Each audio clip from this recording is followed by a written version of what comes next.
Redeeming Love by Francine Rivers. Part 2. Chapter 20. Of all base passions, fear is most accursed. Shakespeare. Michael worried about Amanda's growing attachment to the Altman family. John still talked about Oregon as though it were heaven, and spring was closing in fast. As soon as the weather stayed clear, John would be ready to move on. Michael knew he couldn't count on John's women holding him back. Good land was the only way to change his mind.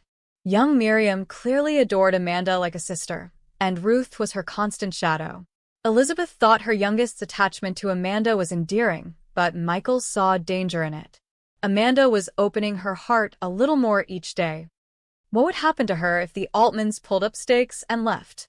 He straightened from digging around the stump and looked back toward the cabin. Amanda was toting 2 buckets from the creek. Elizabeth had a fire going and a big washpot over it. And Miriam was sorting through the basket of wash. Little Ruth skipped along beside Amanda, chattering gaily. What she needs is a child of her own. Lord. She really took to her, didn't she? John said, resting on the pick handle and watching Ruthie and Amanda. Sure did. Something worrying you, Michael? He slammed his boot onto the shovel and slung the dirt aside. You head north with your family, and you're going to break my wife's heart. Not to mention Liza's. She's adopted your wife. If you hadn't noticed, there's good land right here. Not as good as in Oregon. You're not going to find what you're looking for in Oregon or anyplace else. Michael talked to Amanda that night about selling off a portion of their own land to the Altmans. I wanted to discuss it with you before mentioning it to him. It won't make any difference. Will it?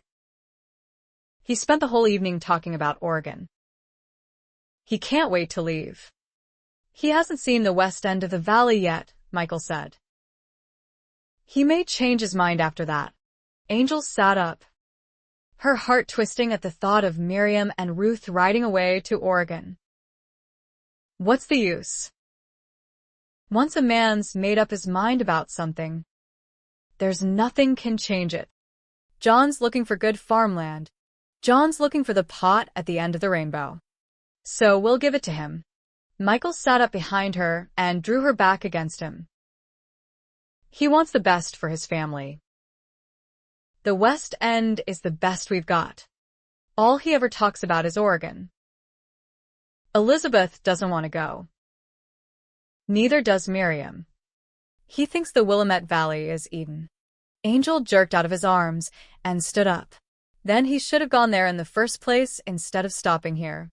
She held herself in tightly and leaned against the wall, looking out at the cabin. It was dark, the lantern extinguished. The Altmans were all sleeping. I wish they'd never come here. I wish I hadn't met any of them. They aren't gone yet.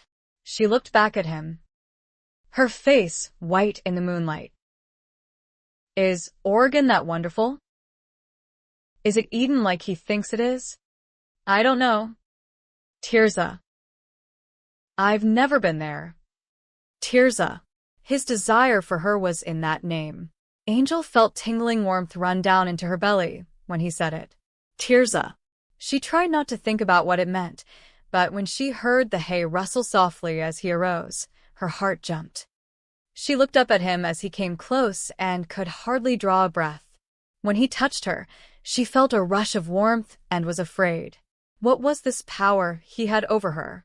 Don't give up hope, he said, feeling her stiffen as he drew her into his arms. He wanted to tell her they could have a child of their own. But there was time enough for that. And this wasn't it. Not yet. John might change his mind when he sees what we're offering. She didn't think John would even agree to look, but he did. The 2 men rode away the next morning just after dawn. Angel saw Miriam running across the yard, her shawl thrown carelessly about her shoulders. She swung the barn door open and came halfway up the ladder, calling to her. Mandy, I want to see the west end of the valley, too. It's only a few miles, from what Michael said. Angel came down the ladder. It's not going to make any difference. You're as bad as Mama. We're not packed and rolling yet. Miriam talked most of the way, coming up with all sorts of outlandish plans of how to prevent her father's exodus. Angel knew on a month's acquaintance that if John Altman said, "Go," Elizabeth and Miriam would. "There's Papa and Michael," Miriam said. "But who's that man with them?"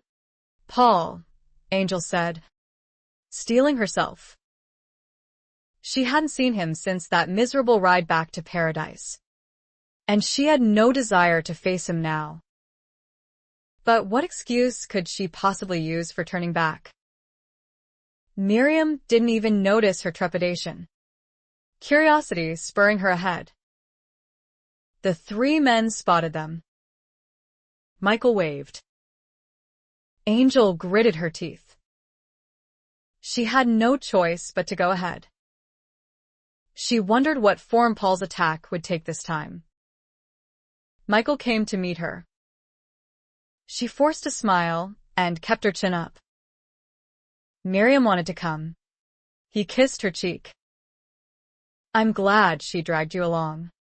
The men had been digging. Miriam scooped up some dirt.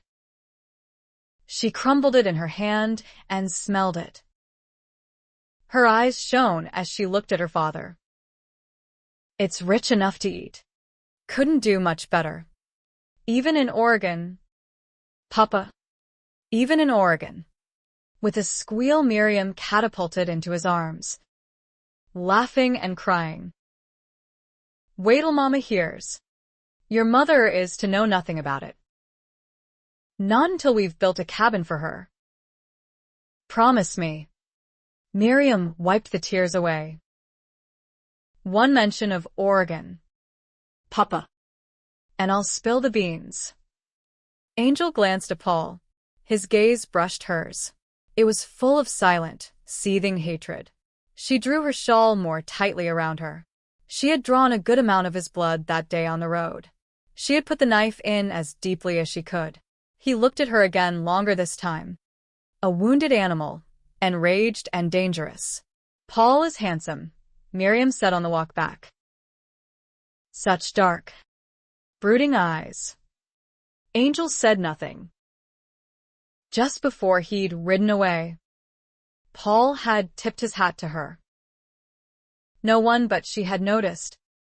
Nor had they seen the expression in his eyes, an expression that consigned her to Hades. The men began work the next morning. Paul met them with his axe and adze. Michael located 4 large stones for the foundation. They began felling trees. Jacob learned the secret the 3rd day when he followed Miriam with the lunch. He was sworn to silence and set to work. By the time Michael and John returned with him, the boy was too tired to speak. "What are you doing to him?" Elizabeth asked. "He can barely keep his head out of the stew." Clearing land is hard work. Angel worked with Elizabeth. She wanted to avoid Paul, but even more, she wanted more time with Elizabeth and Ruthie. Elizabeth sensed it and asked her to watch over the children while she baked. Angel learned tag, hide and seek, blind man's bluff, and leapfrog. She stood on the creek bank and skipped rocks with Ruthie and Andrew. Most of all, she thought about how precious little time she had left with them. "The children follow her about like chicks," Elizabeth told John. "She's like a big sister to them." Miriam took Angel aside. "The walls are up. Then, the roof's set." Angel heard each report with sinking heart. Paul's made enough shingles to cover the roof. Then, Michael and Paul are working on the fireplace. In a few days, the cabin would be finished, and the Altmans would leave. 2 miles began to seem like 2,000. Paul would be their nearest neighbor. How long before he poisoned their affection? The weather was clear and warming. "There's no reason to take further advantage of the Hosea's hospitality," John said. "It's time we found a place of our own." He told Elizabeth to start packing. Pale and tight-lipped, Elizabeth set to work. "I've never seen her so angry," Miriam said.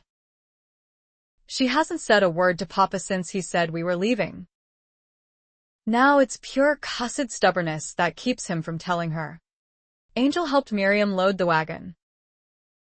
Andrew filled the water barrel hanging from the side, and Jacob helped John hitch up the horses. When Elizabeth came and embraced her, Angel couldn't speak. "I shall miss you dearly, Amanda," Elizabeth whispered brokenly. She patted her cheek like one of her children. "Take good care of that man of yours. There aren't many around like him." "Yes, ma'am," Angel said. Miriam squeezed her hard and whispered, "You're a wonderful actress. You really look like you're saying goodbye to us for good." Little Ruth was inconsolable and clung to Angel until she thought her heart would break. Why wouldn't they just go and be done with it? Miriam took Ruthie and whispered something that silenced the child, then lifted her into the back of the wagon with Leah. Ruth looked at Angel, and her face was glowing. All the children knew the secret now. "I'll give you a hand up, Liza," John said. She didn't look at him. "Thank you, but I think I'll walk a while." As soon as they started off, Michael went to saddle his horse. Angel stood in the yard, watching the wagon roll away. She missed them already and could feel the gap widening like a chasm she couldn't cross. She kept remembering Mama sending her off with Cleo to the sea. She went into the house and packed a basket with sweet biscuits and winter apples. Nothing was going to be the same. Paul was at the cabin when the two of them arrived. He had a side of venison roasting on the spit. Angel hung up the curtains Elizabeth had made for Michael's cabin while the men talked. Michael went out to see if he could spot the Altmans yet.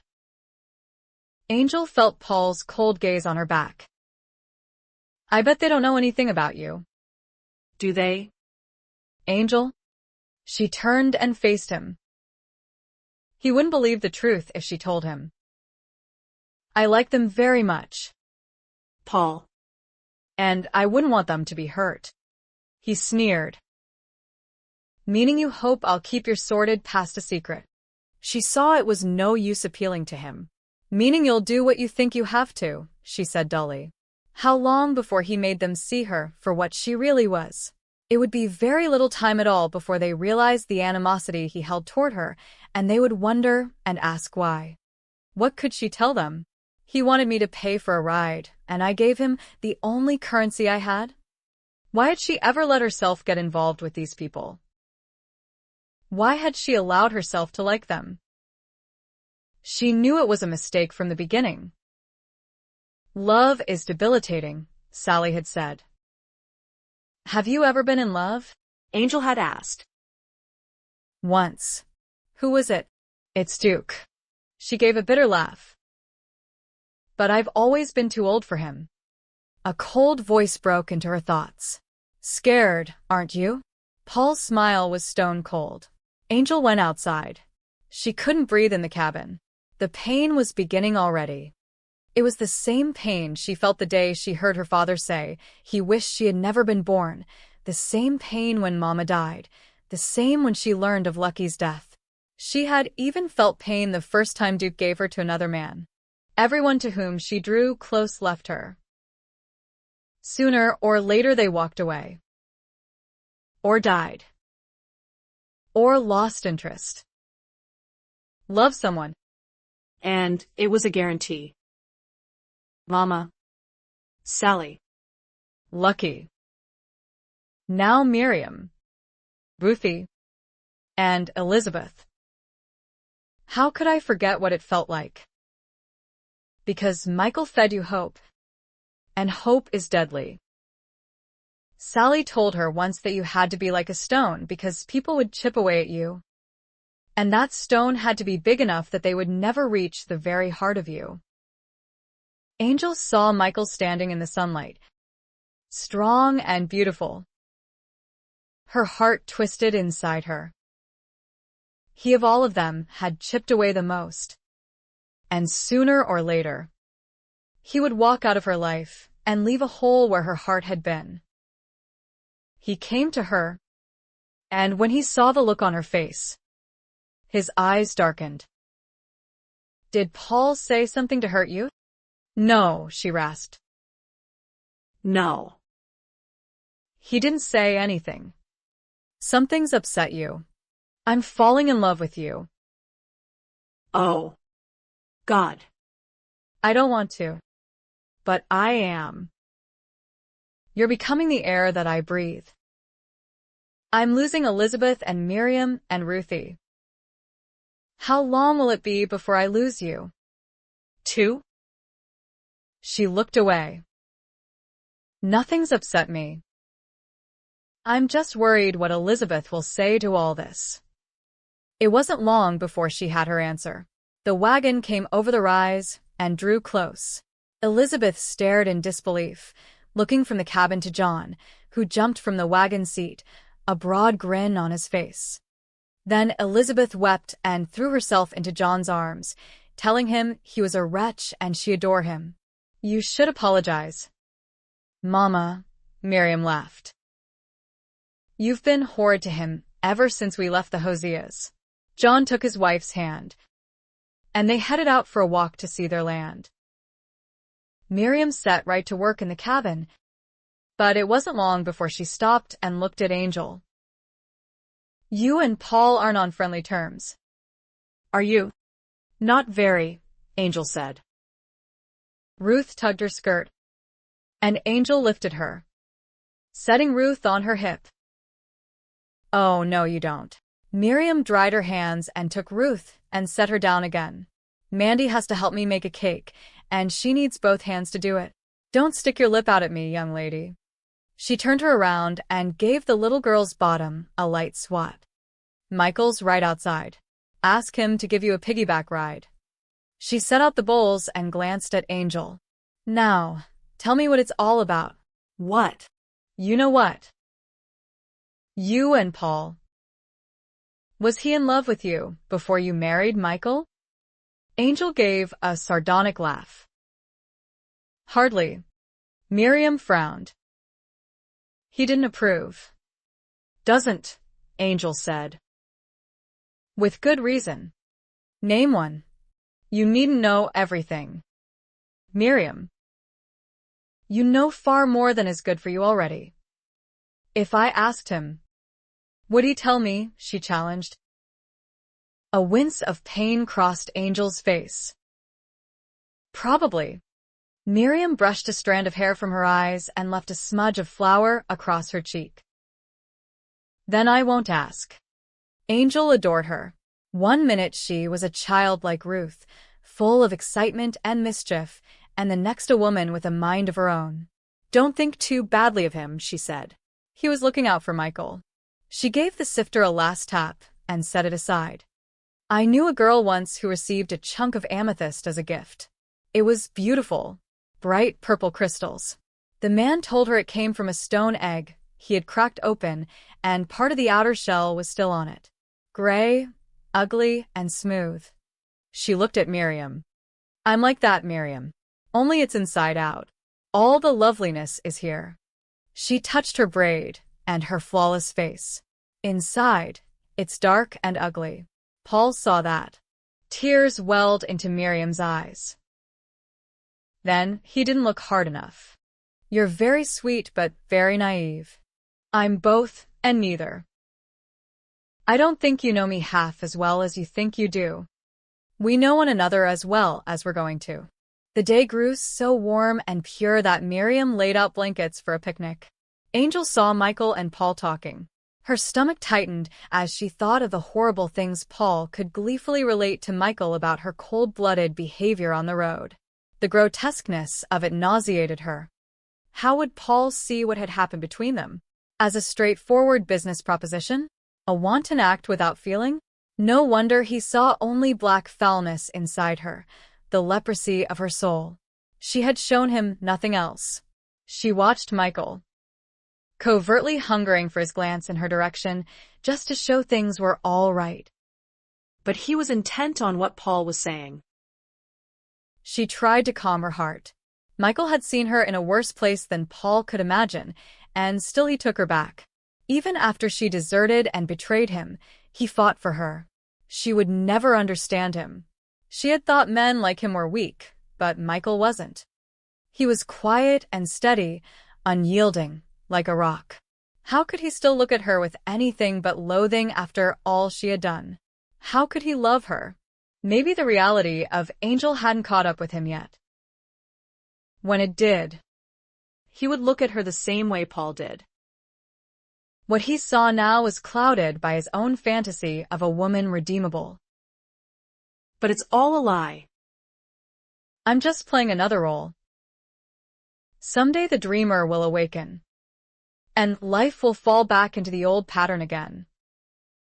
As she talked and worked with Miriam, she pretended nothing bothered her. The dark inner silence grew, familiar and heavy, weighing her down inside. She shored up the cracks in her walls and girded herself for the coming attack. Yet every time she looked at Michael, she weakened. But the past kept catching up with her, no matter how far she ran.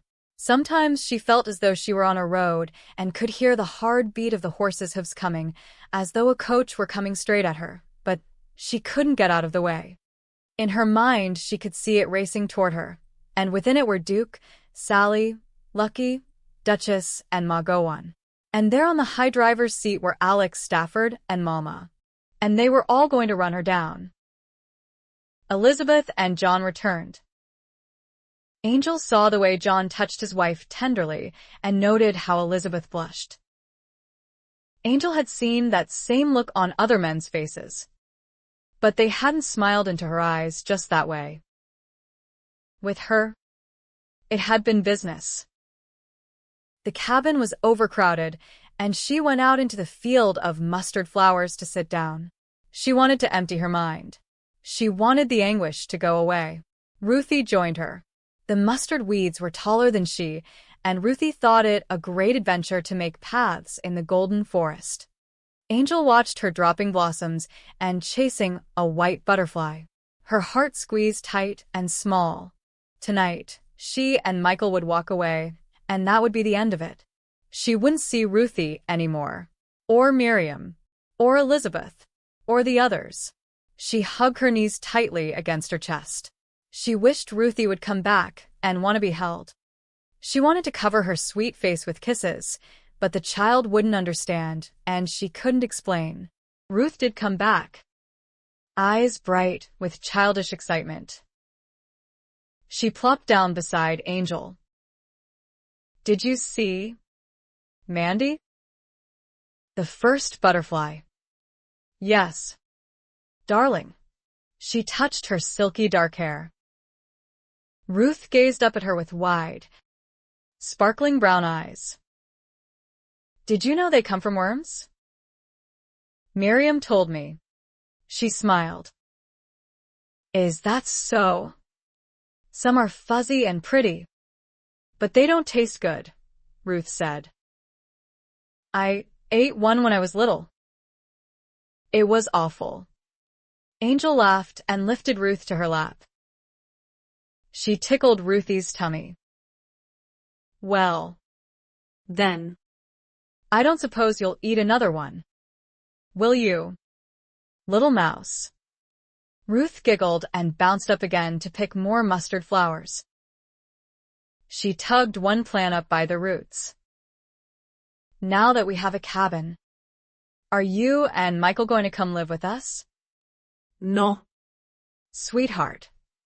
Ruth looked at her in surprise. Why not? Don't you want to? Because now we each have cabins of our own. Ruth came back and stood in front of her. What's the matter, Mandy? Don't you feel good? Angel touched her baby soft hair. I feel fine. Well, Then, will you sing me a song? I've never heard you sing. I can't. I don't know how. Papa says anybody can sing. It has to come from inside. And I don't have anything left inside. Really? Ruth said, amazed. How did that happen? It all just drained out.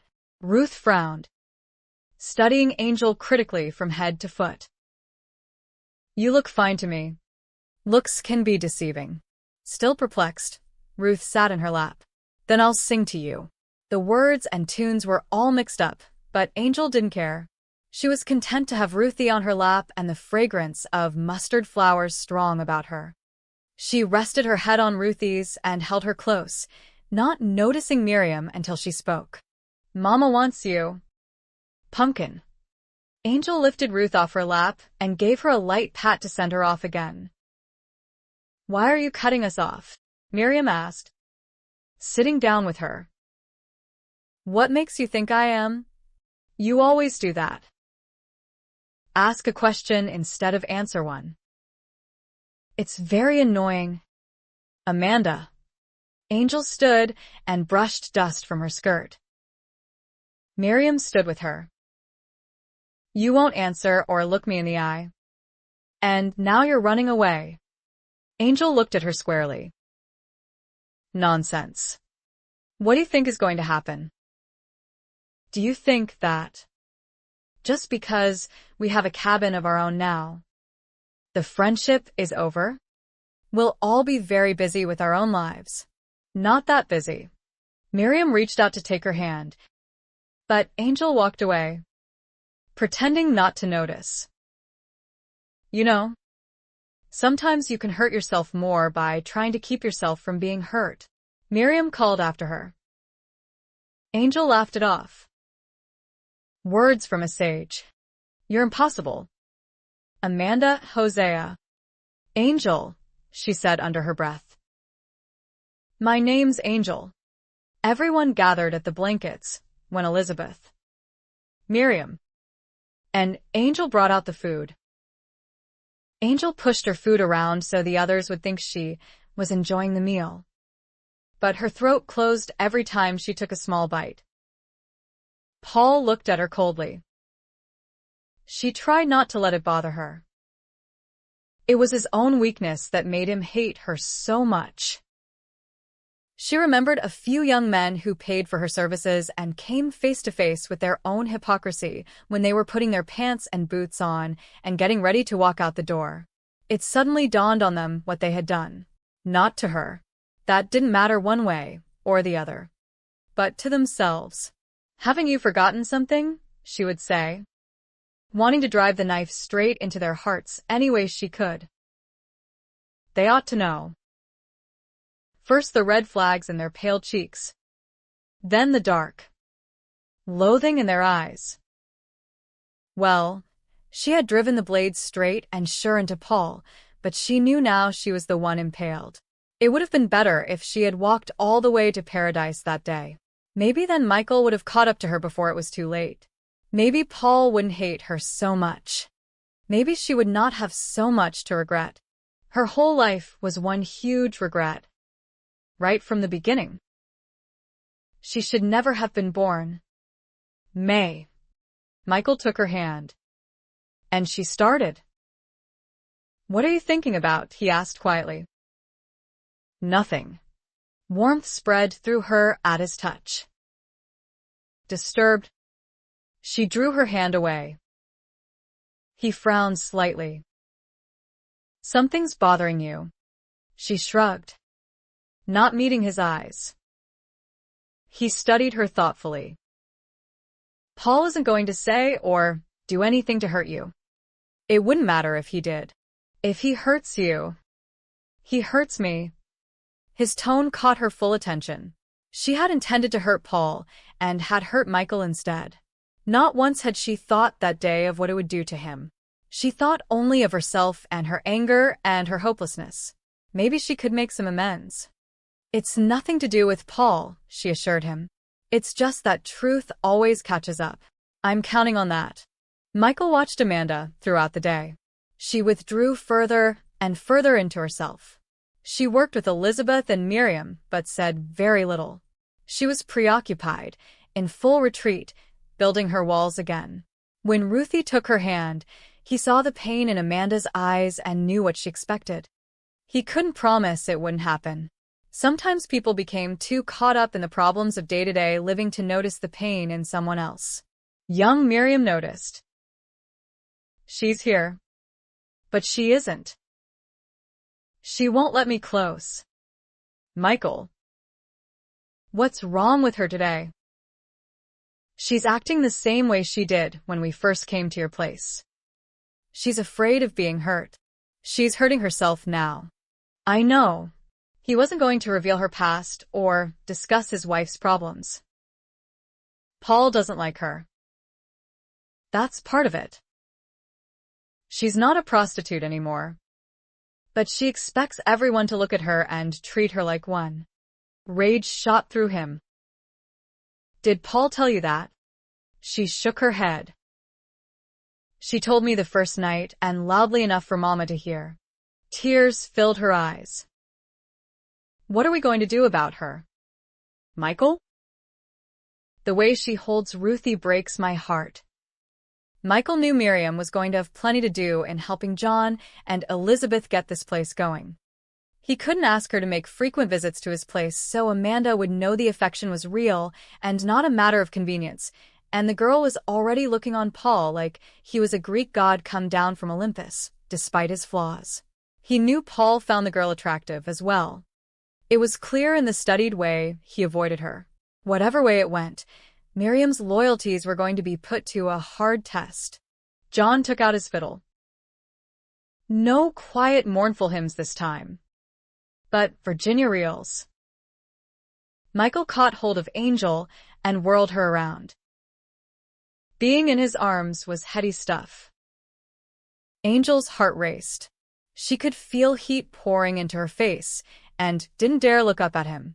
Jacob danced with his mother, while Miriam danced around the clearing with Ruth. John lifted his booted foot and gave Andrew a shove toward his sister Leah.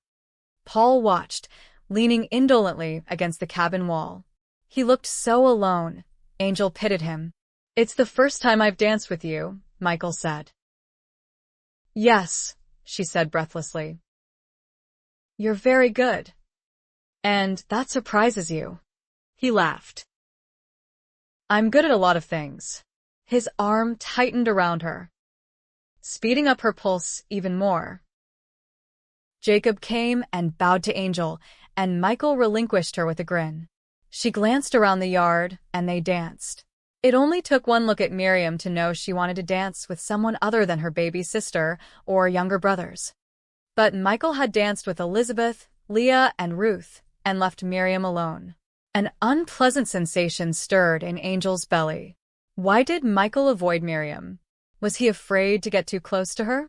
When he came back to claim her from Jacob, she pulled her hand away. You haven't danced with Miriam. Why won't you dance with her? He frowned slightly and caught firm hold of her hand, pulling her into his arms. Paul will get around to it. He hasn't danced with anyone yet. And he won't feel the necessity if I step in for him. I'd hazard a guess he's thinking about Tessie. He met her at a dance. It'll dawn on him soon that young Miriam needs a partner. Paul did dance with Miriam, but he was stiff and grim and hardly spoke a word to her. Miriam was clearly perplexed. As soon as the dance was finished, he said goodnight and went for his horse. We'd better head for home. Too, Michael said. Miriam embraced Angel and whispered, I'll be over in a few days to visit. Maybe you'll tell me what's eating that man. Angel lifted little Ruth and held her tightly, kissing her smooth, baby cheek and nuzzling her neck. Goodbye, darling. Be good. Michael lifted Angel onto the saddle and swung up behind her. His arm held her firmly as they headed home in the moonlight. Neither spoke the whole way. Angel was overwhelmingly aware of his body against hers and was confused by the sensations running through her. She wished she were walking. When she spotted the cabin through the trees, she was relieved. Michael dismounted and reached up for her. Leaning toward him, she rested her hands on his strong shoulders. Her body brushed his as he lifted her down, and she felt life coursing through her. Wild. Exhilarating. And unfamiliar. "Thank you," she said stiffly. "You're welcome," he grinned, and her mouth went dry. When he didn't take his hands from her waist, her heart beat faster and faster. "You've been very quiet all day," he said.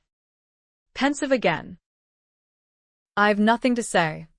"What's bothering you?" he asked, pushing the thick braid back off her shoulder. "Nothing. We're on our own again." Could that be it? He tipped her chin and kissed her.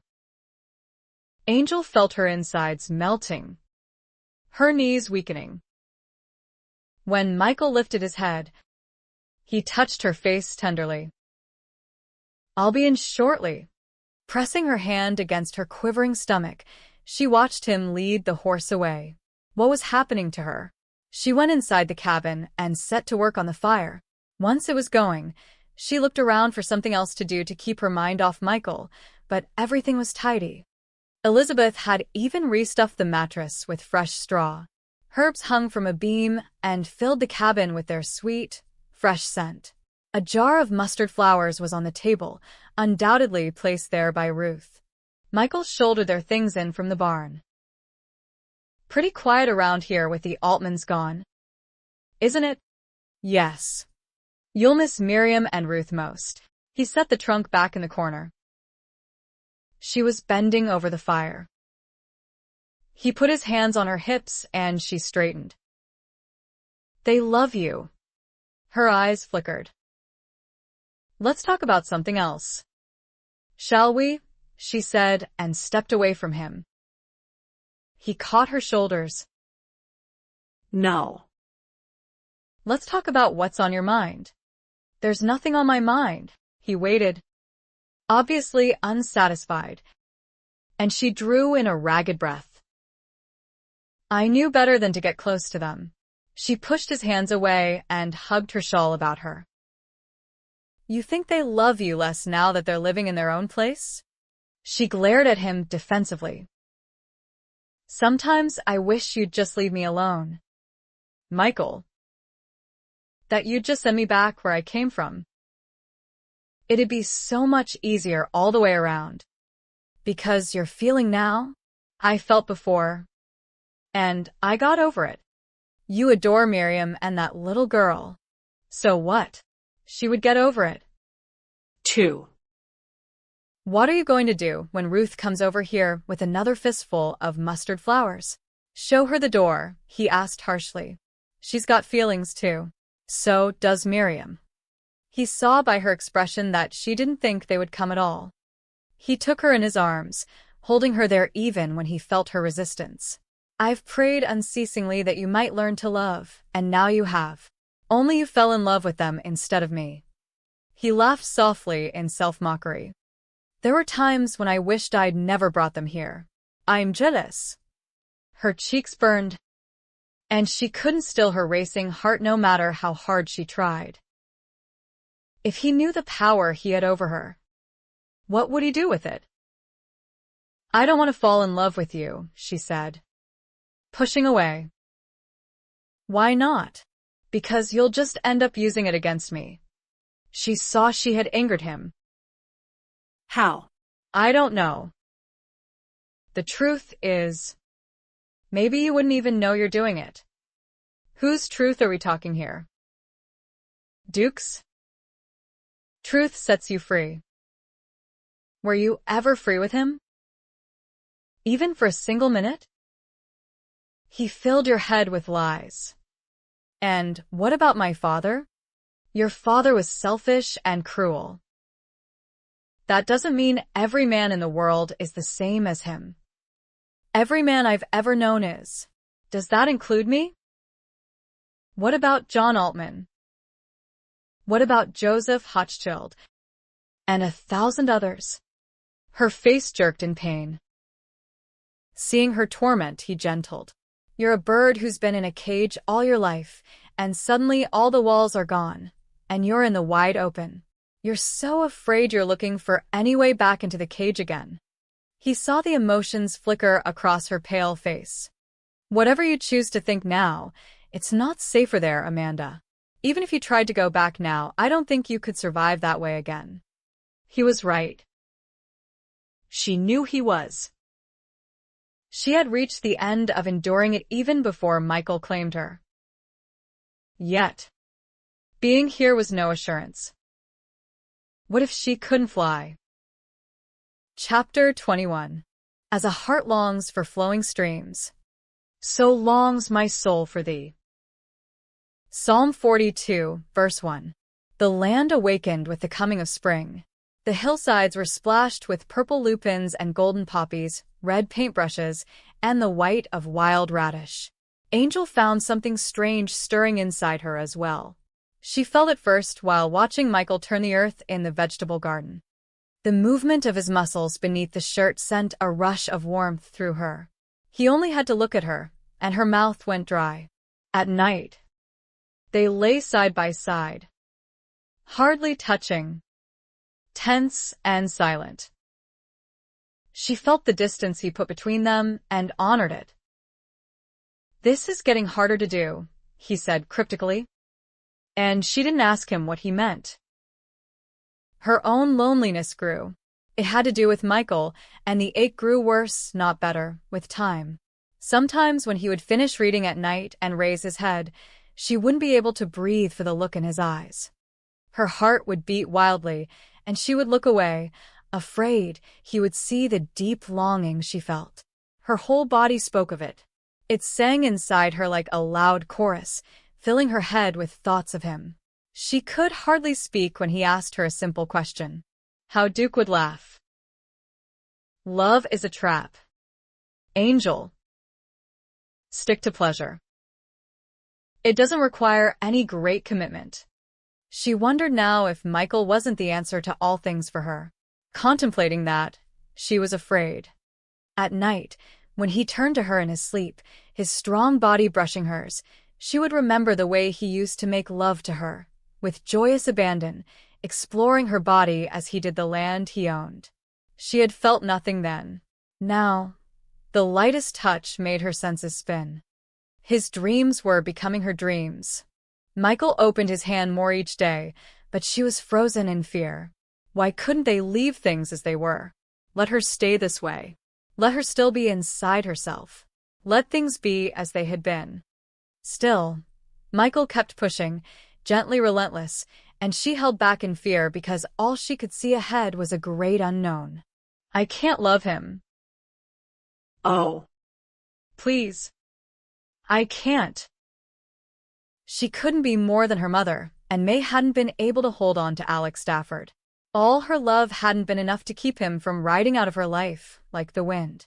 Angel could still see his dark figure, cape flying, as he galloped down the road and out of her mother's life. Had he even come in person to tell Mama to pack and get out? Or had he left it to that young lackey to do it for him? She didn't know. Mama never said, and she never asked. Alex Stafford was sacred ground Angel had never dared walk over. Only Mama spoke his name, and only when she was drunk and despondent, and it had always grated like salt on a raw wound. Why did Alex leave me? Mama had wept. Why? I don't understand. Why? Mama's grief had been so great, but her guilt had been even greater. She had never gotten over what she had given up to have love. She had never gotten over him. But I paid him back in spades. Mama. Can you hear, wherever you are? I smashed him into tiny pieces the way he smashed you. Oh. The look on his face. Angel covered hers. Oh. Mama. You were so beautiful and perfect. You were so devout. Did your rosary beads ever help you? Mama. Did hope? Love never did anything but bring you pain. And it's doing the same to me. Angel had sworn she would never love anyone, and now it was happening in spite of her. It stirred and grew against her will, pushing its way through the darkness of her mind to the surface. Like a seedling seeking the light of the spring sun, it came on. Miriam, little Ruth, Elizabeth. And now Michael. Every time she looked at him, he pierced her heart. She wanted to crush the new feelings, but still they came, slowly finding their way. Duke was right. It was insidious. It was a trap.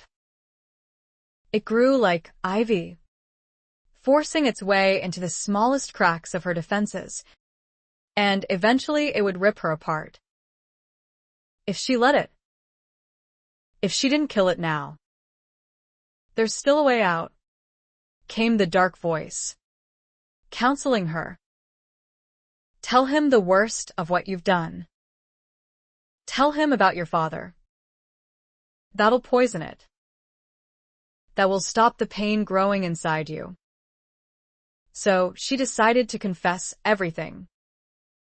Once Michael knew everything, it would be finished.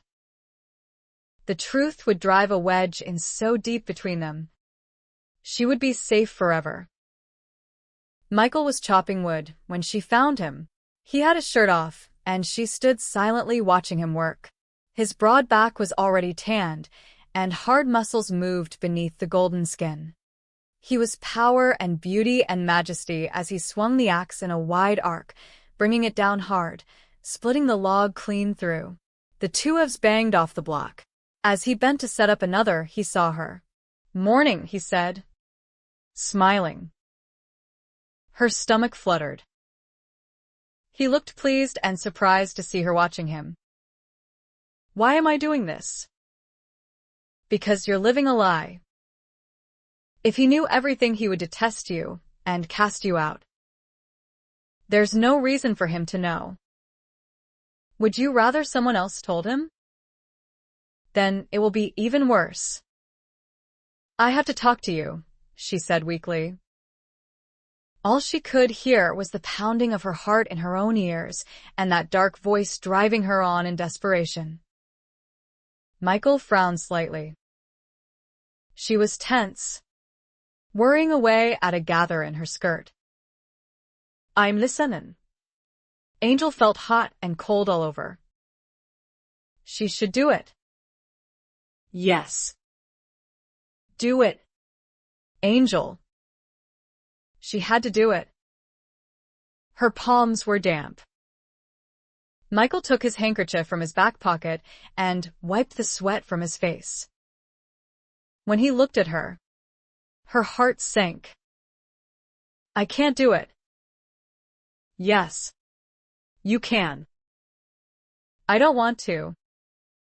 Fool. "You want to end up like your mother?" Michael studied her. She looked pale, small beads of perspiration breaking out on her forehead. "What's wrong? Are you feeling ill? Tell him and get it over with. Angel. It's what you really want. To make him let you go now, while you can still bear it. If you wait, it'll only hurt worse.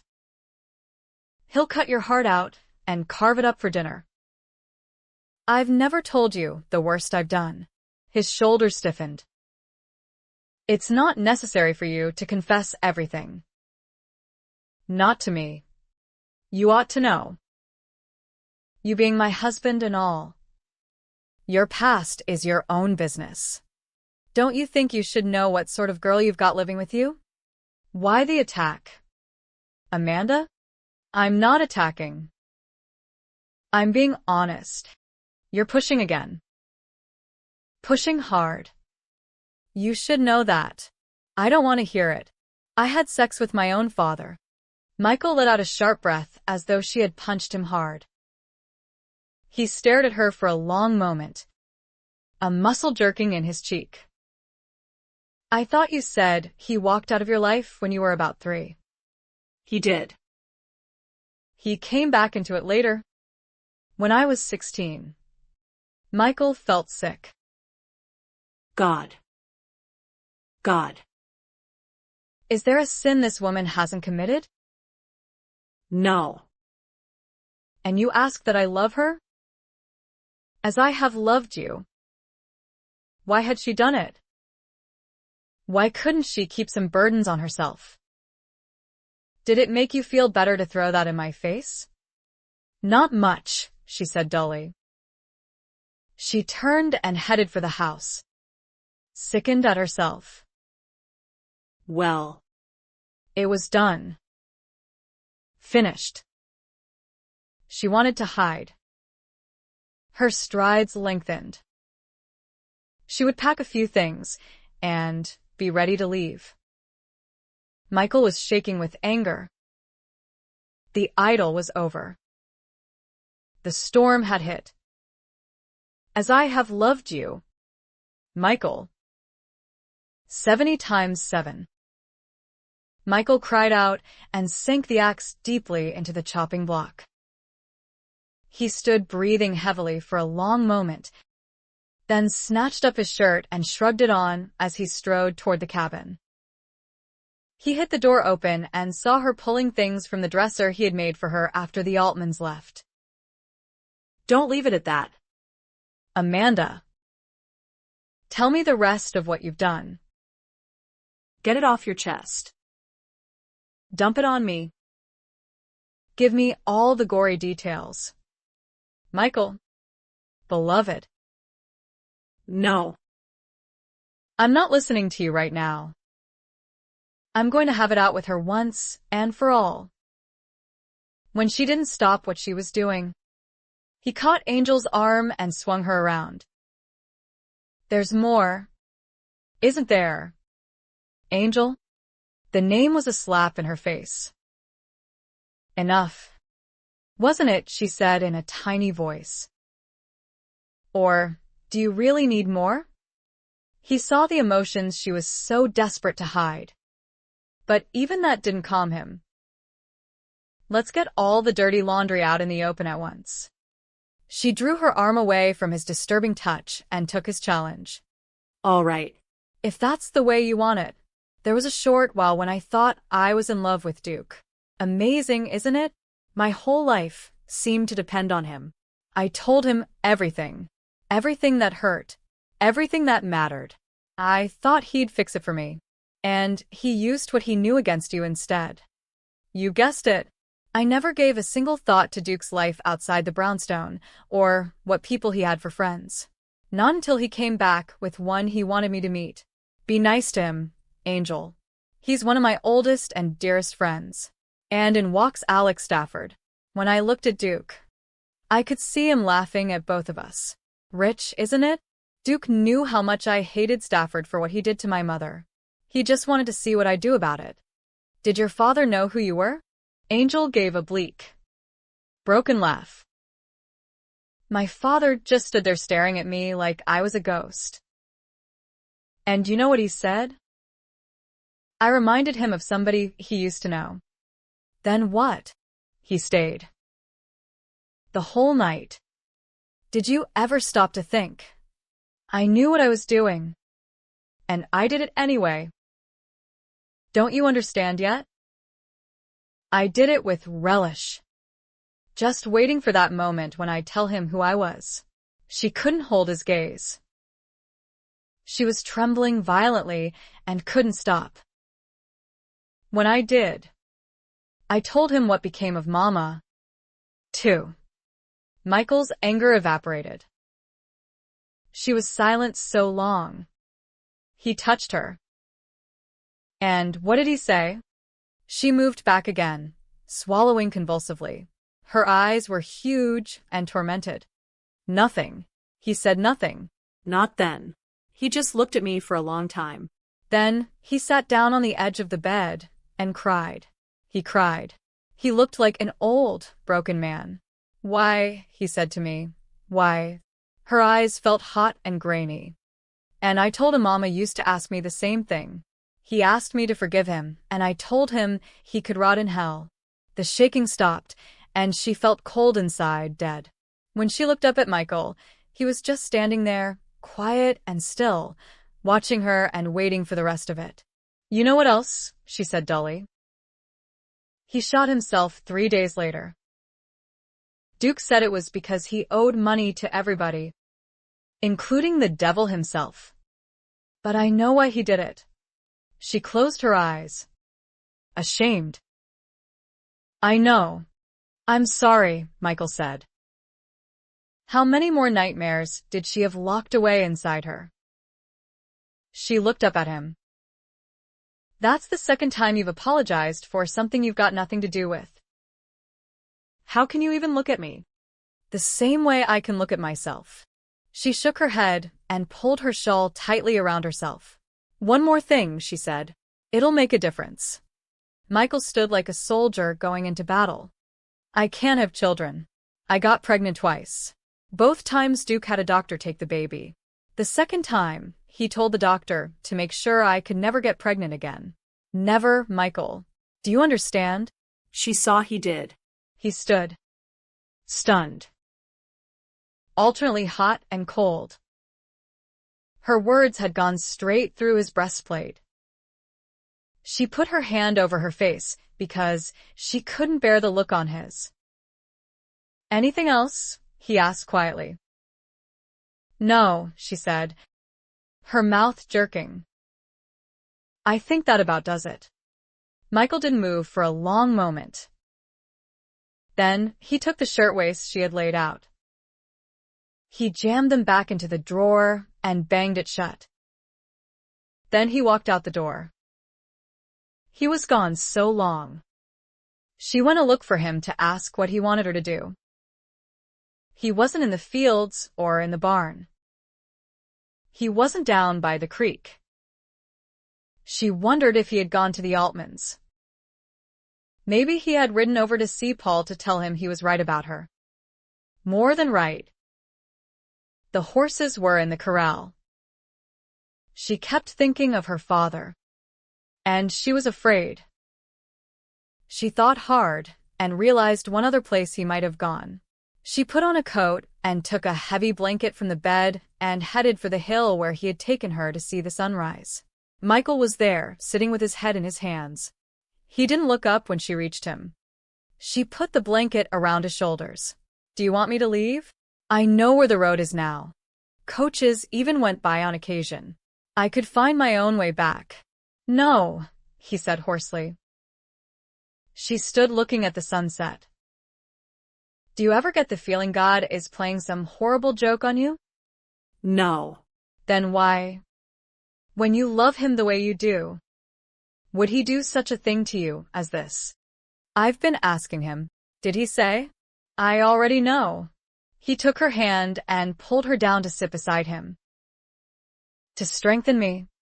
You're strong enough already. Michael, you don't need this.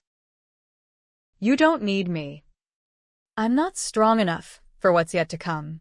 She was afraid to ask him what he meant. When she shivered, he put his arm around her. "He hasn't given us a heart of fear," he said. "He'll show me the way when the time comes." "How can you be so sure?" "Because he always has before." I wish I could believe. Crickets and frogs were making a cacophony around them. How could she have ever thought there was silence out here? "I can still hear Mama weeping sometimes," she said. "At night, when the tree branches scrape against the window, I can hear the tink of her bottle against a glass and almost see her sitting on that rumpled bed, staring out at nothing. I liked rainy days best." Why? Men didn't come so often when the weather was bad. They'd stay away where it was warm and dry and drink up all their money. Like Rab. She told him how she collected tin cans in the alley and polished them, putting them out to collect the drips from the leaky ceiling. My own private symphony. A breeze came up. Michael brushed a wayward strand of hair from her face and tucked it behind her ear. She was quiet, drained. He was pensive. Come on, he said and stood. He pulled her up and held her hand as they headed home. When they entered the cabin, he rummaged in the utensils drawer. I'll be back in a while. There's something I want to do in the barn. She set to work on dinner, needing to keep busy so she wouldn't have to think. Michael was driving nails into the cabin eaves. Was he tearing the place down around her? She stepped to the door while drying her hands and peered out. He was hanging metal scraps, utensils, nails, and a worn horseshoe. Stepping down a ladder rung, he ran his hand along the line of things. Your own private symphony, he said and smiled at her. Speechless, she watched him carry the ladder back to the barn. She went back inside and sat down because she was too weak to stand. She destroyed his dreams, and he made her wind chimes. When he came in, she served him supper. I love you, Michael Hosea. I love you so much I'm dying of it. The breeze stirred the wind chimes, filling the cabin with pleasant ringing. She managed a frail thank you. He didn't seem to expect more. When he finished eating, she ladled hot water from the big iron pot over the fire to wash dishes. Michael took her wrist and turned her toward him. Leave the dishes. When he began to loosen her hair, she could scarcely breathe. She was trembling and embarrassed. Where was her calm? Her control?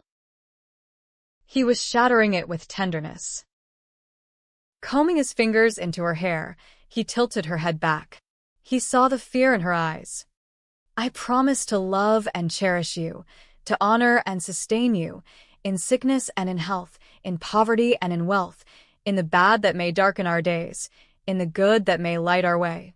Tirza, beloved, I promise to be true to you in all things until I die. And even beyond that, God willing.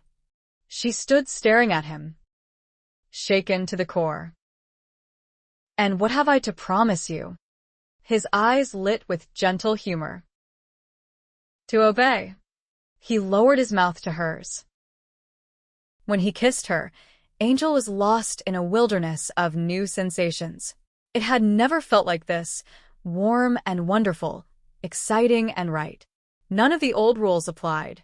She forgot everything she had ever learned from other masters. She was dry ground soaking in a spring rain, a flower bud opening to the sun. Michael knew and gently coaxed her with tender words flowing over her like the sweet balm of Gilead healing her wounds. And she flew, Michael with her, into the heavens. Earthbound, once more. Michael smiled. You're crying. I am. She touched her cheek and found a single tear. Don't look at me like that, he said, kissing her. It's a good sign. But when Michael awakened in the morning, Angel was gone. Part 3, Humility. Chapter 22. Because a thing seems difficult for you, do not think it impossible. Marcus Aurelius. The jangle of pots and pans on the side of Sam Teal's wagon reminded Angel of the wind chimes Michael had hung for her. Closing her eyes, she could see Michael's face. Beloved. Oh, beloved. She couldn't let herself think of him. She had to forget. Better to think of what love had brought Mama, and keep her head straight. The old peddler beside her hadn't stopped talking since he picked her up on the road at dawn. She was thankful for the barrage. He hadn't sold any of his stock on this trip to the mountains. His food supplies were low, and his rheumatism was paining him something fierce. Best thing that had happened to Sam Teal in the last month was seeing a pretty little thing like her sitting on a stump by the road. Sam was clean and trimmed but worn out and bent over. Most of his hair was gone, as were his prospects, but he had kindly eyes beneath gray, beetled brows. As long as she listened, she didn't have to think. Who you running from? Missy. She pushed a loose strand of blonde hair back from her face and forced a noncommittal smile. What makes you think I'm running from someone? The way you keep looking back over your shoulder. You looked mighty worried back there when I found you. I figured you must be running away from your husband. How did you know I was married? You're wearing a wedding ring. She covered her hand quickly and blushed. She had forgotten to take the ring off. She turned it on her finger and wondered how she was going to get it back to Michael. Did he mistreat you? Michael wouldn't think of it. No, she said dully. He gave her a curious look. Must have done something to make you run away. She looked away. What could she say? He made me fall in love with him? If she told this old man that Michael had never done anything but treat her with the greatest kindness and consideration, he would start asking questions. I don't want to talk about it, Mr. Teal. She twisted the ring round and round her finger and wanted to weep. Some. Call me Sam. Missy. My name's Angel. Just take the ring off and throw it away if it'll make you feel better, he said. She would never do that. The ring had belonged to Michael's mother. I can't get it off, she lied. She would have to find a way to send it back to him. Were you on your way to Sacramento? Sacramento was as good a place as any to start over. Yes. Good. I'm on my way there. I'll be stopping off at a few more mining camps along the way and see if I can't sell some stock. He urged the tired horse on. You look wore out. Missy. Why don't you climb back in my wagon and sleep? Bed folds down from the side, he told her. Just pull that latch. She was exhausted and thanked him for the offer. She lowered the bed down and curled up on it, but sleep eluded her. The wagon rolled and bounced along, and her mind spun. She kept thinking about Michael. He wouldn't understand why she left him, and he would be angry. She was so full of confusion. Something inside her tugged at her to go back and talk to Michael, to tell him what she was feeling. She knew that in that lay madness. Hadn't Mama poured out her emotions on Alex Stafford? Hadn't she professed her love over and over again? All love had done was destroy her pride and shame her. She couldn't stop thinking about last night. Being with Michael had made her feel replete, not empty. She had felt a rightness in Michael's arms, a sense that this was exactly where she belonged. Your mother felt the same way about Alex Stafford. And look how that turned out. She moaned softly and curled tighter. If Sam Teal hadn't come by when he did, she might have weakened and gone back. And she would have clung to Michael the same way Mama clung to her father. Sooner or later Michael would tire of her the same way Alex Stafford tired of Mama. She thought distance would ease the pain, but it kept getting worse. Her mind and body, her very essence, longed for him. Why did I ever meet him? Why did he ever come to paradise? Why did he have to be standing on the street when I walked by that day? Why did he come back to the brothel after I drove him away? She could see his eyes, full of passion and tenderness. I love you, he'd said. When are you going to understand I'm committed to you? He said he loved me. Mama had wept. He said he'd love me forever. Angel could feel the tears building and fought them down. All right. She had fallen in love with Michael and shed a tear, but she had been smart enough to flee before things got too bad. She had brought more this time than just the clothes on her back. She would put it all behind her. She would go east, west, north, or south. Whatever she wanted. I'll make it, she whispered. I'll make it on my own. Doing what? A voice mocked. Something. I'll find something. Sure you will. Angel. Doing what you do best. I'll find some other way to live. I won't go back to that. Yes. You will. What else do you know? Was it really so bad? You had food and shelter, beautiful clothes, adoration. The dark voice kept cadence with the steady clop of the tire horses on the dusty road. When she slept, she dreamed of Duke again. He was doing all the things he used to do. And Michael wasn't there to stop him. Sam Teal awakened her. He shared his grub with her and told her he would be coming into a camp soon. I'm going to give it another try. If I don't sell some of these wares, I'll be busted when I get back to Sacramento. All this gear's on consignment. I don't get a penny if I don't sell something. Maybe the good Lord'll be with me this time. He took her empty tin plate, and she watched him take it down and wash it in the creek. The good Lord hadn't done anything for this poor old man. No more than he'd done for her. Sam Teal gathered his things together and packed them back in the wagon. He was waiting beside it and handed her up as though she were a lady. You'd better stay hidden inside, he advised. Some of these young gents can get pretty woolly when they see a lady. He gave her a wry, apologetic smile. And I'm too old to fight for you. She touched his hand and climbed into the back. When they arrived in the camp, she listened to Sam hawk his wares. Men hooted insults and ridiculed his horse and wagon. They made disparaging remarks about his merchandise. They made worse remarks about him. Sam was dogged. More insults were hurled, and still he kept on, swearing to the quality of what he had to offer. The men were having fun tearing this poor old man down. She could hear in Sam Teal's voice that his last hope was dwindling. She knew how that felt. She knew how the soul could hurt. One pan's all anybody needs up here, someone called. Someone called Sam a fool. Angel frowned. Maybe he was one. But he didn't deserve this. All he wanted was to make an honest living. Angel drew back the curtain and came out. Her appearance silenced the men in the crowd immediately. What are you doing? Sam whispered. He looked scared to death. Go back inside. Missy. These gents are mean. I know, she said.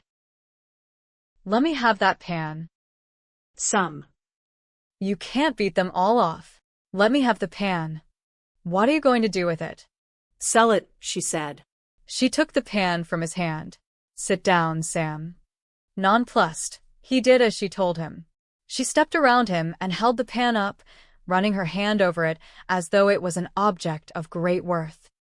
Gentlemen, Sam knows his merchandise, but he doesn't know anything about cooking. She smiled slightly and saw the grins coming. Some laughed as though she were making a ribald joke. She talked about chicken and dumplings, fried salt pork and gravy, scrambled eggs and bacon. When they were fairly drooling, she quietly discussed the necessity of having a quality pan to bring about a good meal. She talked of the fine cast iron, the distribution of heat, the easy handling. Sam had said it all before, but this time the men listened raptly. Besides all the wonderful meals you can prepare in this pan, it has other uses. When you run out of bullets and need to protect your claim, you have a weapon. She made a mocking swing at a man who was pushing too close. The men laughed. She laughed, too, playing them. So, what do you say, gentlemen? Do I have a buyer?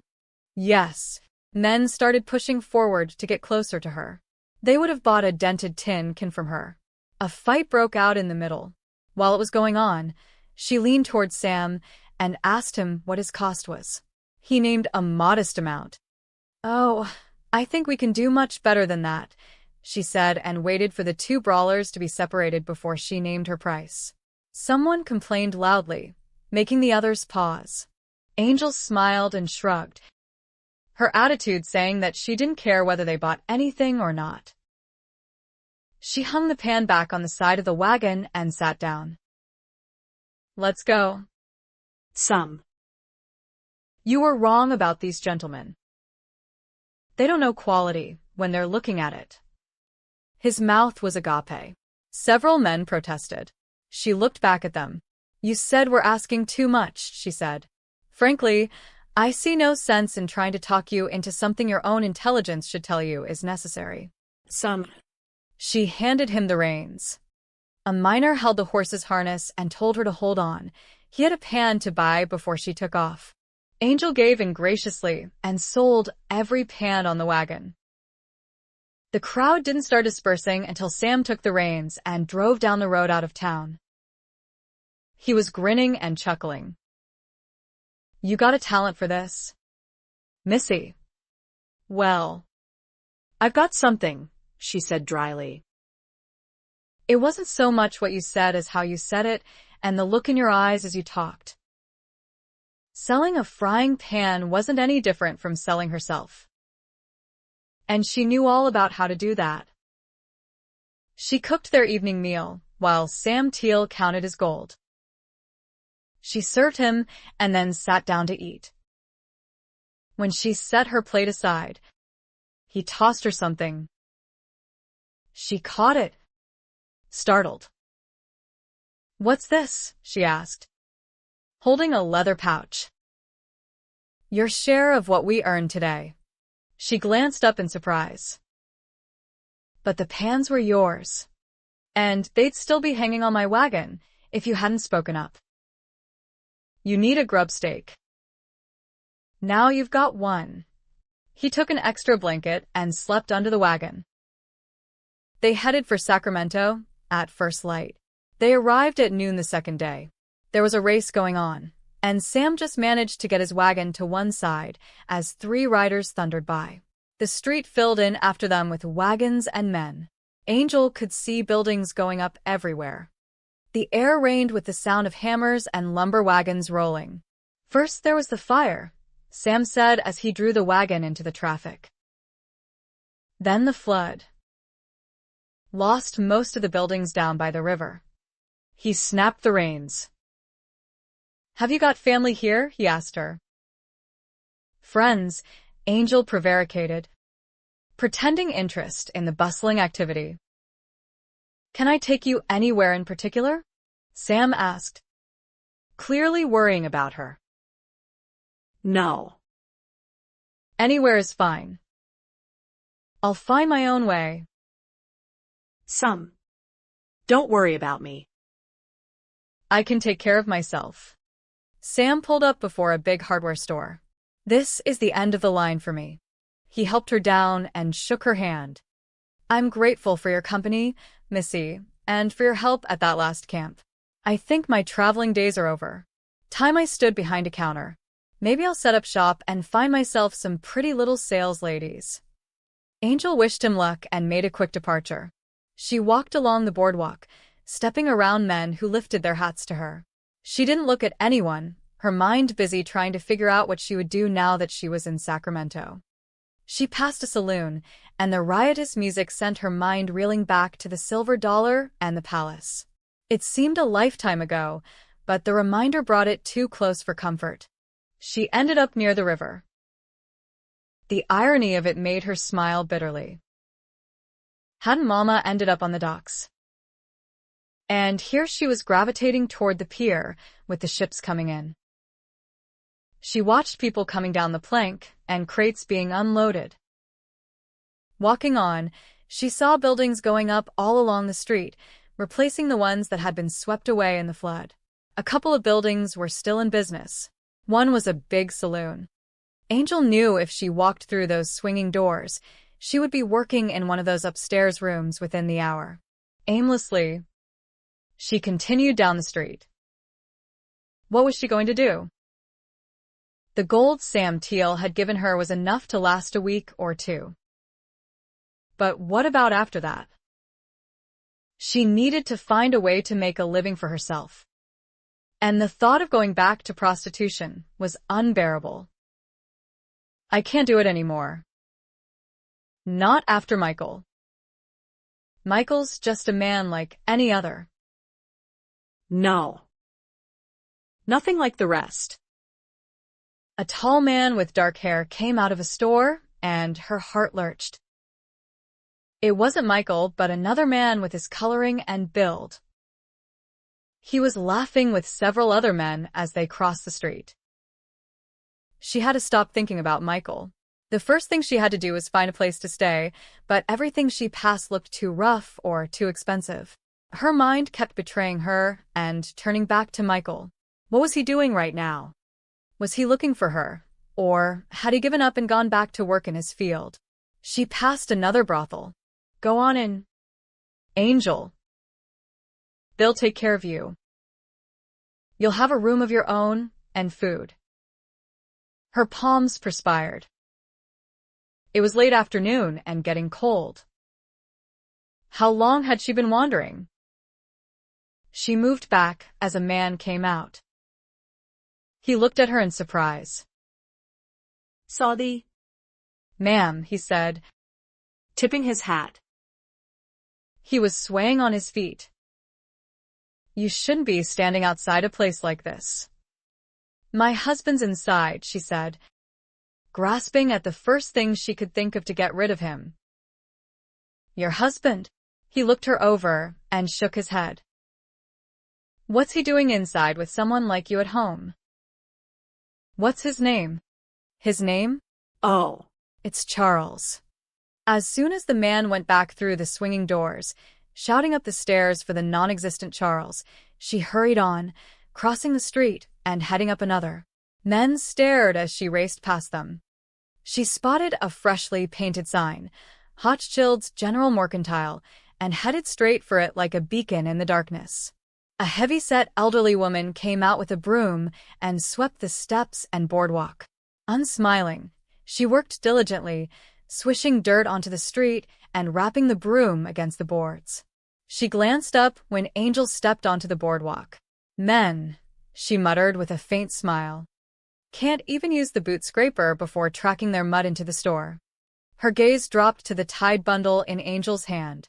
Angel gave a self-conscious nod and went inside. She looked for Joseph, but he was nowhere to be seen.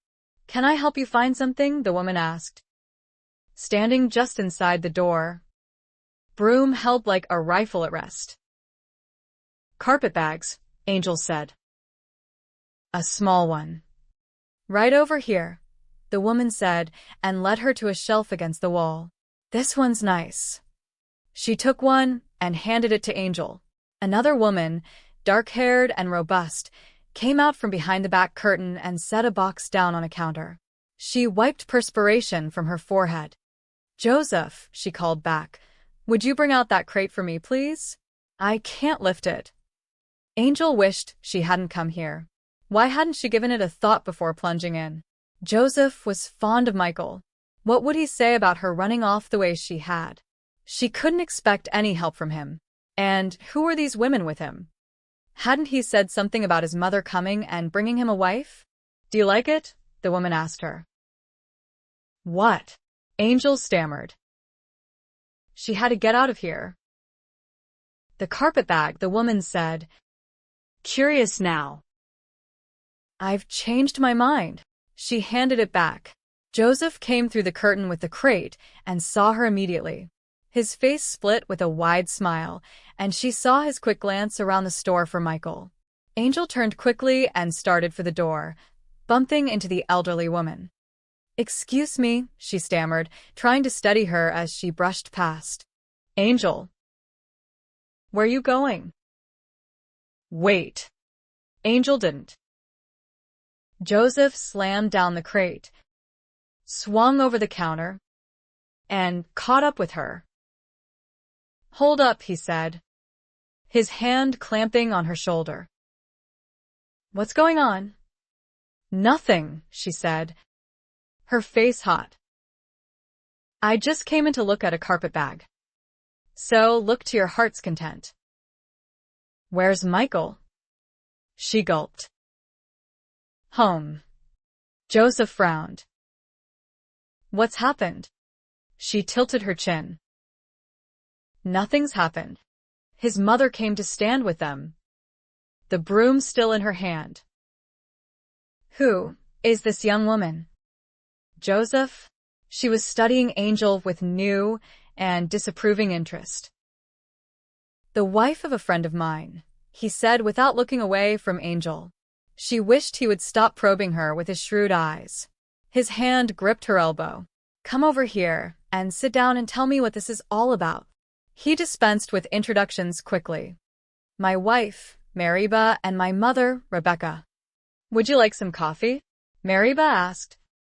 And Joseph said yes she would.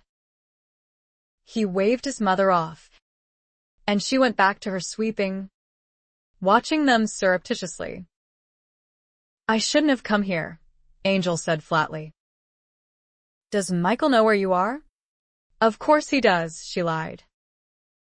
So, he said. A multitude of statements in that one simple word. He sat down on a barrel, still not letting go of her arm. You ran out on him, didn't you? She pulled her arm free and drew herself up in self-defense. It wasn't working out. No. He didn't say anything for a long moment. That's not too unexpected, I guess. But it's a shame. Her defiance flagged. Got any ideas what a reformed soil dove can do for a living in this town? She asked flippantly and smiled her old, practiced smile. When he frowned, she figured he was probably worrying that she would ask him to give her some money. Never mind, she said quickly. A bad joke. She stood. I'd better be going. He put his hand on her arm again. Sit down. Mariba's on her way with the tray. His wife served her a cup of coffee. Angel's hands were shaking as she took it. She tried to steady herself, feeling Joseph's perusal. Mariba offered her some cake. Angel declined. Joseph's mother had finished her sweeping and joined them. Angel wished she hadn't set foot in the place. With the censure of 3 pairs of eyes, she felt herself withering inside. They talked about the flood and rebuilding and stocking the store. Though they didn't ask personal questions, she could feel their inquiring looks. A customer came in, and Mariba went to serve him. Another came in, and Rebecca, seeing Joseph had no intention of taking care of him, excused herself. Have you a room? He asked. Not yet, Angel said. She raised her chin. But it shouldn't be too hard. You're going to stay here, he said. She looked past exhaustion. What are your wife and mother going to say to that? She asked sardonically, unaware of the little girl-lost look in her eyes. They'd wonder more if I sent you off with no place to go. We can't offer you grand accommodations, but we can give you a clean cot and blankets and kosher food. What do you say? She chewed on her lip and looked at the 2 women. He slapped his hands on his thighs and stood. They won't mind, and even if they did, he intended to make sure they kept their reservations to themselves. It was late enough that he could close the store a little earlier than usual. Angel sat with them at the upstairs dining room table. She pushed her food around on her plate, pretending to eat, but having no appetite. Mariba and Rebecca didn't ask her any probing questions, but she could feel their deep curiosity. When Mariba cleared the table, Angel rose and helped. Joseph and his mother began talking in low, agitated tones as soon as she was through the door. They stopped when she came back in for the rest of the dishes. When she stacked them, she paused. I don't have to stay longer than tonight, she said. If it's going to cause trouble between you, I'll leave first thing in the morning. You'll stay as long as Joseph says you will, Rebecca said in a tone that invited no argument. He's going to put your cot next to the wood stove downstairs. You'll be warm there. Joseph set up her cot. He came back upstairs and told Mariba he was going out for a while. He would be back in a few hours. Surprised, Mariba didn't question him. He never goes out at night, she said as he closed the door behind him. She took up some embroidery. Business, Rebecca said, knitting rapidly. Angel sat with the 2 women in the parlor. The only sound in the room was the ticking of the clock on the mantel and Rebecca's clacking needles. "If you don't mind, I think I'll go to bed," Angel said at last. Rebecca nodded approval. Angel closed the door behind her and paused. The two women began talking in earnest. Probably about her. She went downstairs and lay on the cot in the darkness. She slept fitfully, dreaming of Duke. Rebecca came down at dawn. Angel awakened and dressed quickly. "You didn't sleep well, did you?" Rebecca said as she watched her gather her things. "I was fine. Thank you for letting me stay last night." She folded the blankets away and closed up the cot, tucking it into a narrow space between shelves. She could feel Rebecca's dark eyes watching her every move. "Joseph said you're looking for work," Rebecca said. "We've plenty for you to do around here." Angel straightened in surprise and faced her. "You're asking me to work for you?" Rebecca drew herself up. "Unless you have something better in mind." "Oh, No. I didn't," Angel said quickly. "What would you like me to do?" Rebecca briskly gave her a list. Angel washed windows and swept out the store. She stacked canned goods and folded red flannel shirts. She hung tack on the walls. When men approached her, Mariba or Rebecca intercepted them, answering their questions and showing them merchandise. Rebecca asked her to carry boxes in from the storeroom and stock the shelves behind the counters. Angel worked hard, stopping for the noon meal and then returning to her labor until Joseph closed and locked the door after dusk. Rebecca handed her an envelope over dinner. "Your wages," she said simply, and Angel blinked, feeling her throat close up. She looked at Joseph and Mariba, then back at Rebecca. Rebecca nodded at her son. "She's a good worker." Angel hung her head, unable to speak. Rebecca set a dish of potatoes beside her. Eat. "You need some meat on your bones." Later that night, Angel sat on her cot, a lantern burning, and counted her earnings. She had made more in a half hour at the palace, but she had never felt so clean and proud. The next day, Rebecca asked her to measure out beans into 5-pound sacks, then tie and stack them. When she finished, Angel straightened the bolts of fabric and stood them up rather than stack them. Mariba came over and said the display looked very nice, and it would be much easier to handle the bolts that way. "Joseph just got a shipment of tubs. Would you help me bring them in? We can stack them in the back corner." Each day, Rebecca gave her duties to perform. And each evening when the door was locked and the closed sign put out, Rebecca paid her. "Look what just arrived," Joseph said, patting a crate. Angel set her broom aside and tucked several strands of hair beneath the scarf covering her head. "What is it?" "Michael's stove."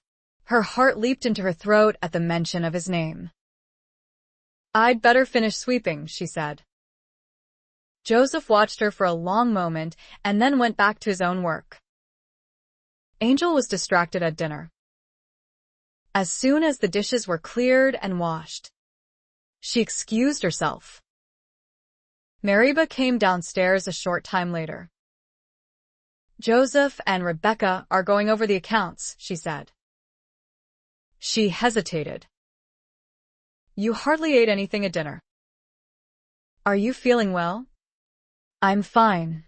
Angel couldn't stop thinking about Michael. As long as she was moving and working, she could hold the longing at bay. She looked at the big crate against the wall.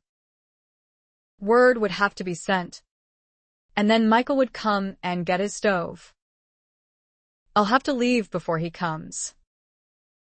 Mariba sat on a box and warmed her hands near the Franklin stove. "You're thinking about leaving, aren't you?" Angel glanced up. "Yes."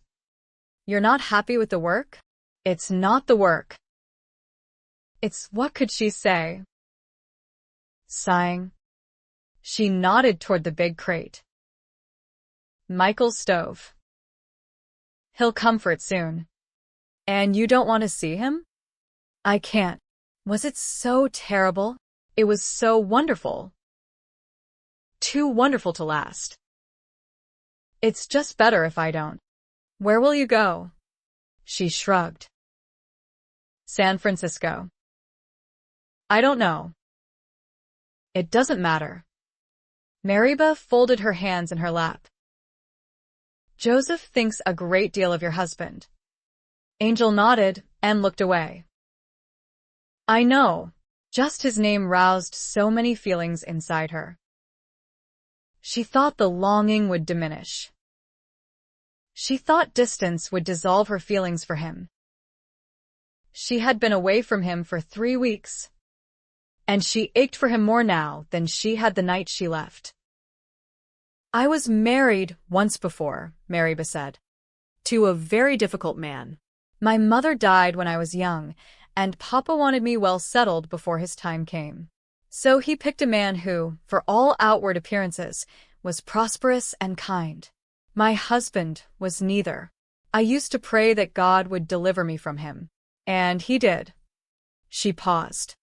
Then I learned how cruel life can treat a woman alone. I've been alone all my life, Angel said simply. If your husband is even half the man Joseph thinks he is, you should go back and work things out with him. Angel retreated. Don't shit on me, she said defensively. You don't know anything about my life or where I've been. Mariba was silent for a long moment, and Angel regretted her harshness. You're right, Mariba said finally. I don't know all the circumstances, but I do know the little Joseph told me. What did he tell you? Angel said, hearing the brittle tone in her voice, but unable to ease it. Troubled. Mariba looked at her sadly. That your husband took you out of a brothel. He fell in love with you the first time he saw you, and probably loves you still. Her words sent a shaft of pain through Angel. Love doesn't last. She didn't know how much showed in her pale face. Mariba's face softened. Sometimes it does. If it's the right kind. Angel lay in the darkness after Mariba left and worked over what she had said. Mama had worked to keep Alex Stafford's love alive. She had tried everything to please him and keep his passion alive. Angel wondered now if it hadn't been those very efforts that served to drive him away. Mama had been so hungry for his love. Her entire life had revolved around Alex Stafford's coming to the small cottage. Her happiness depended solely on him. It had been an obsession. How was what she was feeling for Michael any different? She couldn't stop thinking about him. Her heart longed to be near him, to hear his voice, to see his eyes light up when he looked at her. Her body ached for him, for his warmth and his touch. Her emotions were in turmoil. She told Joseph in the morning that she was leaving. You can't go, he said, clearly very upset with her. Mariba hurt her back last night. Didn't you, Mariba? Mariba looked confused. You can admit it, he told her. She spread her hands. See, Joseph said. And I've got a shipment out back. I can't get it all out on the tables by myself. All right. Joseph, Angel gave in. But as soon as that's done, I have to leave. She set to work immediately, in a hurry to finish the project and be on her way. Joseph kept telling her to take it easy. He didn't need another woman with a pulled back. When they stopped for dinner, he poked over his food for so long. Angel was exasperated. When she got up to go back to work, he told her to sit down and finish her coffee. If he was in such a dither about getting his merchandise out, why was he wasting so much time? And nothing seemed wrong with Mariba's back when she rose and took the heavy platter from the table. When they set back to work, he said he'd changed his mind about where he had put some lanterns and wanted to move them to the other side of the store. The merchandise on the table he chose had to be moved. 2. She did as he said, feeling more and more tense as the day went on. Get out of here, Angel. Go. Now. But she stayed, working with Joseph, wanting to finish what they had started, even if he was changing his mind every half hour.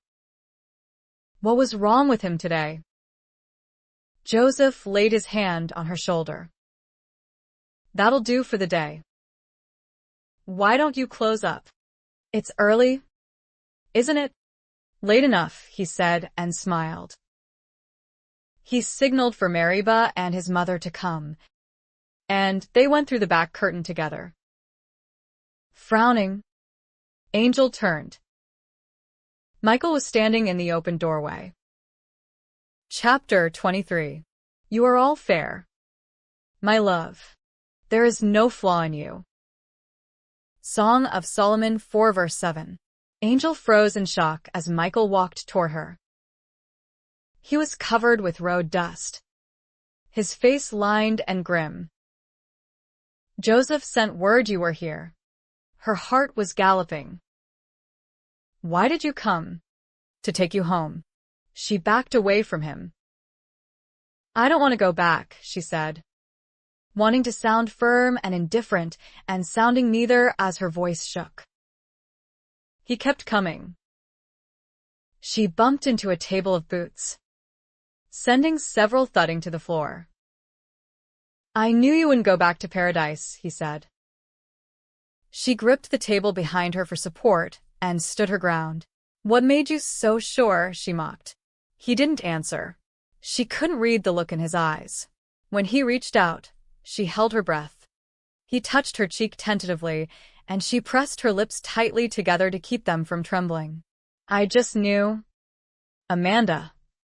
Unable to bear the rush of emotions, she pushed past him frantically. You don't even know why I left you. Michael caught hold of her and swung her around. Oh. Yes. Ido. He pulled her into his arms. You left because of this. He covered her mouth with his. When she tried to push free, he cupped the back of her head. She struggled harder as the betraying warmth stole over her. When she stilled finally, Michael slipped the bandana off her hair, pulling the ribbon loose. He raked his fingers into her hair and tipped her head back. She could feel the fierce pounding of his heart beneath her palms. That was it, wasn't it? He said hoarsely. Ashamed, she tried to turn away, but he wouldn't let her. Wasn't it? I don't want to feel this way, she whispered brokenly. Someone cleared his throat. Is the store still open? Michael turned, his hands sliding down her arms. He squeezed her hands gently before releasing her. No. It's not. Sorry. He crossed the room and politely showed the prospective customer out the door. He closed it firmly after him, set the lock, and flipped over the sign in the window. When Michael turned, he saw Amanda at the back of the store. She stooped over for something near the Franklin stove. He followed and saw she had a carpet bag and was gathering her few things together. His mouth tipped. We'll go home in the morning. She wouldn't look at him. You go home. I'm going to San Francisco. He clenched his teeth, striving for patience. Her face was so white and strained. When he tried to touch her again, she moved quickly, putting a barrel between them. She was stuffing her clothes into the bag frantically. You're in love with me, he said. Do you think you can run away from that? At the words, Angel froze, her head down, her hands gripping the bag tightly. She was shaking violently, The effect he had on her was shattering. She began stuffing her clothes into the bag again. The sooner she got away from him, the better. She was trying to stuff her feelings in along with them. I told you I would never let myself fall in love with anyone, and I meant it. But miracle of miracles. You did. Didn't you? He said, as determined and relentless as ever. Go away. Michael. Not a chance. Just leave me alone. She rolled up the last skirt and jammed it in with the rest of her things. She snapped the bag shut and glared up at him. You want to know what love feels like to me? It feels like you're ripping my heart out. His eyes flashed. It started feeling that way when you left. Not when you were with me. She tried to move past him, and he blocked her way. I saw the way you started looking at me. Amanda. I felt the way you responded that last night. I felt it all the way through me. And it gave you a sense of power. Didn't it? Didn't it? Yes, he admitted roughly and caught her arm when she would have retreated to the back door. But it's not a power I'm going to use against you. You're right, she said, trying to tug free. I'm not going to give you the chance. He yanked the bag from her hand and sent it bouncing off the back wall. I'm not your father. I'm not Duke. I'm not some gent paying for half an hour in your bed. His hands tightened on her arms. I'm your husband. I don't take what you feel lightly. I love you. You're my wife. Biting her lip, Angel forced the tears back. Michael gentled. He cupped her face so she couldn't look away from him and saw her heartbreaking struggle against her emotions. Emotion had always been her enemy. She couldn't allow herself to feel if she were going to survive. He understood that, but he had to make her see that it wasn't an enemy anymore. Amanda. I knew the day I saw you that you belonged with me. Do you know how many times men have said that to me? She said, wanting to drive him away. He went on doggedly as though her words hadn't stabbed at him. I've loved watching you grow and change. You're never the same. I love the way you take on new things, your drive to learn. I love how you work. How you have this little girl look on your face when you finish something you've never tried before. I love watching you skip across the meadow with Ruth. I love seeing you laugh with Miriam and hang on Elizabeth's wisdom. I love the whole idea of growing old with you and waking up to you every morning for the rest of my life. Don't, she whispered brokenly. I haven't even started. He shook her tenderly. Amanda, I loved giving you pleasure. I loved feeling you melt. I loved hearing you say my name. She blushed and he kissed her. Love cleanses, beloved. It doesn't beat you down. It doesn't cast blame. He kissed her again, wishing he had the right words to say what he felt. Words would never be enough to show her what he meant. My love isn't a weapon. It's a lifeline. Reach out and take hold, and don't let go. When he drew her into his arms this time, she didn't struggle. When she put her arms around him, he sighed. The stress of the past weeks dissolving. This feels good, doesn't it? And right. I couldn't stop thinking about you, she said miserably, pressing closer, inhaling the sweet scent of his body. She had missed this feeling of safety that only came when she was with him. He was so determined to have her. Well, why not let him? Wasn't it what she wanted? To belong to him. To stay with him forever. Wasn't this what she had longed for every moment since she had left him? You make me hope. Michael. I don't know if that's good or not. It's good, he said, holding her close and rejoicing at her admission. It was a beginning. They left at first light. Angel rode behind Michael, her hands tucked securely into his belt. He said little other than to ask how she'd made it to Sacramento. She told him in detail about old Sam Teal and his hard luck. He laughed when she told him about selling the pans at the mining camp. She laughed, too. I didn't think I'd be good at anything. I'll let you handle business with Joseph next time we bring in a shipment of produce. Joseph's a different matter altogether. He wouldn't be so easily blinded. He likes you. You know. He does. She was oddly pleased. I thought he let me stay as a favor to you. Partly. He said he knew God had his hand on you when you walked in the door that day. Angel didn't answer. She didn't think God had his hand on anything that had to do with her. He had washed his hands of her long ago. She slid her arms around Michael's waist and leaned her head against his strong, broad back. She was perilously close to crying. Shaking, she fought a nebulous fear gnawing at her. Michael sensed it but waited until they stopped for a rest to talk about it. Dismounting, he lifted her down from the horse. Tipping her chin, he searched her eyes. What is it? Amanda? It was pure luck that I found Joseph when I did. Michael knew it was far more than that. But telling her wouldn't make her believe it.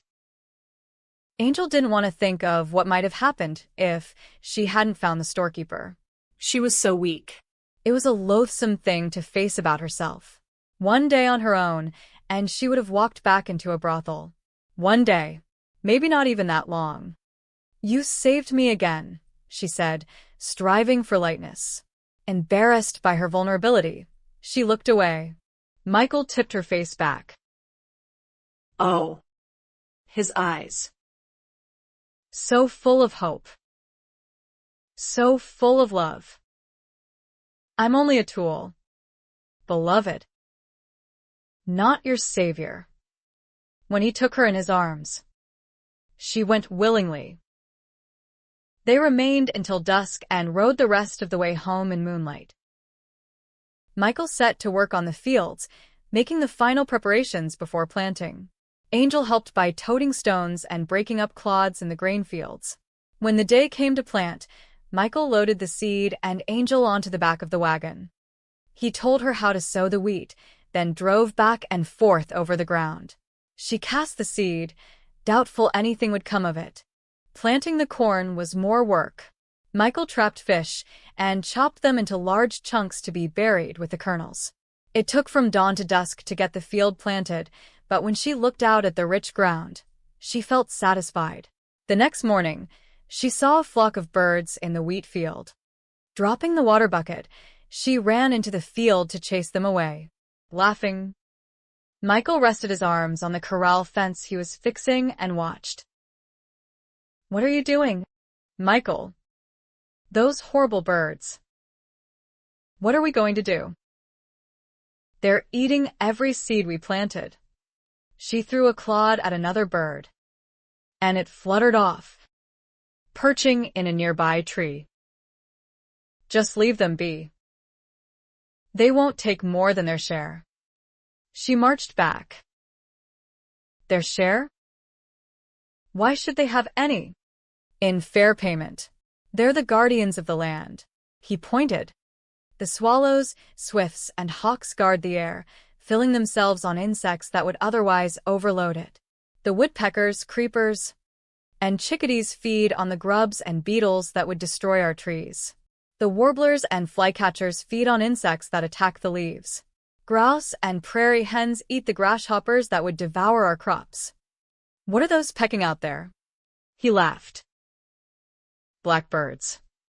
Well, they're good for nothing, aren't they? They guard the surface of the soil, along with the help of crows, thrushes, and larks.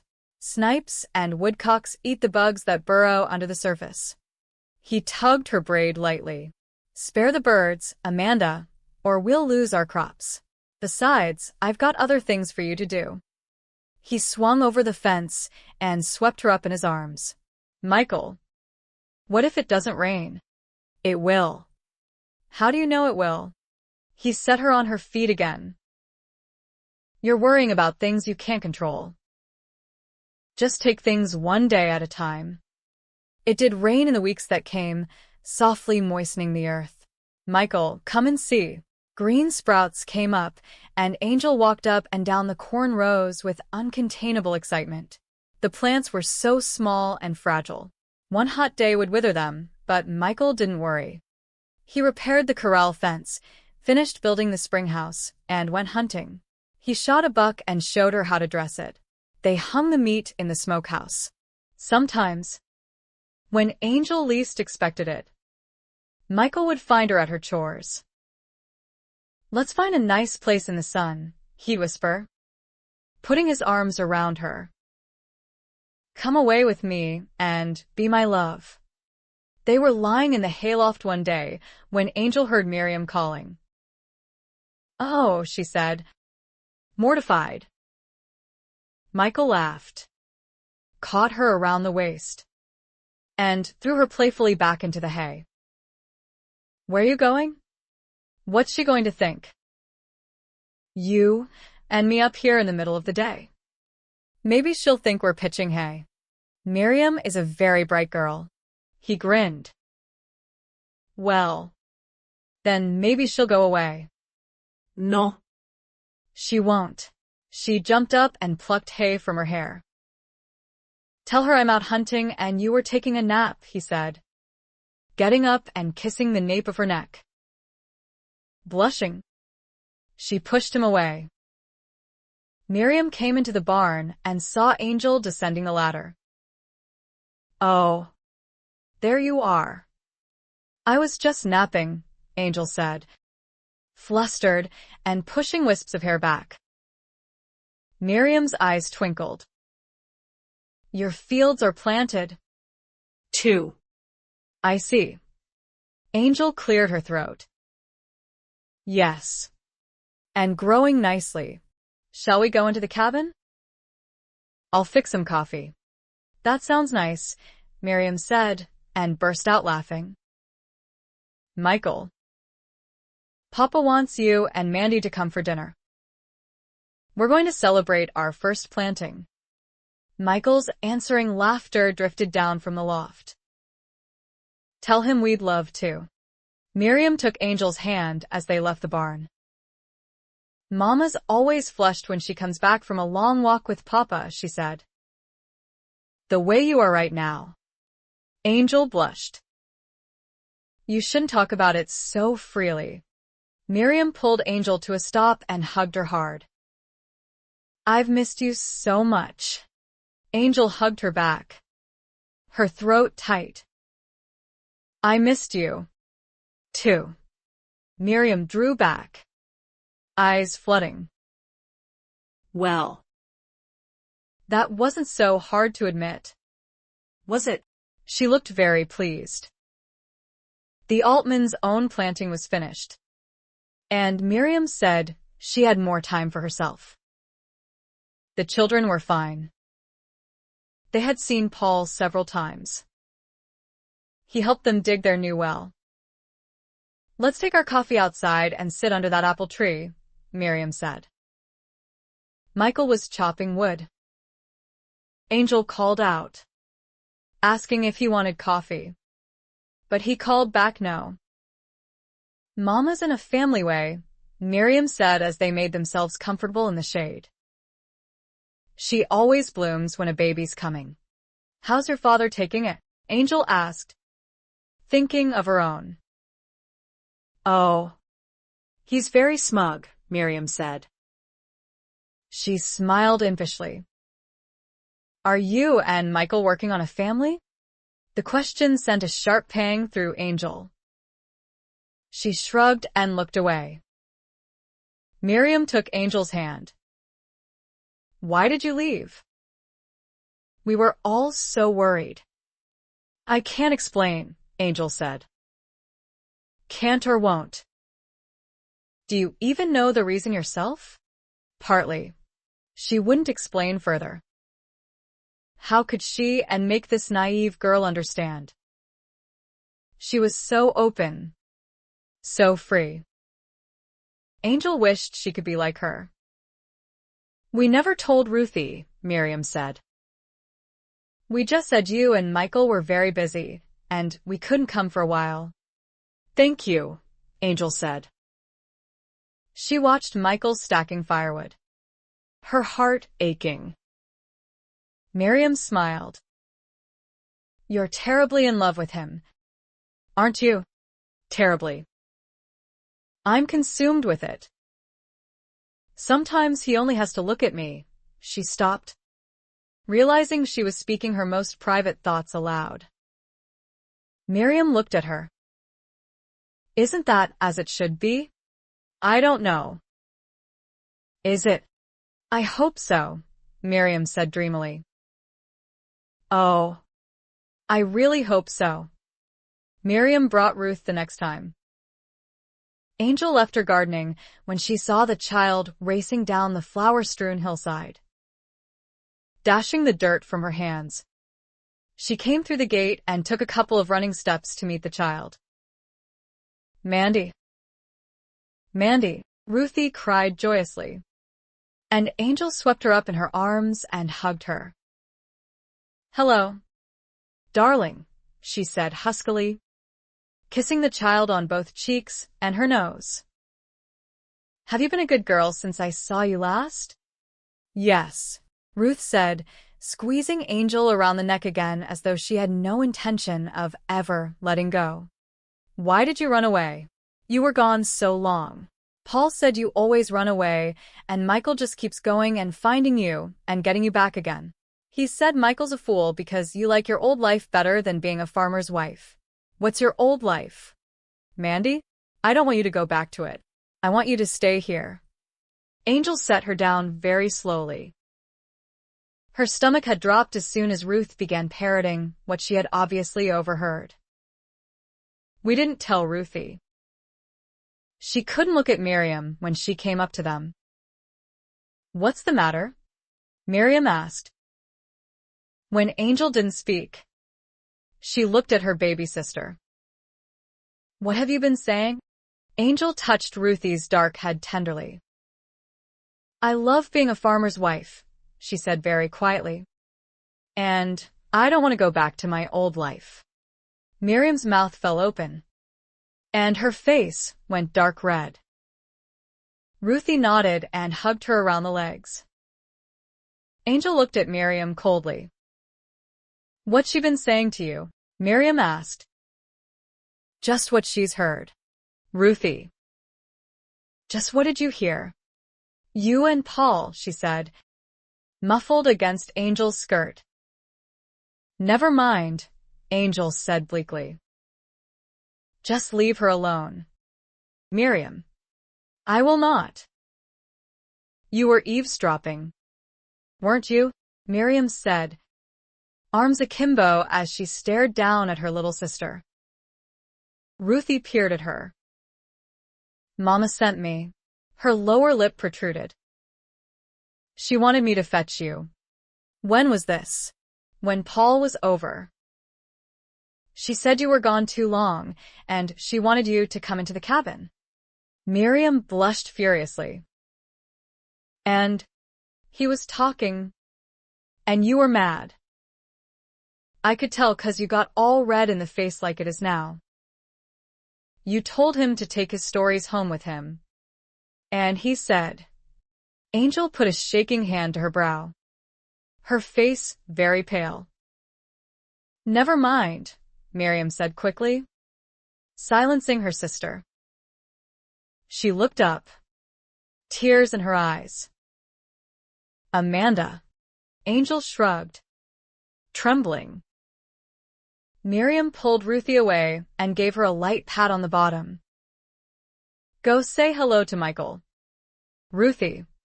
Ruthie chewed on her lower lip, tears building in her eyes. You're not mad at me? She bent down. I forgive you. Now go on. She kissed her little sister. We'll talk about it later. Pumpkin. Go see Michael. When Ruthie reached Michael, he swung her up onto the fence. I'm sorry. Miriam was distressed. Say something? Amanda. Don't look like that. What was there to say? Would you like some coffee? No.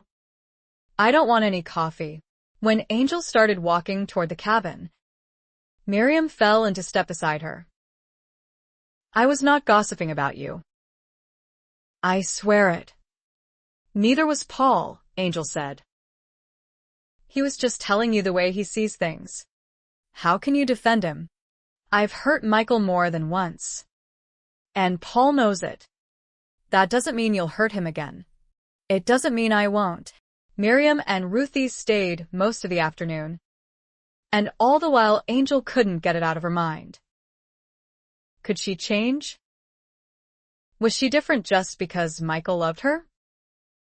Or was this just the quiet before the real storm? Michael knew something was wrong. A month of blissful happiness, and he could feel her drawing away from him again. He was afraid. Lord, don't let her pull away from me again. Help me hold on to her. Come here, he said, putting a blanket before the fireplace.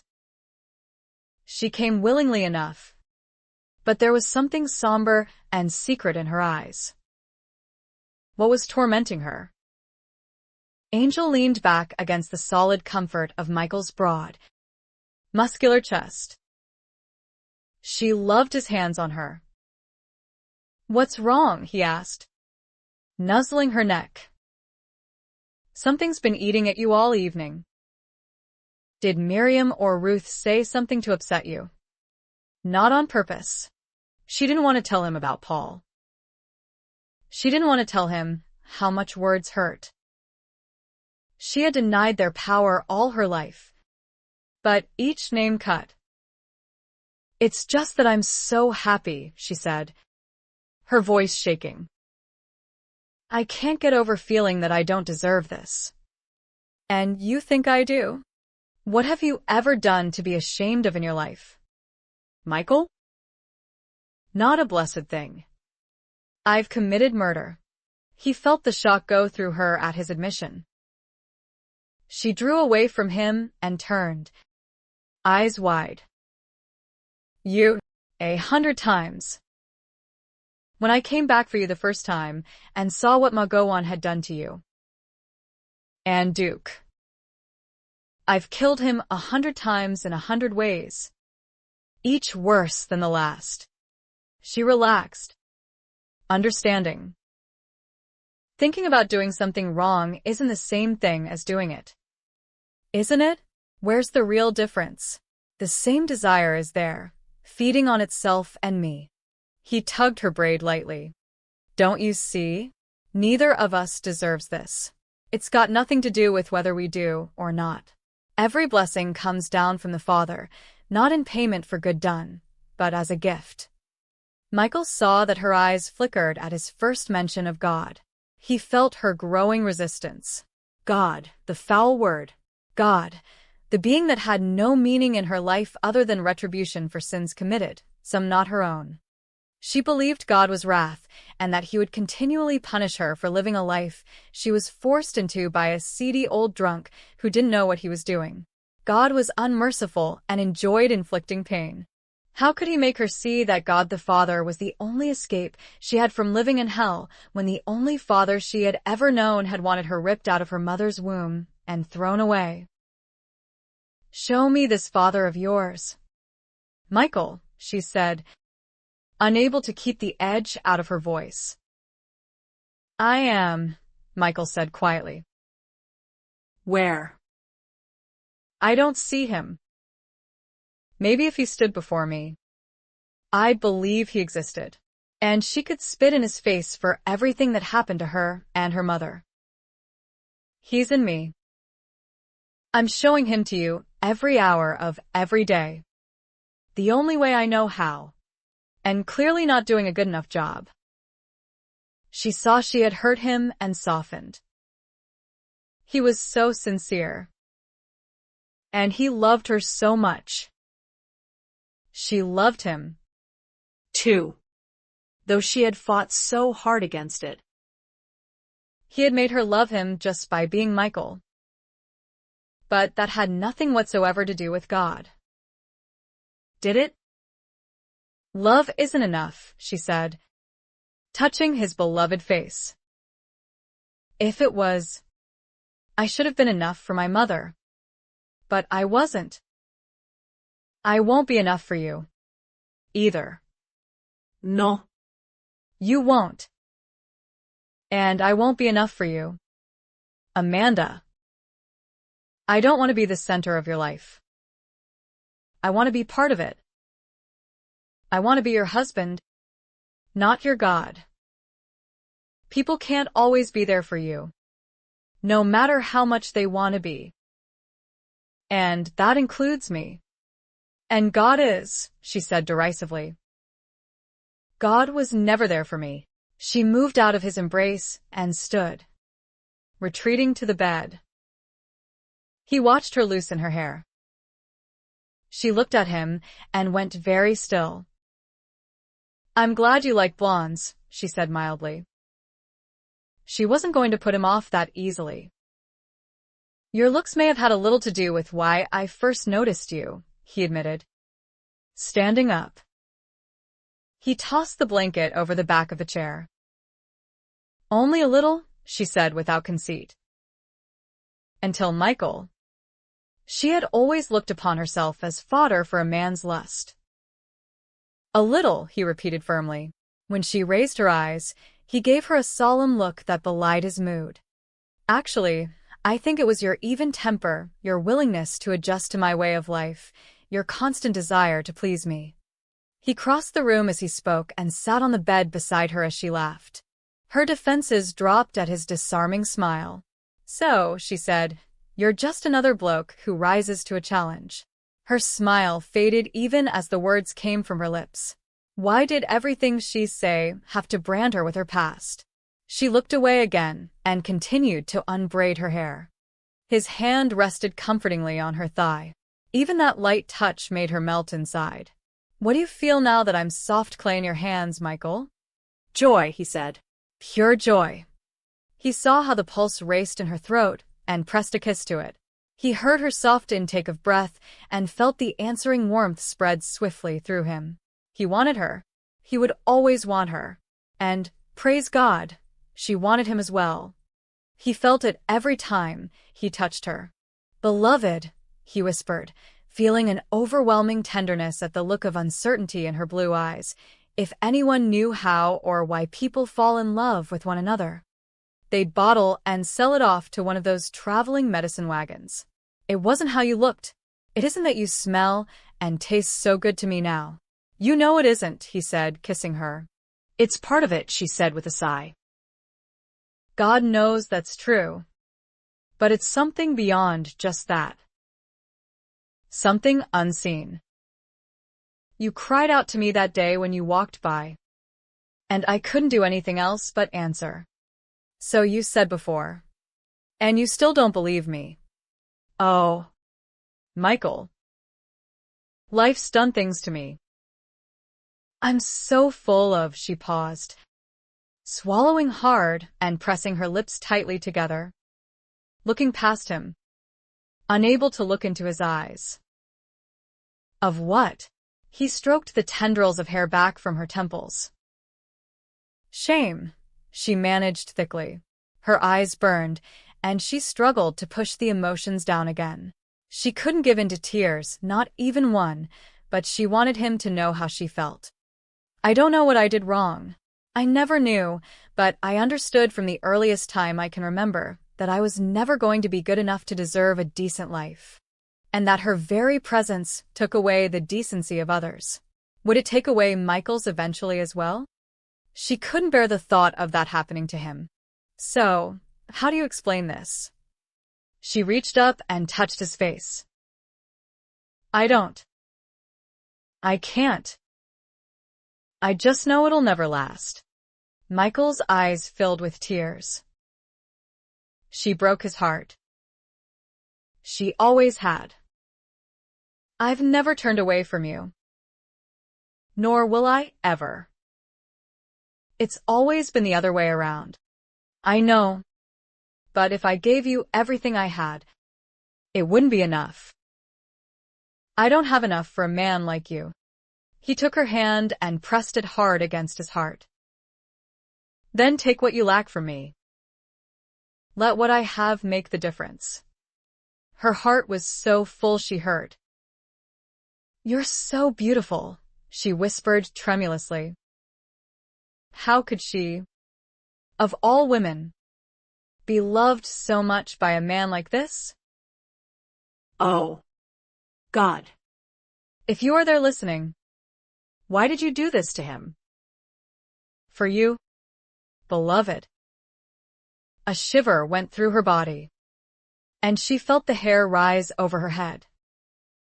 Not for me. Never for me. She closed her mind tightly to the still, quiet voice. What is it? Michael asked, seeing her sudden pallor. He was so handsome, but she was drawn to him for something other than that. Maybe it was as he said, something unseen. There was something inside him that drew her like a moth to flame, but it was a flame that didn't scorch or destroy. It lit something deep inside her, so that she felt she was becoming part of him. He gave her life meaning. It wasn't a matter of survival anymore. It was something else she couldn't even yet define or understand, and yet it kept beckoning to her. And what of Paul? Angel? A frown flickered across her brow. Michael lay beside her and tipped her chin toward him. Tell me. She marveled at how he was sensitive to her every thought. But could she reveal this without driving the wedge in further between him and his friend? Paul wasn't wrong about her. He saw her as the rest of the world must. As a woman who sold her body for money and nothing more. She shook her head. Michael kissed her as though he wanted to give her his hope. I wish I could change things, she said sadly when he raised his head to search her eyes. I wish I had come to you clean and whole, so that I would love you more than I do now, he asked with a tender smile. So that I might be worthy of you. She drew his head down and kissed him. I can give you pleasure. You please me just as you are. She wanted more than anything to please him, in all ways. Remember all I taught you. Angel. Duke's voice came unbidden. Use it and use him. When Michael smiled at her, the dark voice lost its power. No barriers, Michael said. Nothing between us. So Angel gave herself up. She had no thought for anything but Michael. She had always thought a man's body ugly. Michael was beautiful, and she worshipped him. Michael rejoiced in her. You're like the earth, the Sierras, the fertile valley, and the sea. He drew her up so they were sitting cross-legged on the bed, facing one another. She didn't know what he had in mind until he took her hands and bowed his head.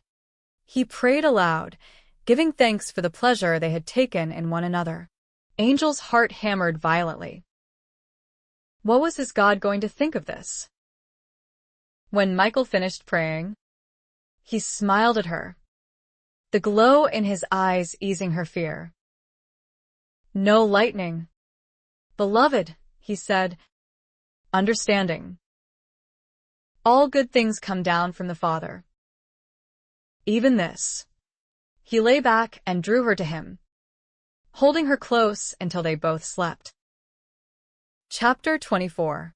For I tell you, unless your righteousness exceeds that of the scribes and Pharisees, you will never enter the kingdom of heaven. Jesus. Matthew 5:20. Paul sat brooding before his fireplace, a jug in his lap and his wedding picture in his hand. Tessie had been gone 2 years now, and he wanted to keep her memory alive. He didn't want to forget what she looked like. But lately, until he held the picture, all he could remember was that she was dark and had Michael's smile. He tried to remember what her skin felt like and how her voice sounded, but it was all fading away, all except the sweet memory of what they had shared so briefly. The empty, aching loneliness she had left behind was all that remained firm. Laying the picture aside, Paul drew long on the whiskey. Leaning his head back, he closed his eyes wearily. He hadn't seen Michael since he had come and asked him to help him find Angel. He couldn't forget that day or his own regret. She's run off again? Yes. I have to find her. Let her go. You're better off without a woman like her. Michael's eyes blazed. When are you going to open your eyes? When are you? Paul shot back. If she loved you, don't you think she'd stay? You wouldn't be able to drive her out. Michael, when are you going to see what she is?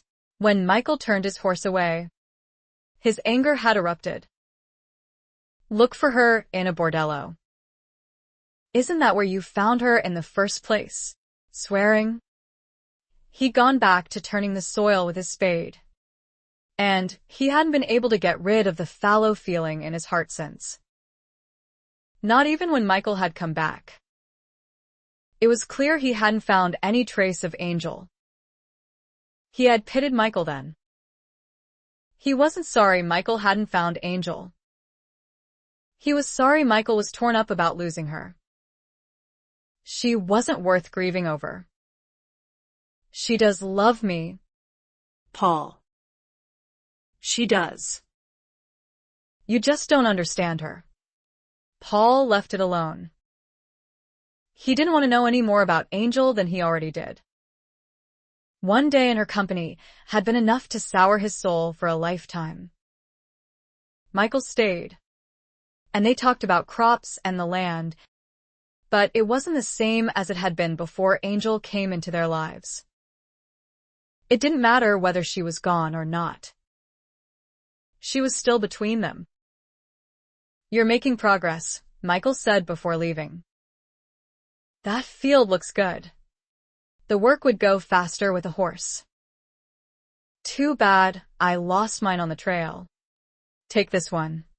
He took off the saddle while Paul stood dumbfounded. As soon as your crops are and you'll have enough to buy another. Ashamed. Paul couldn't speak past the lump in his throat. Michael shouldered the saddle. You'd do the same for me, wouldn't you? Paul. He headed for home. A few days later, Paul took a side of venison to the Altmans and learned Michael was on his way to Sacramento to bring Angel home. Joseph had sent word she was working in a general mercantile. A likely story. He'd bet everything she was selling herself to wintering miners. 6 ounces of gold for 15 minutes.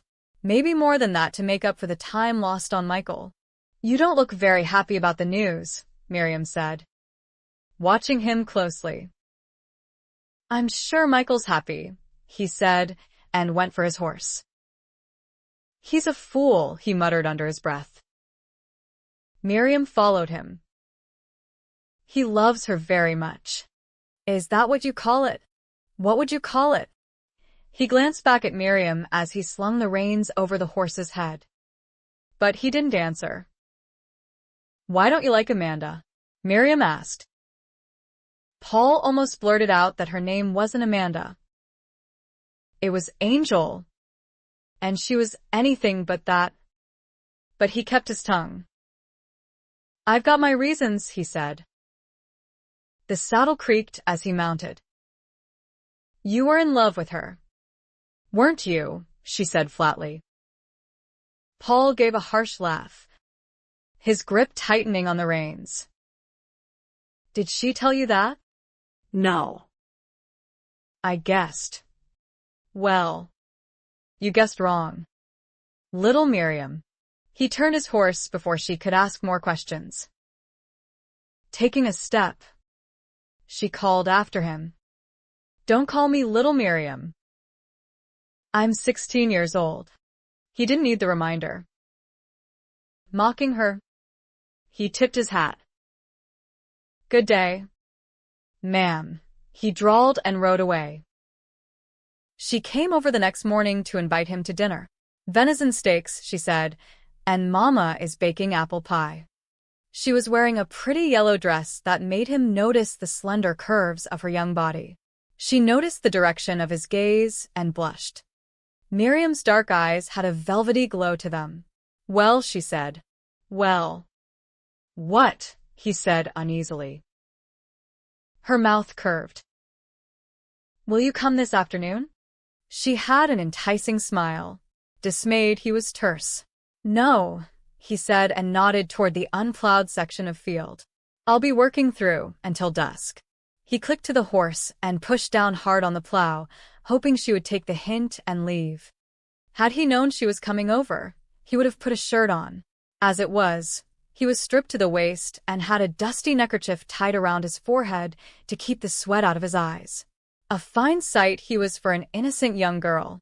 Paul couldn't get it out of his head that if Miriam Altman had come along a few months earlier, Michael wouldn't be in the mess he was. Miriam was just right for Michael. If that harlot ran off again, which she undoubtedly would, maybe Michael would come to see it, too. This girl would come to his marriage bed a virgin and stay faithful to him to death.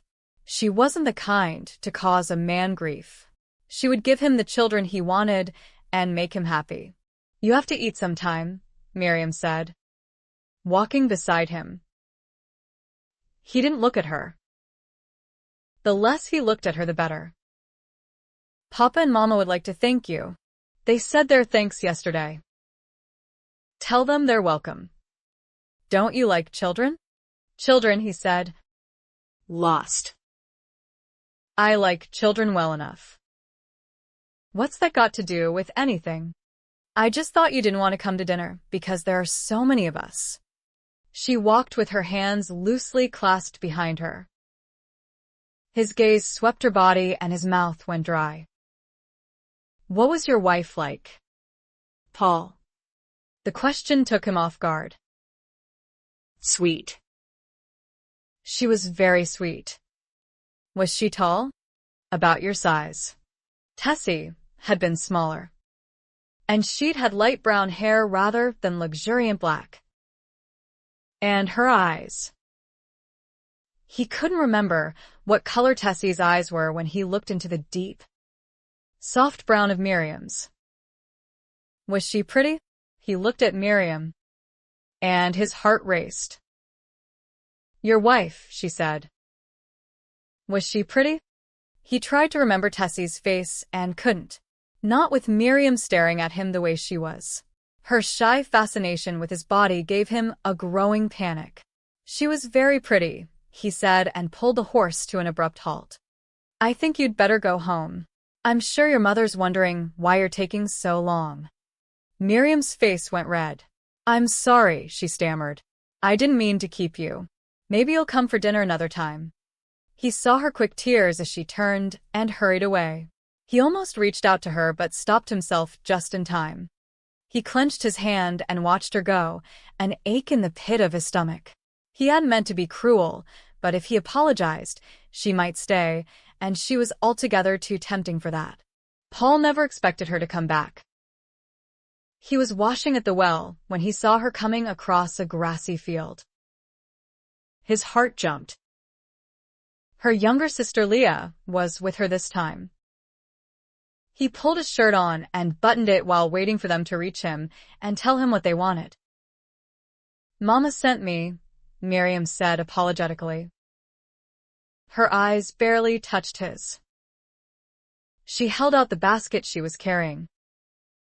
"Thanks," he said roughly, taking it.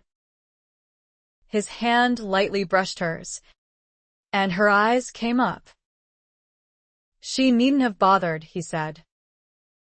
"Oh." "It was Miriam's idea," Leah said, mortifying her older sister further. "Hush." "Leah," Miriam said, blushing. She took her sister's hand. "We'd better go." "Enjoy your dinner, Paul." Paul watched the gentle sway of her hips. "I've got no right to be feeling this way about a girl like her." "Tell your mother I'll bring the basket over." "No hurry," Miriam called back. "I'll come get it tomorrow." That was exactly what he didn't want her to do. He would ride over at first light and leave the basket at their door. He put it down and brought up another bucket of cold water. Dousing his face, he cooled himself down. He was in bad shape when just looking at a pretty, 16-year-old girl made him feel this way. He ought to ride to the nearest camp and stop in at the local brothel. The very idea sickened him. He took Miriam's basket into the cabin. The grate was cold. He lit a fire and ate. He was feeling the same emptiness he had when Tessie died. Those first months without her had been bad, but he had had the struggle to survive the Sierras to occupy his mind. When he and Michael reached this land, he poured himself into building the cabin. Then the grief had struck hard. The fierce pain of loss had been too much. He couldn't look out at the fields of wildflowers without thinking about how much Tessie would have loved it. Their own land in California had been a shared dream. It was empty and meaningless without her. When the gold rush hit, he was ready to leave. In the beginning, he had lost himself in the excitement of working the streams, the chance of getting rich just beyond his reach. The excitement quickly wore off. Life narrowed down again to dawn-to-dusk labor. All he made was enough for food and a day in town to get drunk and go to a brothel. Even while taking his pleasure, he couldn't rid himself of the pointlessness of his life and the shame of it. He knew what he bought was counterfeit. He knew because he had had the real thing with Tess. Angel's words came flooding back. Hard and cold. I know what I am, mister. But you call yourself his brother. When he gave up looking for gold and came back here to his land, he thought he had hit rock bottom. He had been wrong. He swore to himself he would make it up to Michael. He would leave Miriam Altman alone so that when the time came and Angel left him again, there would be a decent girl waiting for him. He tried to sleep and couldn't. He couldn't get Miriam out of his head. He would close his eyes and see her dark, smiling eyes. Giving up, he put another log on the fire and took his wedding picture off the mantel. He stared at Tessie's face again. Although it was still precious to him, it roused no deep emotion, not as it had a year ago. A year ago, he hadn't thought the pain would ever go away. But then, a year ago, he thought he would never fall in love again. Amanda, Miriam cried out, racing down the hillside. Come quick. It's Ruthie. Angel ran toward her. What's happened? She's up a tree, and I can't get her down. Help me. Angel raised her skirts and ran up the hill after Miriam. She was breathless when they reached the gnarled old oak. Heart in her throat, Angel looked up at the child perched 20 feet above on a thick branch. Oh. How did you get up there? You little mouse. Ruthie waved down at her. Ruthie, Angel cried out in alarm. Hold on. Don't you budge. We'll get you down. I tried to climb, and I couldn't, Miriam said. You give it a try. Me? I've never climbed a tree in my life. Mandy, are you going to help me down? Ruthie called down. You'd better hurry, Miriam said, pushing at her. There's no time to lose. She bent and cupped her hands. Angel's skirts got in the way. Wait a minute. I can't do it like this. She bent over, grabbed the back hem, and pulled it up between her legs, shoving it into her belt. She climbed up onto the first branch with Miriam's help. Don't be scared, Ruthie. Just don't move. I won't, Ruthie said, swinging her feet back and forth and seeming to have a wonderful time. What am I doing? Angel muttered under her breath as she scrambled higher. She thought she heard laughter. Don't look down, Miriam called up to her. You're doing fine. Angel wasn't sure whether Miriam was speaking to her or Ruthie as she made her way up through the branches. When she was within a few feet, she saw that Ruthie had a rope tied around her waist holding her securely to the trunk. She couldn't have fallen if she wanted to. What was worse, the little imp was grinning from ear to ear. "Isn't it fun, Mandy? Ever seen your cabin from this vantage point?" Miriam said, just below her. Angel's face flamed in anger. "You scared me half to death." "What do you think you're doing?" Miriam climbed past her and straddled on a large branch. "You said it yourself. You've never climbed a tree in your life." She grinned mischievously. "It's about time you did. You pulled her up by yourself?" "She might have been hurt." "We helped," Jacob said, coming down from a higher branch. Andrew was just above him, and Leah peeked out from behind the trunk. They all looked so pleased with themselves. She forgot her anger and laughed. A tree full of magpies. Pulling herself up, she straddled a thick branch. "You did real well for your first time," Andrew said, walking along a limb. Angel gave him a mock frown. "You should be working with your father. He gave me the day off. He wanted to take Mom out for a walk." Miriam laughed. "I told him we'd go for a walk instead." She lowered her voice, so only Angel could hear. One of the disadvantages to having a one-room cabin is the lack of privacy. She leaned her head against the trunk. "When I get married, my husband and I are going to build a loft for the children, and we're going to have a nice cozy bedroom next to the kitchen." "There's Michael," Ruthie pointed. The children shouted and whistled until he turned and looked up the hill. He strode toward them. When he reached the tree, he looked up, fists planted on his hips. "What's this?" He saw Angel aloft and laughed. "You, too." "They tricked me," she said with great dignity. Miriam winked at her and called down to him. "You're going to have to get her down. She's stuck." Angel laughed when she saw Michael pull his boots off and start up. When he was just beneath her, he slid his hand up her calf. "Shall I tie Ruthie's rope around you and lower you away?" he asked, knowing perfectly well she could make it down on her own. "This would make a great swing tree," Leah said, climbing down next to him. "See that big fat branch? You could tie the rope right there."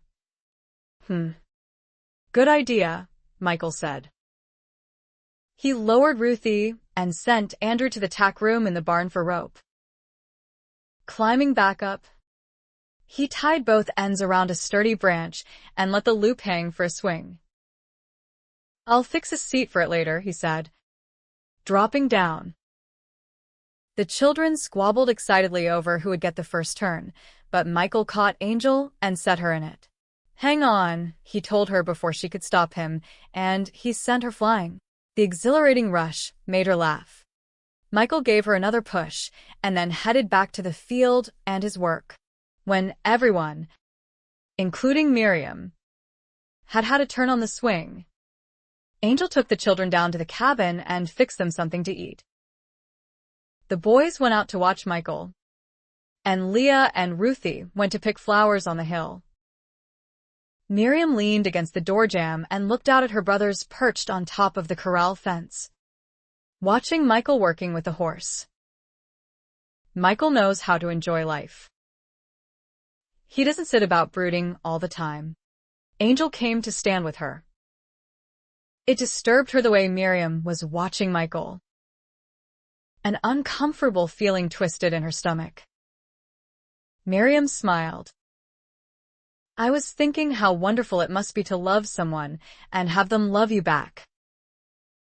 I'll bet when Michael wants you, he does something about it." Blushing, she straightened from the door jamb. "Mama would faint dead away if she heard me talking like this."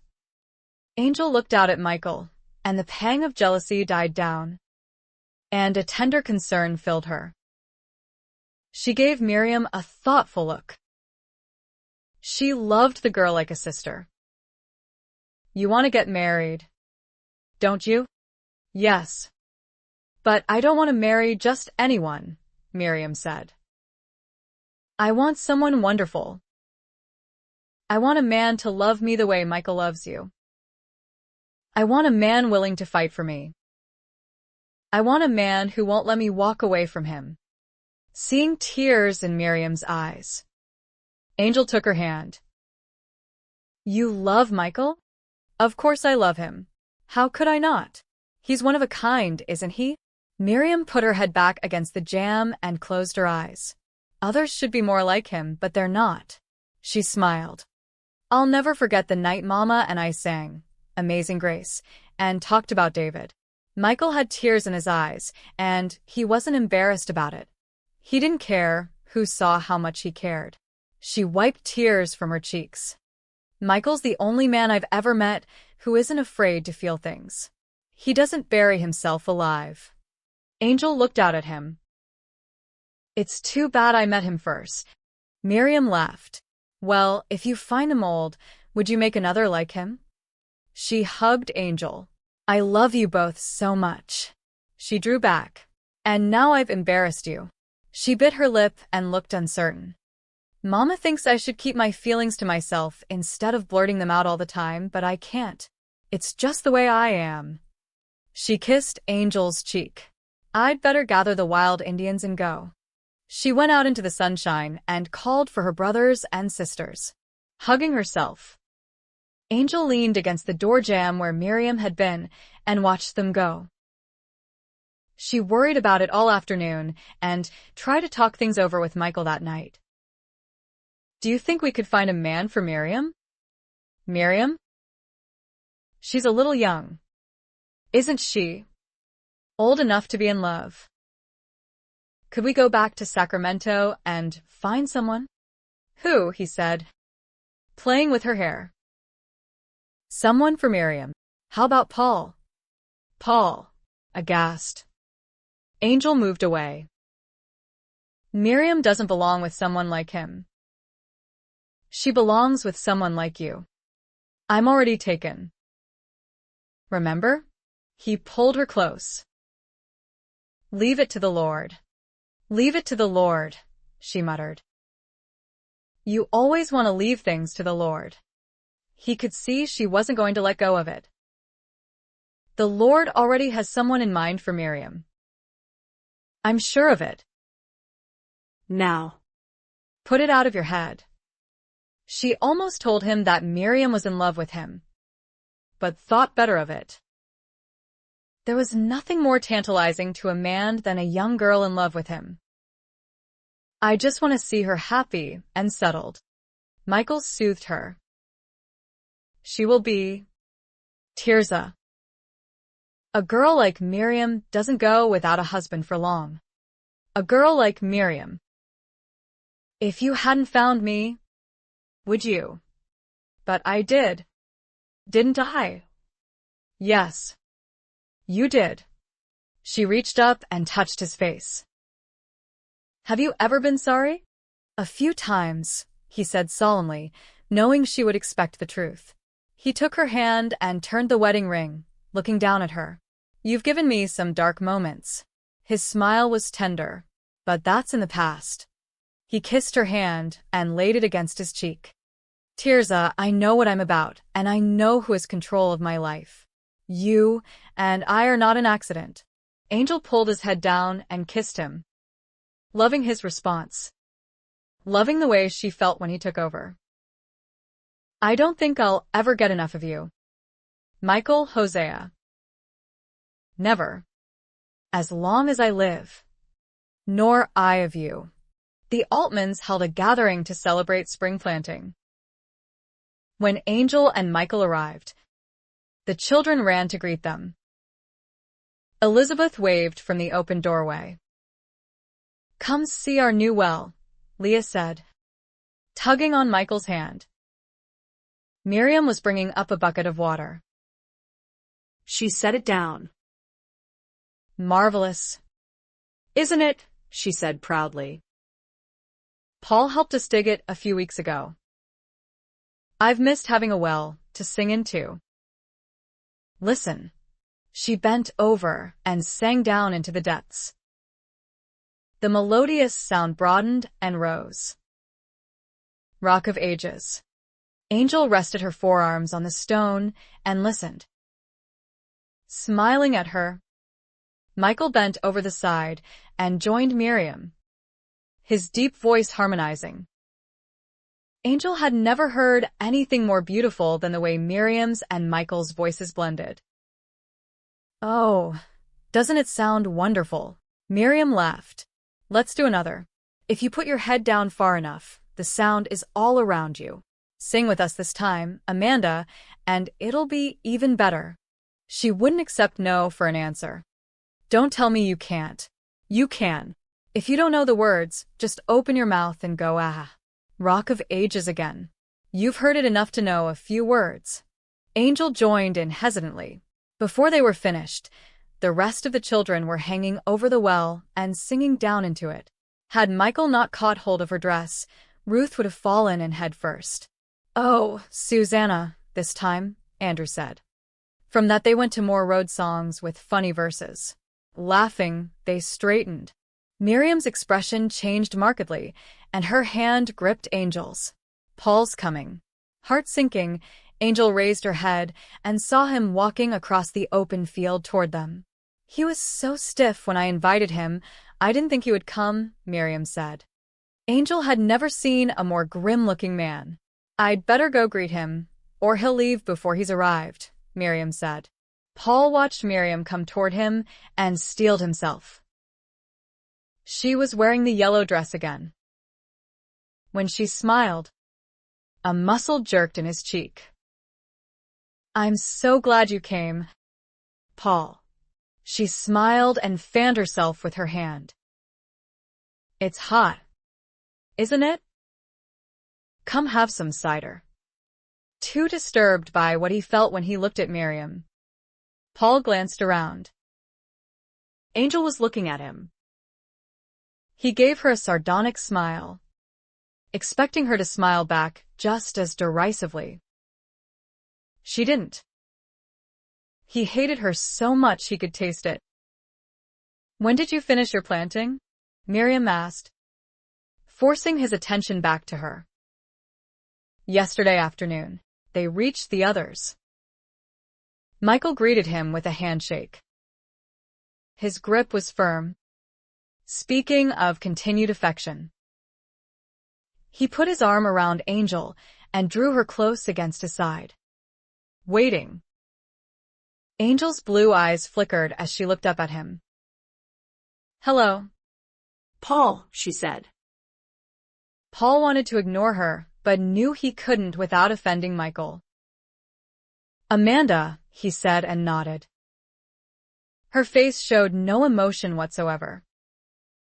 It didn't surprise him. What would she know about feelings? Miriam had come back with a tin cup and was watching the exchange closely. She handed him the cider and took Angel's hand. Mandy, would you help me hide the clues to the treasure hunt? Paul watched them go off together, hand in hand. Miriam's pretty, isn't she? Michael said, smiling slightly. Those dark eyes.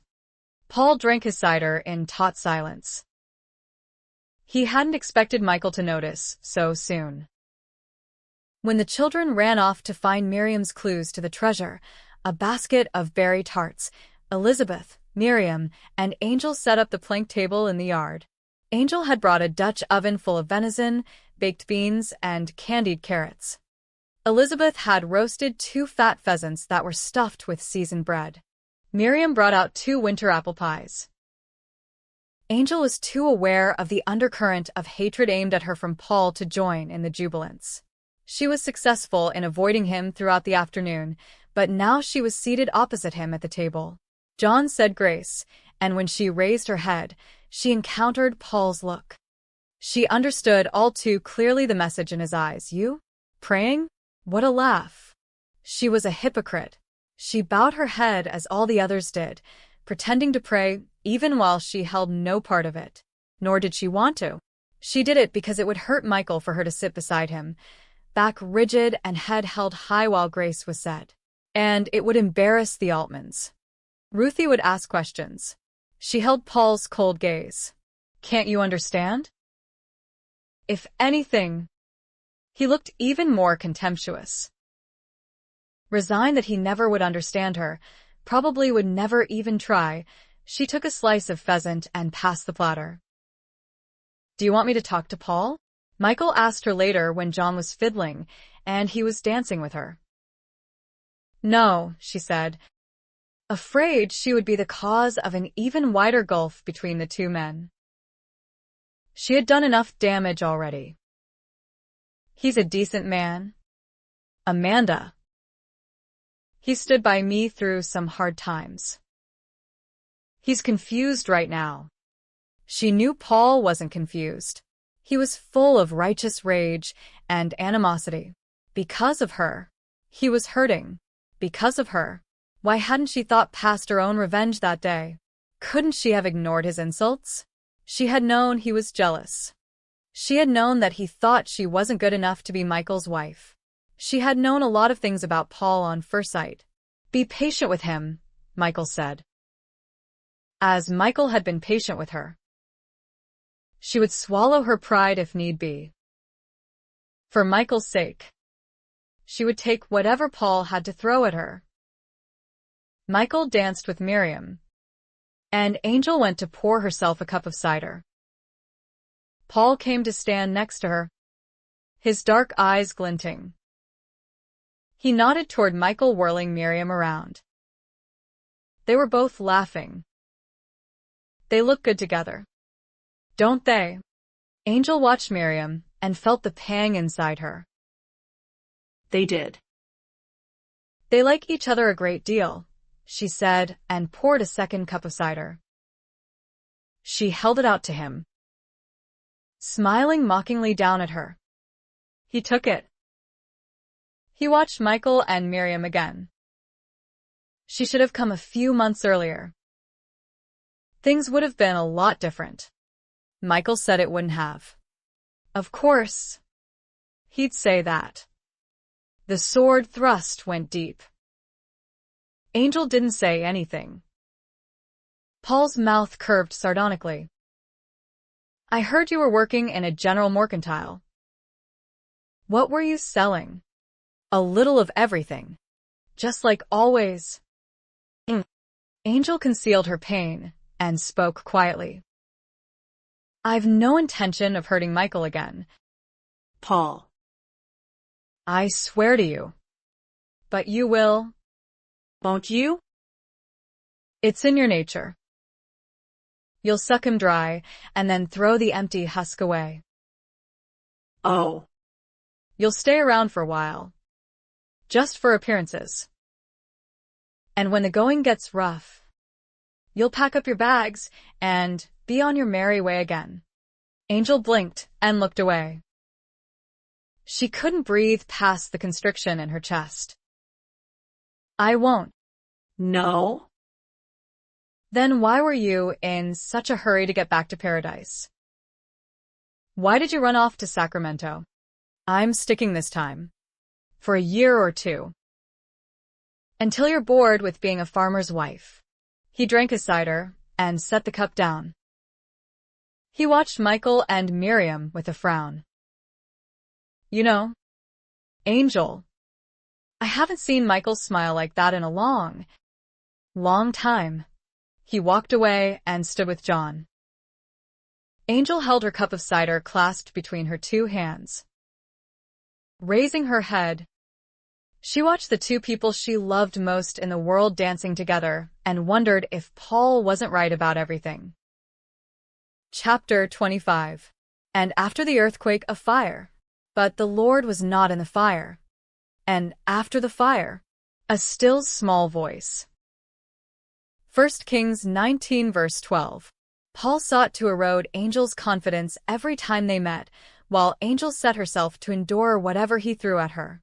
She told herself each time he made a cutting remark or insulting prophesy about where she would be in 10 years that she would make no retaliation. To fight back would only hurt Michael, and it wouldn't change how Paul felt about her. Whatever tomorrow brought, today she had Michael. Angel refused to defend herself against Paul. What was the point? She was polite. She was silent. She stood firm even when she wanted to run away and hide in a dark place where she could curl into a tight ball. I'm not a harlot anymore. I'm not. But the way Paul looked at her made her remember and feel she still was, no matter what she did. 1 year did not erase 10, and Paul brought back the dark years with Duke, the years of fear and loneliness and survival. And because of it, Paul's abuse drove her further into Michael's arms. The harder Paul tried to drive her away, the tighter she held to what she had. Michael told her not to be anxious about tomorrow, and she concentrated upon wringing the life out of each moment with him. He told her not to be afraid, and she wasn't, as long as he was with her. Michael loved her now, and that was all that mattered to her. He made her life meaningful and filled it with new and wondrous things. Though life was hard work from dawn to dusk, he somehow made it exciting. He opened her mind to things she hadn't noticed before. And a quiet voice in her head said over and over, "Come forth, beloved." Come forth from what? She couldn't get enough of Michael. He filled her mind and heart. He was her life. He awakened her before dawn with kisses, and they lay in the quiet darkness, listening to the symphony of crickets and bullfrogs and the wind chimes. Her body trembled at his touch and sang at his possession. Every moment of every day with him was precious to her. Spring brought a wildness of color. Bright splashes of golden poppies and purple lupins stained the green hillsides and unplowed meadowlands. Michael talked about King Solomon and how, even with all his riches, he could not clothe himself as God clothed the hillsides with simple wildflowers. I'm not going to plow that section, Michael told her. I'm going to leave it the way it is. Michael saw God in everything. He saw him in the wind and the rain and the earth. He saw him in the crops that were growing. He saw God in the nature of the animals that inhabited their land. He saw him in the flames of their evening fire. Angel only saw Michael and worshipped him. When he read aloud in the evenings before the fire, she lost herself in the deep resonance of his voice. The words washed over her like a warm, heavy wave and swept back into a distant sea. Jonathan scaling a cliff to rout the Philistines. David, a shepherd boy, killing a 9-foot giant named Goliath. Jesus raising the dead. Lazarus, come fort, come fort. Michael made nonsense sound like poetry. She took the Bible and put it back on the mantel. Love me, she said, taking his hand. And Michael could do nothing else. Elizabeth came with the children. Paul told us about a town not 10 miles from here.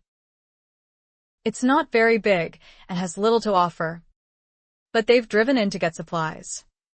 Angel noticed the small bulge of Elizabeth's abdomen. She offered coffee and biscuits and then sat down to visit. Ruthie wanted to sit in her lap, and she lifted her up. When are you going to have a baby? Ruthie asked, bringing stinging color into Angel's cheeks and a soft, mortified gasp from Elizabeth. Ruth and Altman. You are never to ask things like that, her mother said, taking her from Angel's lap and setting her firmly on her feet. Why not? Ruth was not the least discomfort and clearly not comprehending why her mother and Angel were. Because it's very personal business. Young lady. Ruth looked up at Angel, her eyes wide and surprised. You mean you don't want to have a baby? Miriam suppressed a laugh and took her little sister's hand. I think we'll go out and swing a while, she told them. Elizabeth sat down again and fanned her hot face. That child just blurts out whatever she's thinking, she said, and apologized. Angel wondered whether to tell her she couldn't have children and decided against it. I came to ask for your help, Elizabeth said. The baby comes in December, and I'd like you to act as my midwife. Angel couldn't have been more stunned or aghast. Me? But, Elizabeth, I don't know the first thing about helping someone have a baby. I know what needs to be done. Miriam wants to help, but I don't think a young, impressionable girl like her should be attending a birthing.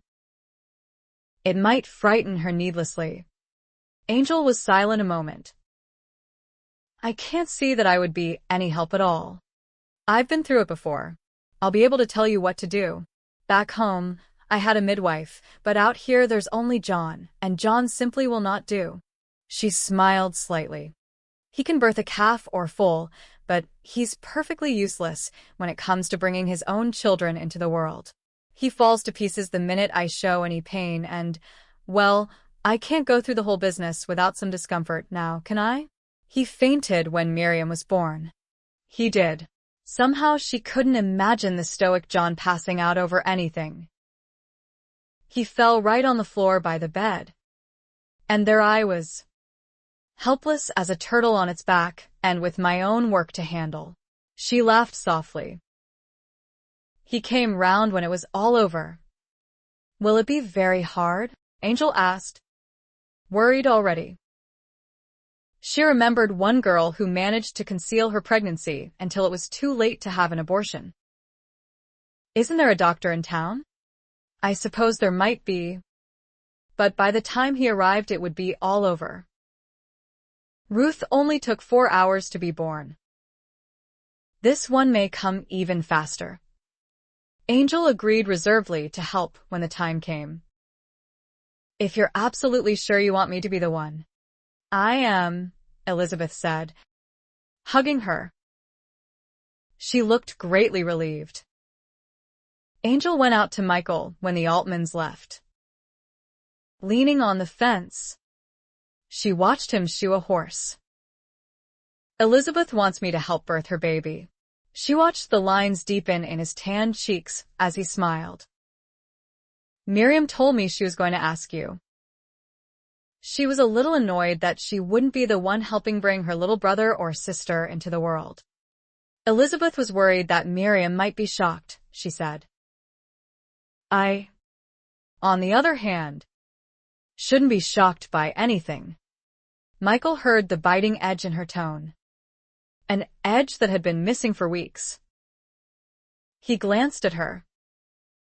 Was it his mention of Miriam that did it? Or was she scared of this additional responsibility? If there's trouble, I've untangled a few colts in my time. She said. John fainted. Michael laughed as he drove the last nail in and cut off the end. It's not funny, Michael. What if something goes wrong? There's a girl in the brothel back in New York who hid her pregnancy long enough so Duke couldn't force her to have an abortion. Sally talked him into letting her stay, but when her time came, she screamed. I could hear her through the walls. It was a Sunday afternoon, and the place was busy, and she looked at Michael's face as he straightened, and she stopped speaking. Oh, why had she brought all that up again? And what? Never mind, she said and turned away. He came to the fence. Your past is part of you. And I love you. Remember? Now. What happened to the girl and her baby? Her throat closed tight, and she could hardly speak. Sally gagged her, so she wouldn't disturb anyone. It took so long. All through the night and into the next day. She was sick for days afterwards. And the baby. Sally had kept the other girls away, but allowed Angel to come into the room with her to tend the mother and infant. The young prostitute was as white as death and silent while beside her the baby whimpered constantly and was wrapped in a pink cloth. Angel wanted to pick the baby up, but Sally hastily shoved her away. Don't touch it, she whispered. Angel didn't understand why until Sally carefully unwrapped it. "What about the child?" Michael asked, pushing a loose strand of golden hair back from her pale face. "It was a little girl. She only lived a week," she said bleakly. She didn't tell him that the baby was covered with sores or that she died without a name. The mother disappeared shortly afterward. When she asked Sally what happened to her, Sally said, "It's not for you to question what Duke does." And Angel knew the girl was dead, fodder for rats in some dark, dirty alley. Just like Rab. Just like her, if she didn't obey. She shuddered. "Elizabeth has had 5 children. Amanda," Michael reminded her. "Yes," she said, "and all of them healthy." Michael watched the color slowly come back into her cheeks. He wondered what she had been thinking of, but he didn't ask. If she wanted to talk about it, she would. If not, he would respect her silence. But she needed reassurance. He sensed that. When a baby's time comes, there's nothing you can do to stop it. She smiled up at him. "You know all about this." "2. "I suppose." "Not from personal experience," he said. "Tess helped deliver a baby on the wagon train. She said she didn't have to do anything except make sure it didn't fall on the floor of the wagon. They're a little slippery when they arrive. When Elizabeth's time comes, I'll come along and hold John's hand." Angel laughed, the tension leaving her. As long as Michael was with her, everything would be fine. "Oh, by the way," Michael said, taking a packet from his pocket, "Miriam asked me to give this to you." Angel had noticed Miriam leaning on the fence along while talking with Michael. "What is it?" she asked, glancing at the neat handwriting she couldn't read. Duke had seen no reason to teach her. "Seeds for a summer flower garden." As spring warmth turned into summer heat, Angel learned she had her mother's gift for growing things. The flower bed she laid out around the house became a grand profusion of color. She filled the pitcher daily with pink phlox, yellow yarrow, red lamb's ear, purple delphinium, and white hollyhocks. Blue flax and pristine daisies graced the mantel. But even more than the pleasure she took from the flowers was the pride she felt when she looked out at the cornfield. She could scarcely believe that the small, shriveled kernels Michael had given her to plant had become stalks taller than he. She walked the rows, touching the towering plants and seeing the developing ears of corn. Had she really helped make this happen? "Amanda, where are you?" Michael called. Laughing, she stood on tiptoe. "Over here," she called back and then ran down the road to hide. "All right," he said, laughing. "Where did you go?" She whistled at him from her hiding place.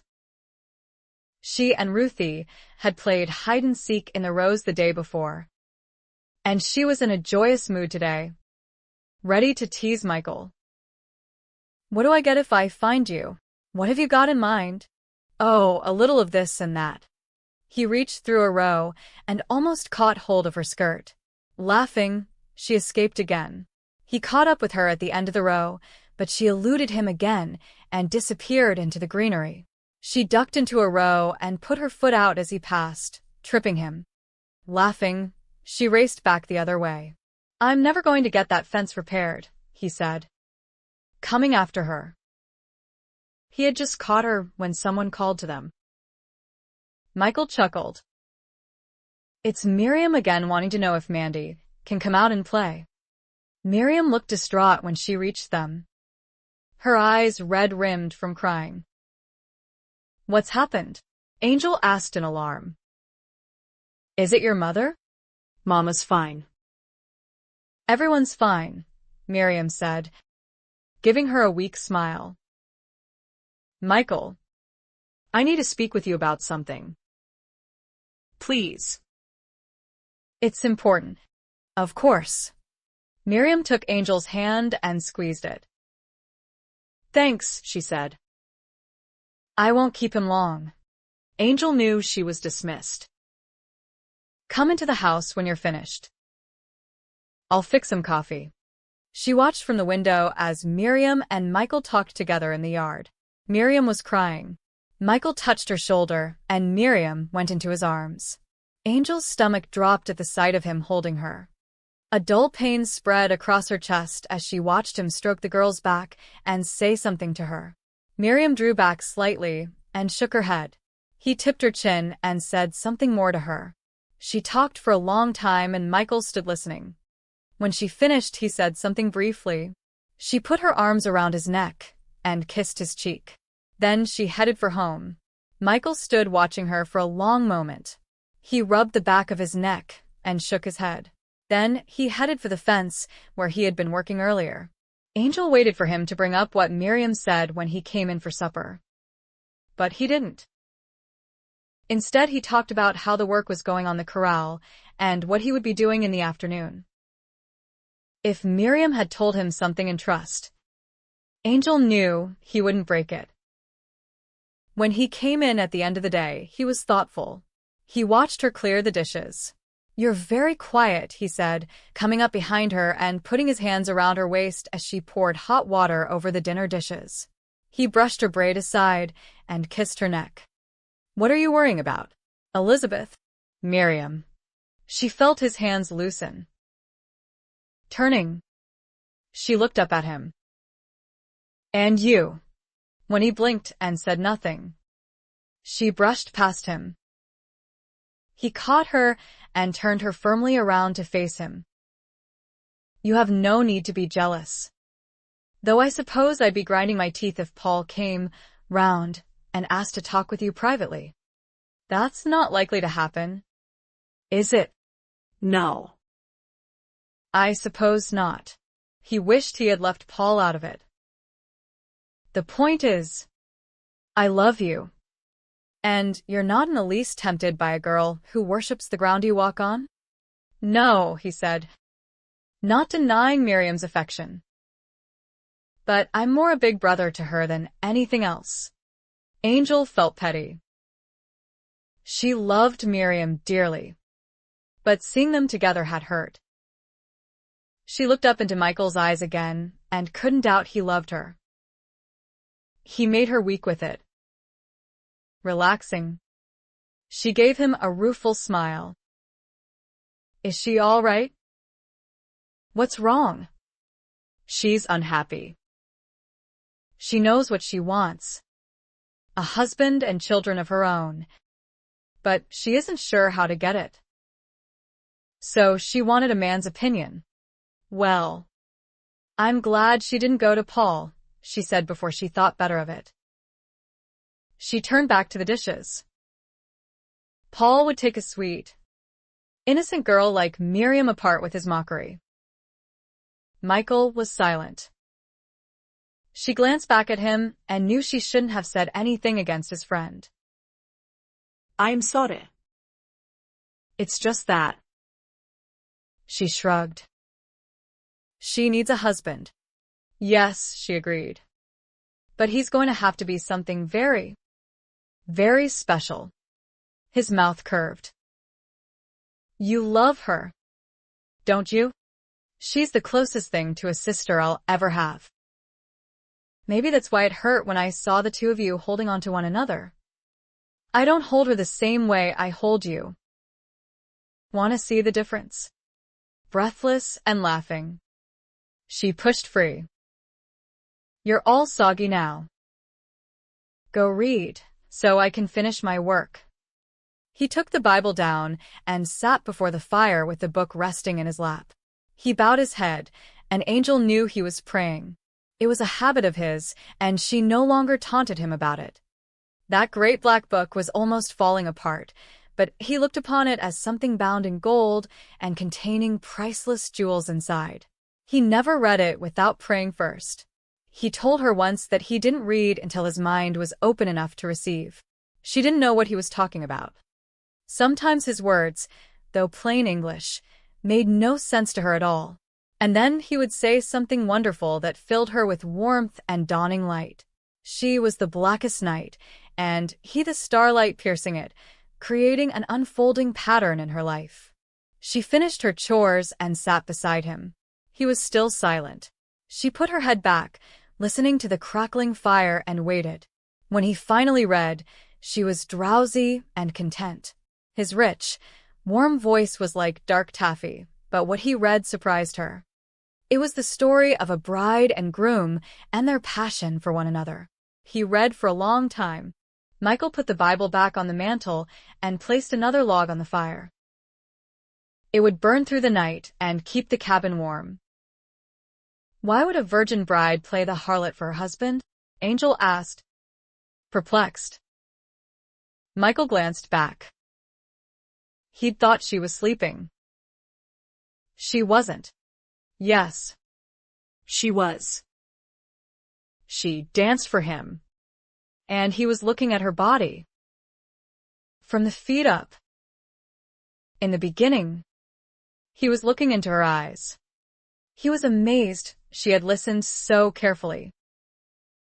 He took joy in her body, as she wanted him to, and she danced to arouse and please him. And your God says it's all right to entice a man? It's all right to entice your husband. Her expression clouded. She hadn't meant just any man, but he was well aware of how well trained she was at enticement. What if they think it's enticement just because of the way you look? Michael nudged the log further back with his boot. Men are always going to stare at you, Amanda. You're beautiful. There's nothing you can do about that. Even John Altman had stared at her in the beginning. And Paul. Sometimes Michael wondered what went through Paul's mind when he saw her. Did it flash back to what happened between them on the way to paradise? He pushed the disturbing thoughts away. Dwelling on them raised doubts that tormented him. Does it bother you? She asked. What? When men stare at me. Sometimes, he admitted. When they're looking at you like an object and not a human being with feelings. His mouth tipped ruefully. Or a wife in love with her husband. She turned the wedding ring on her finger. They never look at my hands. Michael, maybe we should put the ring in your nose. Glancing up, she saw his teasing smile and laughed. Yes. Or a large one around my neck. Maybe that would keep them away. A long time later, as Michael lay sleeping beside her, Angel listened to the night breeze stirring the wind chimes outside the window. The ever-changing melodies were soothing. The new hay smelled sweet beneath her, sweeter still because it was partly due to her labor that it was there. She and Michael had harvested the hay together. What grueling work! She had been so fascinated watching Michael swing the great scythe in wide, smooth strokes, dropping the golden grasses. She raked it into piles, and they pitched it into the back of the wagon to be taken and stored in the barn. The animals would have hay through the cold winter months. Everything Michael did had purpose. She thought of her own life and how meaningless and miserable it had been before him. Her very reason to be alive now depended on him. And Michael depended on the earth, the rains, the warmth of the sun, and his God. Especially his God. I'd be dead by now if Michael hadn't come back for me. I'd be rotting in a shallow, unmarked grave. She was consumed with gratitude and filled with an aching humility that this man loved her. Why? Of all the other women of the world, had he chosen her? She was so undeserving. It was inconceivable. But I am glad, so glad he did. And I'll never again do anything to make him sorry. Oh, God. I swear. A sweet fragrance filled the darkened cabin, a fragrance that defied definition.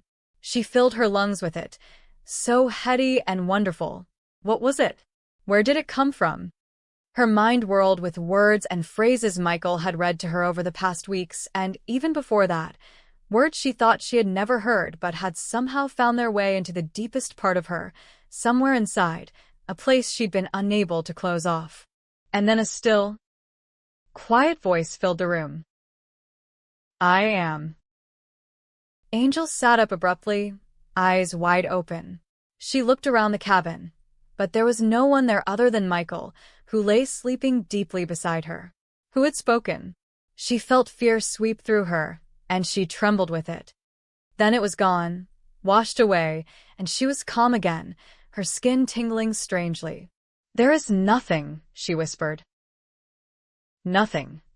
She awaited an answer. Not moving. But no answer came. No voice filled the stillness. Angel lay down slowly and curled as tightly against Michael as she could. Chapter 26. Give sorrow words. The grief that does not speak. Shakespeare. September came swiftly, and the corn was ready for harvesting. Michael drove the wagon between the rows and left it there. He and Angel broke the ears from the stalks and tossed them against the bang board so they dropped into the wagon bed. Soon the corn crib was full. The Altmans gladly came to help shuck corn. It was a good excuse to get together and have some fun. They all sang songs, told stories, and laughed while working. Angel's hands blistered, and she cut them on the shucks, but she had never been happier in her life. The mound of golden ears grew about her, and she felt a sense of pride in having a part in it. There was more than enough for seed next year, and their own supply for cornmeal was replenished, as well as having plenty to sell at market. When the shucking was finished, Elizabeth sat in the shade and sipped herbal tea Angel brought to her. She was rounding nicely, her cheeks glowing with healthy color. Angel had never seen her look so well or lively. Do you want to feel the baby kick? Elizabeth asked and took Angel's hand. She placed it on her swollen belly. There. Did you feel that, Amanda? Angel laughed, amazed. John wants another boy, Elizabeth said. Angel grew wistful as they talked. Elizabeth patted her hand. Your time will come. You're young. Angel didn't reply. Michael and Miriam walked up the hill together to see about little Ruth, who was swinging. Elizabeth watched them with a faint frown. She quotes Michael like gospel. I've been so hoping she would fall in love with Paul. Paul. Angel looked at her in surprise. He's young and strong and very good-looking. He works hard on that place of his, and he'll make something of himself. I asked Miriam what she thought of him, and all she would say is he told her his wife was very pretty and he missed her. He hardly looks at her when he comes over to help John. She sighed. I suppose he's still grieving. Too much, so to notice a pretty young girl just the right age for him. And Miriam is. She stopped as she realized what she was about to say. In love with Michael, Angel said. Elizabeth blushed. She's never said so. She doesn't have to. Does she?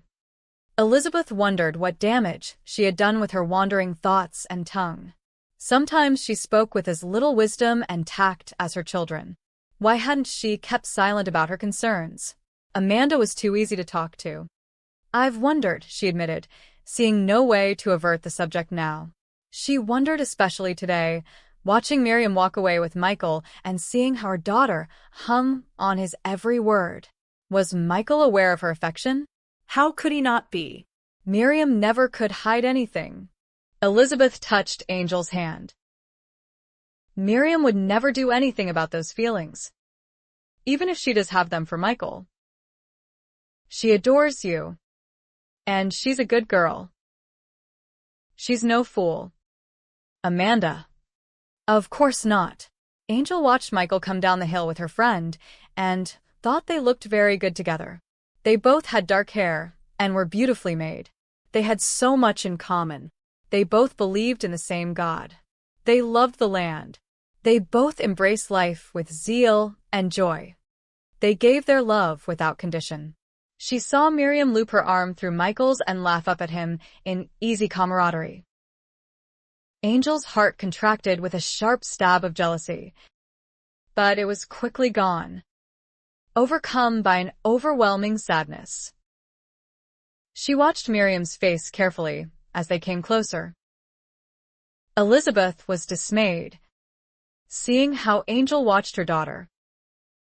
"I've been a fool," she said miserably. Sure, she had destroyed her daughter's friendship. "I should never have said anything." "I'm glad you did." Elizabeth took her hand tightly. "Amanda, Michael loves you very much." "I know," Angel said, smiling bleakly. "What good would it ever do him?" "And so does Miriam." Angel saw how distressed Elizabeth was and put her hand over hers. "I know that, too, Elizabeth. You needn't worry." Next to Michael and Ruthie, she loved Miriam better than anyone in the world. Not that she didn't also love Elizabeth. What she felt was too consuming to share. Elizabeth's eyes filled with tears. "And now I've ruined your trust in her." "Not at all."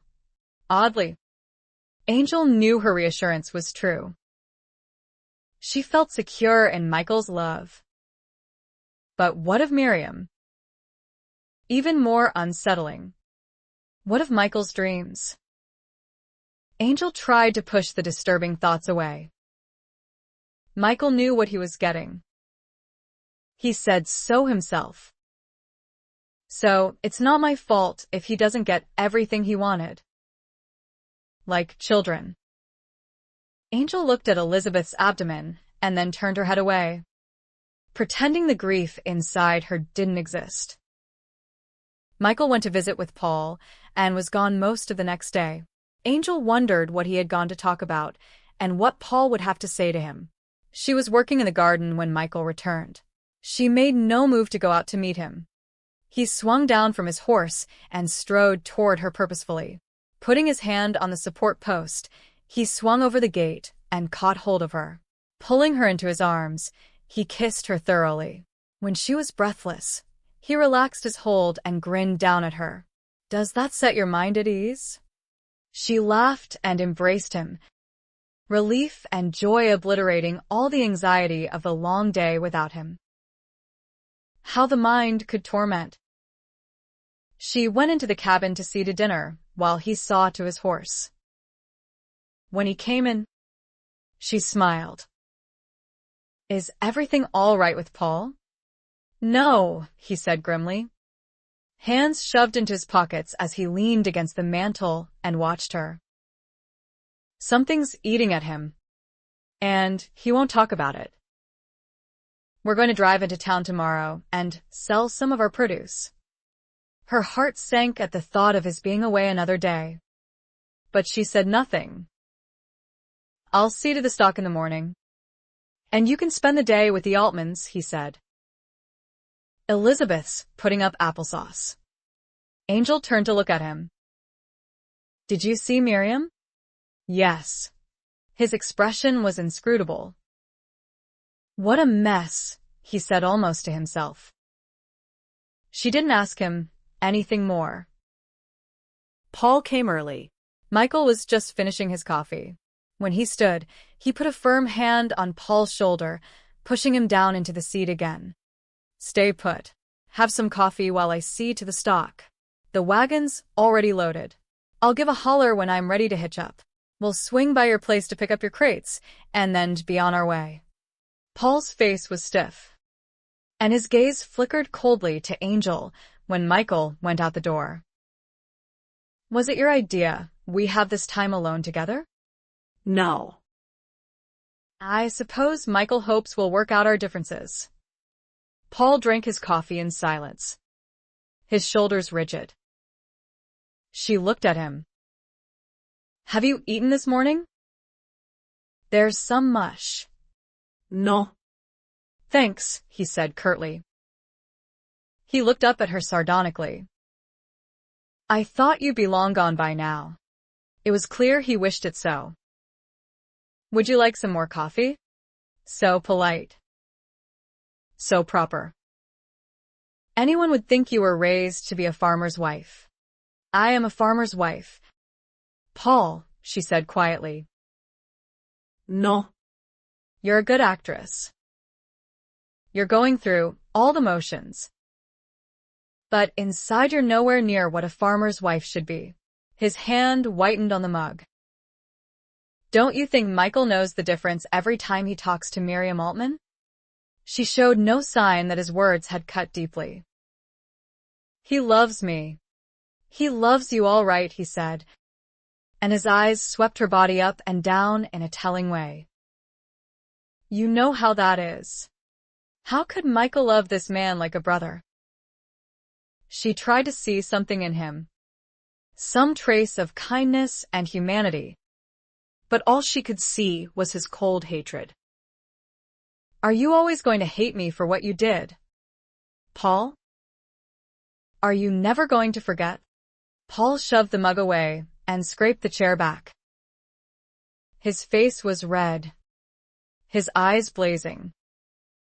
You're blaming me for what happened? Did I drag you off that wagon? Did I rape you? You'd like to think it was my fault, wouldn't you? He went out the door. Angel didn't move from where she stood. She should have kept silent. She knew she had no defense. Michael stepped in briefly to kiss her goodbye. I'll come by Altman's on my way home. Stay there, and we can ride home together. Ruthie ran to meet Angel as she came across the meadow. Paul said we could pick all his apples, she said as she was scooped up and perched on Angel's hip. Mama's going to make applesauce. I love applesauce. Don't you? Miriam was in the doorway, looking pretty in a blue gingham dress and white apron. She was smiling. We're being put to work, she said and hugged Angel. They took a handcart and walked the mile to the apple tree. While they picked the fruit, Miriam pointed out all the work Paul had done on his place. He has a good crop of pumpkins coming, and he had a good crop of corn. We helped him shuck it a few days ago. When they returned to the Altman's cabin, they spent the rest of the morning peeling and coring apples and cutting them in pieces to cook. Elizabeth added spices as she stirred, and the sweet smell filled the cabin. While the pot simmered, she made up a picnic basket and sent them off. The boys are already with your father, and I'll have the cabin to myself for a nap, she said when Miriam asked if she would be all right. Ruth and Leah went with Miriam and Angel. The two younger girls waded in the cool water of the stream while Angel sat on the bank and sifted her toes through the sand. Miriam lay back, arms spread, and drank in the sun's warmth. Sometimes I miss home, she said. She talked about the farm and the neighbors they'd had, and the gatherings. She talked about the long journey west. She remembered one funny incident after another, and Angel laughed with her. Miriam made a grueling 2,000-mile trek sound like a pleasure trip. Tell me about the ship, Miriam said, rolling onto her stomach and propping her head up. Were there many women aboard? 2 others besides myself. My quarters weren't much bigger than a back house, and it was so cold.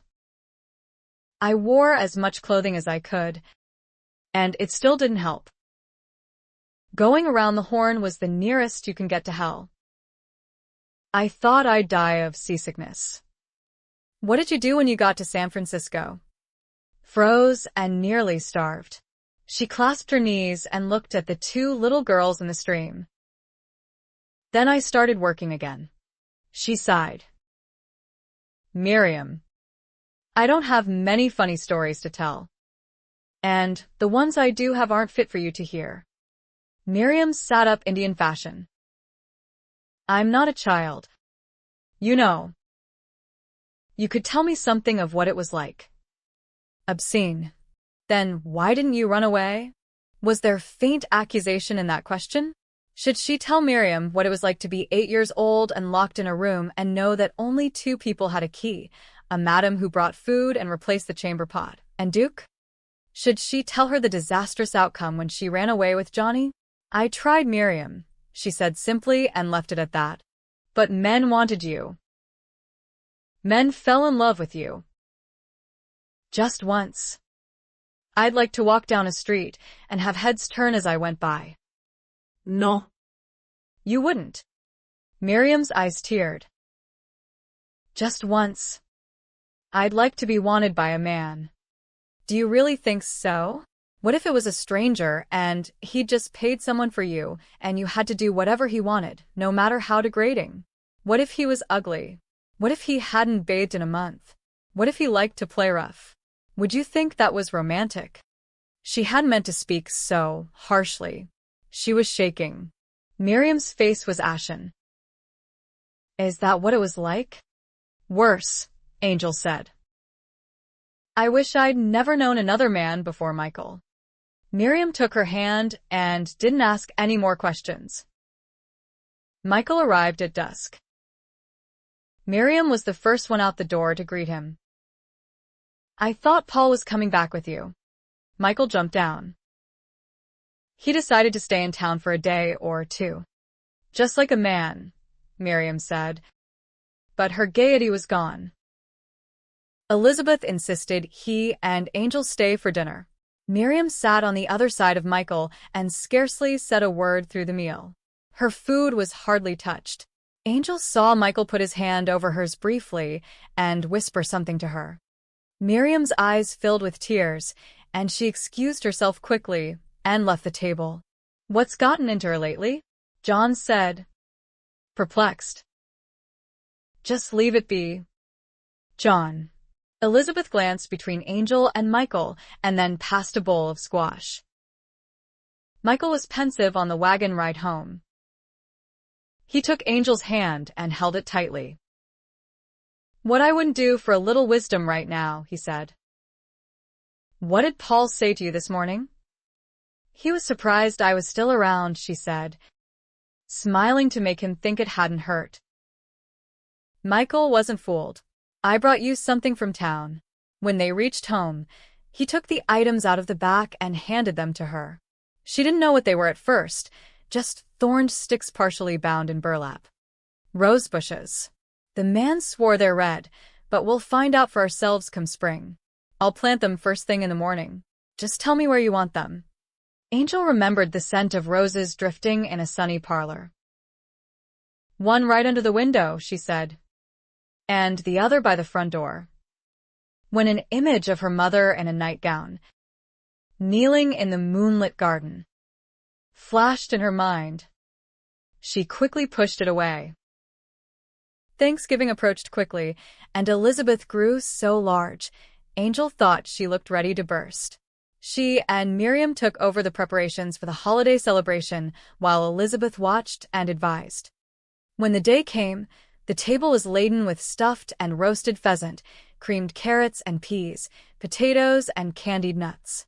John had purchased a cow, and pitchers of milk sat on both ends of the table. Angel hadn't had a glass of milk in months, and this delicacy drew her more readily than all the others she had helped to cook. Paul went to town to celebrate, Miriam said. Little inflection in her tone. He said the other day he's thinking of going back to the streams come spring. There's a stream right near his house, Leah said. Jacob gave his sister a contemptuous look. Not with gold in it. Dummy. That will do, Jacob. Elizabeth chided him as she set a rhubarb pie on the table. Miriam put pumpkin at the other end. When everyone was finished, the children quickly scattered before they could be drafted into kitchen duty. John and Michael went outside, so John could smoke his pipe. The aroma made Elizabeth sick in her condition. Miriam went to the well for water. Elizabeth sank wearily into a chair and rested her hand on her protruding belly. I swear this child is carving his initials on the walls already. How long to go? Angel asked. scraping leftovers from plates and putting them into the washpan on the table. Too long. Elizabeth smiled. It takes John and Miriam to get me out of bed in the morning. Angel poured a kettle of hot water over the dirty dishes. Glancing at Elizabeth, she saw the poor woman was exhausted and half asleep. Drying her hands, she went to her and took her hand. Elizabeth, you should lie down and rest. She helped her up and covered her with a quilt when she lay down on the bed in the second room. She was asleep almost immediately. Angel stood by the bed for a long moment. Elizabeth was curled on her side, her knees drawn up and her hand resting protectively on her unborn child. An embrace. Angel looked down at her own flat stomach and spread her hands there. Her eyes burned, and she bit her lip. Dropping her hands to her sides, she turned away and saw Miriam standing in the doorway. Miriam smiled wistfully. I've wondered myself what it would be like. It's a woman's reason for being, isn't it? Our divine privilege, to bring new life into the world and nurture it. She smiled at Angel. Sometimes I can hardly wait. Angel saw the tears Miriam tried to hide. After all, what good was divine privilege to a virgin girl? Or a barren woman? Chapter 27. Many are the plans in a man's heart, but it is the Lord's purpose that prevails. Proverbs 19 verse 21. Before Michael went hunting, he brought several heavy sacks of dried corn into the cabin so Angel could shell it. She sat before the crackling fire and rubbed the cobs together until a few rows gave way and the rest of the kernels could be easily separated. Some fell onto her lap. Setting the bare cob aside, she picked up a kernel. Smiling, she rolled its hard shape between her fingers. You have to die to be reborn. She raised her head, listening intently. Her heart beat wildly, but the only sounds around her were the chimes, stirring in the wind. She looked down at the dry, partially shriveled kernel in her palm. It was like the many she had planted last spring, and out of which the forest of green had sprung. She tossed the kernel into the basket with the others and brushed the rest from her skirt. Perhaps she was a little mad after all. The old voices seldom came anymore, but now there was this new one, quiet and still, making no sense at all. From death comes life. Impossible. But there at her feet was the basket of seed corn. She frowned slightly. Bending, she sifted her hands through it. She clenched 2 handfuls. So what did it mean? Amanda! Miriam gasped, bursting into the cabin. It's Mama's time. Angel threw on her shawl and started out the door. Laughing, Miriam halted her. You don't want to come back to a burned-down house, do you? Angel grabbed a sack of dried corn and dragged it well away from the fireplace. Angel hurriedly lifted the seed corn to the table and swung the other sack near the bed. They ran most of the way. Oh, Miriam said. I didn't even think to tell Michael. He'll know, Angel said, walking fast to catch her breath before she raised her skirts and ran again. Heaving for breath, Angel plunged into the Altman cabin, Miriam on her heels. Elizabeth sat calmly before the fire, stitching on a shirt. The children glanced up from their work. They were sitting calmly around the table doing lessons. Only John was agitated and came out of his chair like a shot. Thank God, he said, taking Angel's shawl quickly and tossing it in the direction of the wall hook. He lowered his voice. Her pains are close together, but I can't get her to go in and lie down. She says she has mending to do. I'm almost finished, John, Elizabeth said. She set one shirt aside and took up another. She went very still, and her face tightened in silent concentration. Angel stared at her, watching for signs of agony, waiting for a blood-curdling scream. Elizabeth closed her eyes for a long moment and then let out a soft sigh and began working again. The children scarcely noticed until their father groaned. Lizzie, go to bed. When I'm finished, John. Now he boomed so abruptly. Angel jumped. She had never heard John Altman use such a tone on anyone in his family. Elizabeth raised her head with dignity. Leave me be, John. Go feed the horses or chop wood. Go muck out a stable. Go shoot something for dinner. But don't bother me right now. She said it all in such a calm voice. Angel almost laughed. John tossed up his hands and stormed out of the cabin, muttering about women. Bar the door, Andrew. Mama? He'll come right back and if you don't, Elizabeth said with an amused smile.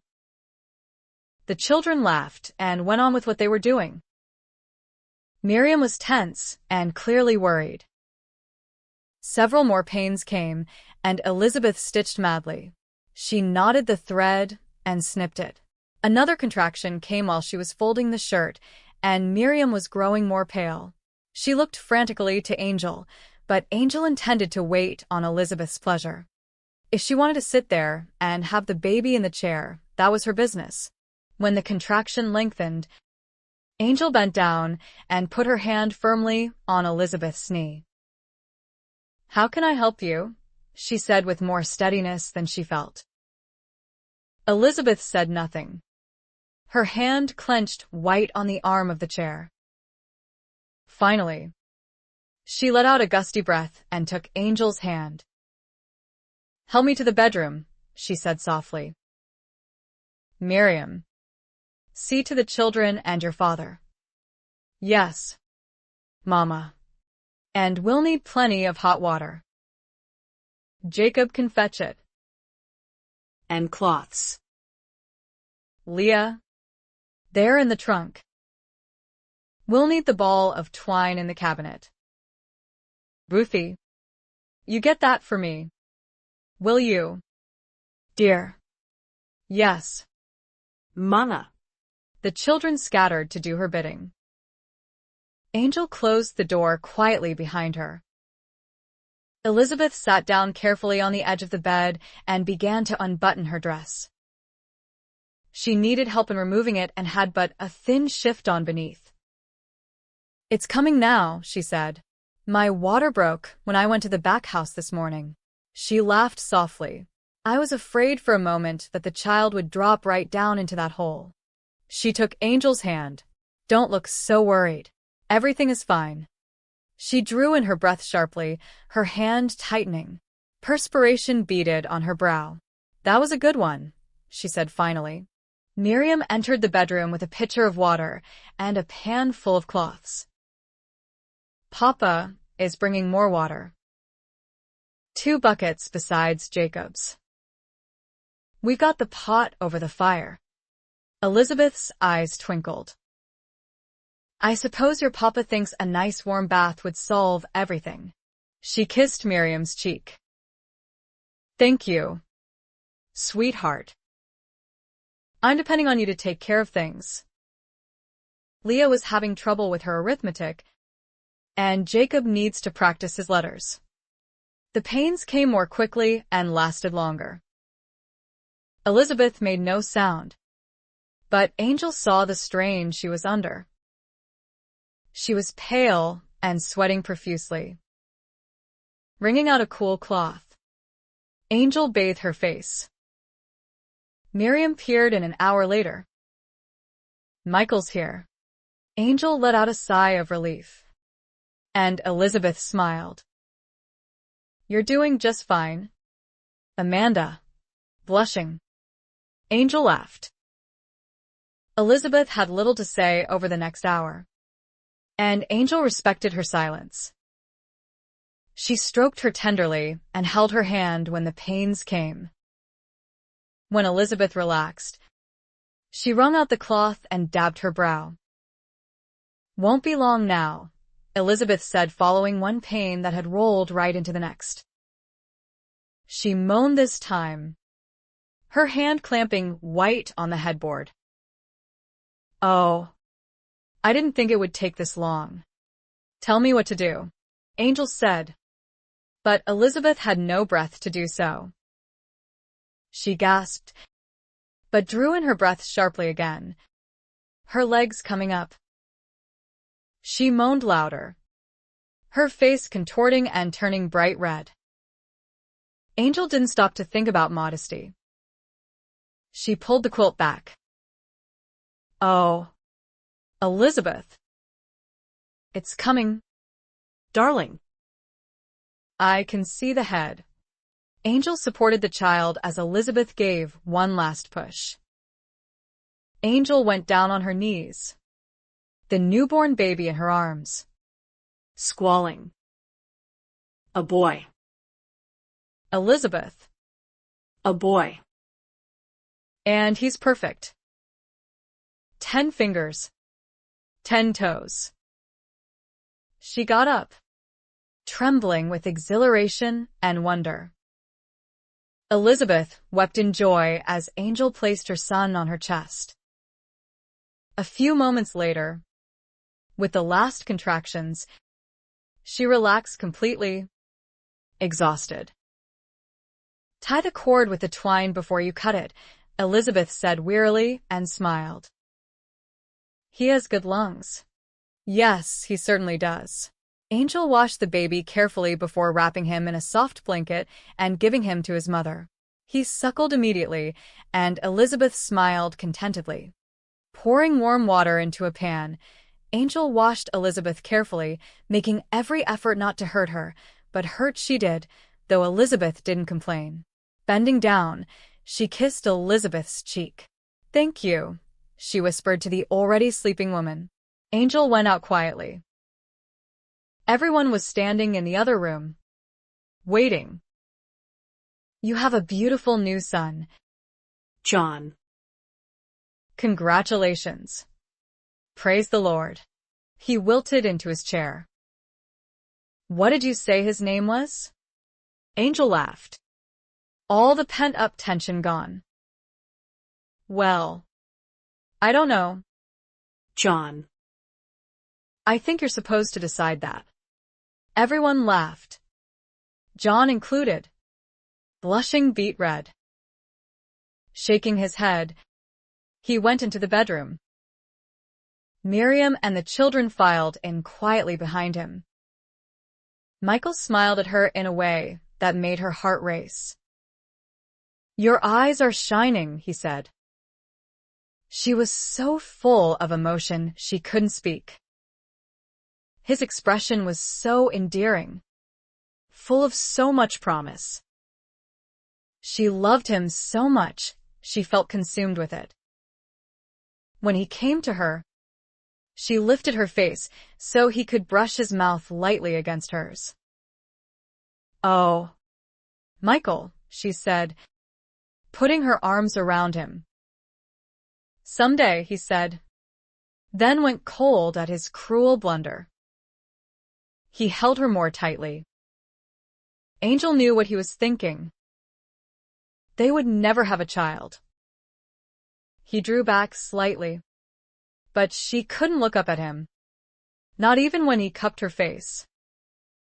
"Amanda." "I'm sorry," he said softly. "I didn't mean." "Don't apologize." Michael.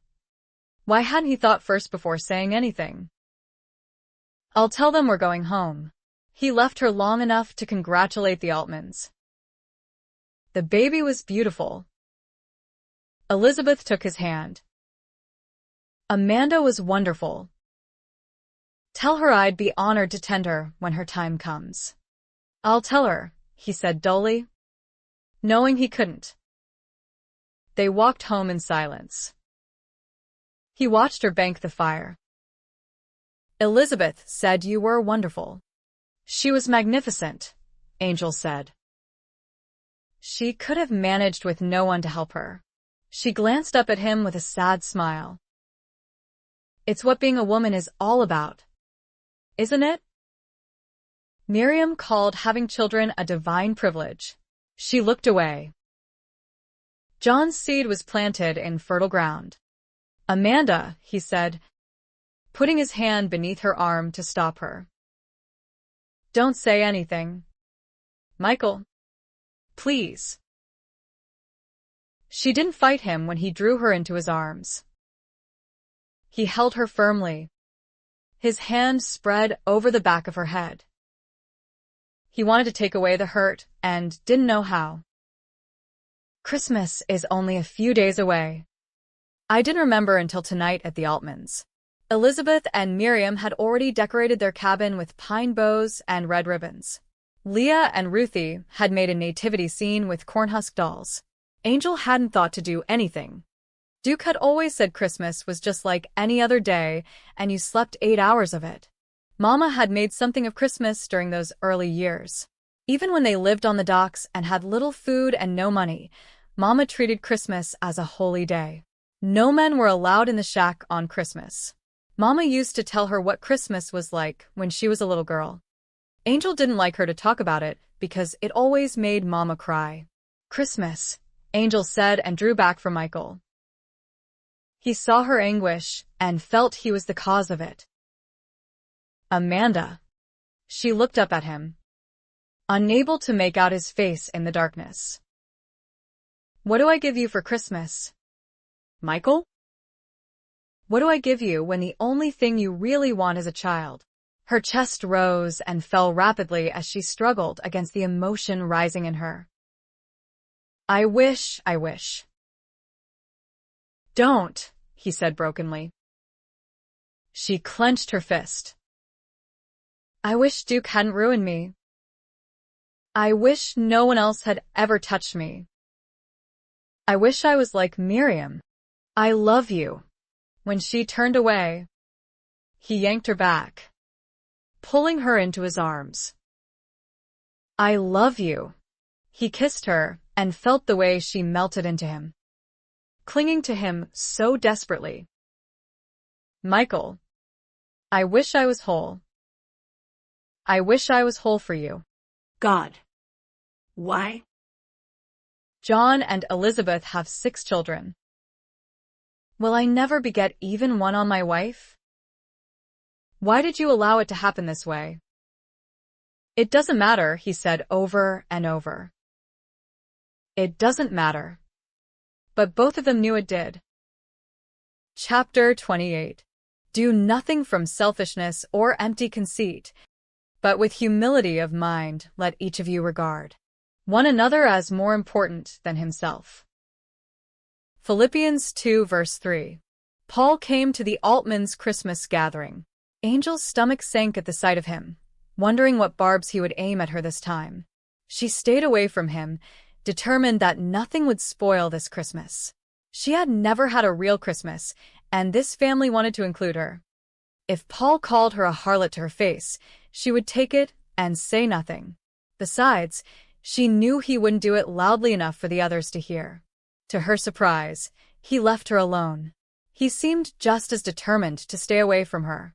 He brought presents for the children, small brown sacks of candy from the new general store. They were delighted, all except Miriam, who looked furious when he handed her one. Thank you, Uncle Paul, she said tartly and kissed his cheek. A muscle jerked in his jaw as she turned away. Angel waited until after the huge dinner she and Miriam had prepared before dispensing the gifts from her and Michael. She had worked for 2 days on the rag dolls for Leah and Ruthie, and she held her breath as they unwrapped them. Their squeals made her laugh. The boys were equally exuberant about the slingshots Michael had made for them. A target was immediately set up outside. Miriam opened her package carefully and held up the dried flower garland Angel had made. She fingered the satin ribbons streaming from the back. It's beautiful.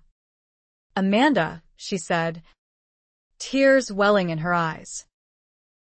Angel smiled. I kept thinking of you running down the hill through all those wildflowers.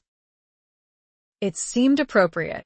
Miriam took her hair down quickly and shook it out so that it flowed thick and curling about her face and shoulders and down her back. She placed the garland on her head. How does it look? Wild and beautiful, Michael said. Paul got up and went outside. Miriam's smile dimmed slightly. He's such a dolt, she said under her breath. Miriam, Elizabeth said in surprise. The baby against her shoulder. What a thing to say.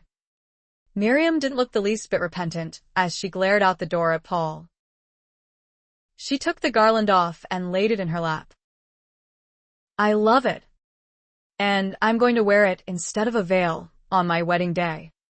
When darkness fell, the family gathered around the fire and sang carols.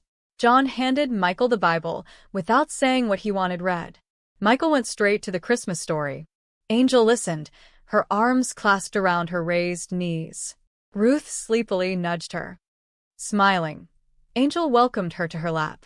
Ruth wiggled until she was comfortable, her head resting against Angel's breast. Angel stroked her hair.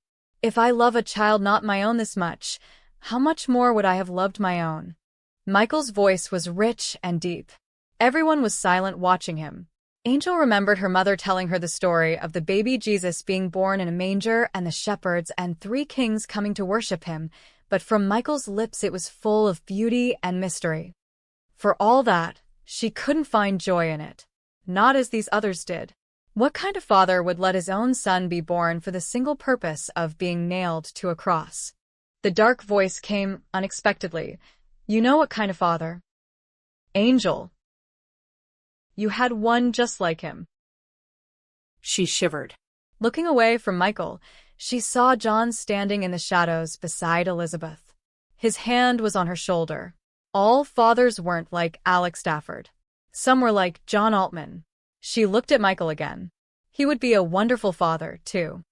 Strong, loving, forgiving if it came to that. He had read her the story of the prodigal son once not long after bringing her back from paradise. Should his child stray, he would be a father to welcome him home again. He wouldn't be like the one who had turned her mother away. Michael finished reading and closed the Bible. When he raised his head, he looked straight into her eyes. She smiled. He smiled back. But there was a question in his eyes. Miriam, John said softly. She went to her father, and he said something to her. Elizabeth handed her the baby. Miriam carried him back and placed him in Michael's arms. The baby raised its hand, and Michael brushed his finger lightly against a tiny palm, smiling as the child clasped it tightly.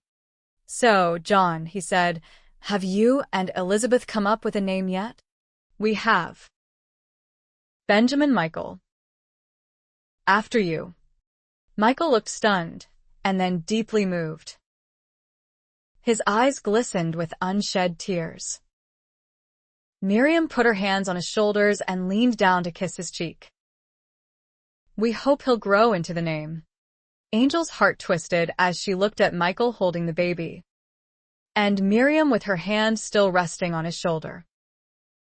They looked like they belonged together. From the darkness outside, Paul was thinking the same thing. The rose bushes Michael had brought home to Angel bloomed early. She touched the scarlet buds and thought of her mother. She was so much like May. She was good for growing flowers, looking pretty, and giving a man pleasure. Beyond that, what good was she? Michael should have children. He wants children. She knew on Christmas night what she should do. But it was unbearable to even think of leaving him, of living without him. She wanted to stay here and forget the look in his eyes when he held Benjamin. She wanted to cling to him and bask in the happiness he gave her.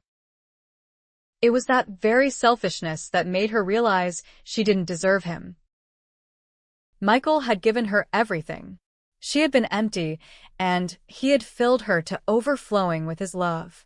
She had betrayed him, and he had taken her back and forgiven her. He had sacrificed pride to love her. How could she discard his needs after that? How could she live with herself knowing that she had ignored the desires of his heart? What of Michael? What was best for him? The dark voice spoke often, stay. Don't you deserve some happiness after all the years of living in misery? He says he loves you. Doesn't he? So let him prove it. She couldn't listen anymore. She closed her mind to it and thought of Michael instead, and she thought of Miriam, sister of her heart.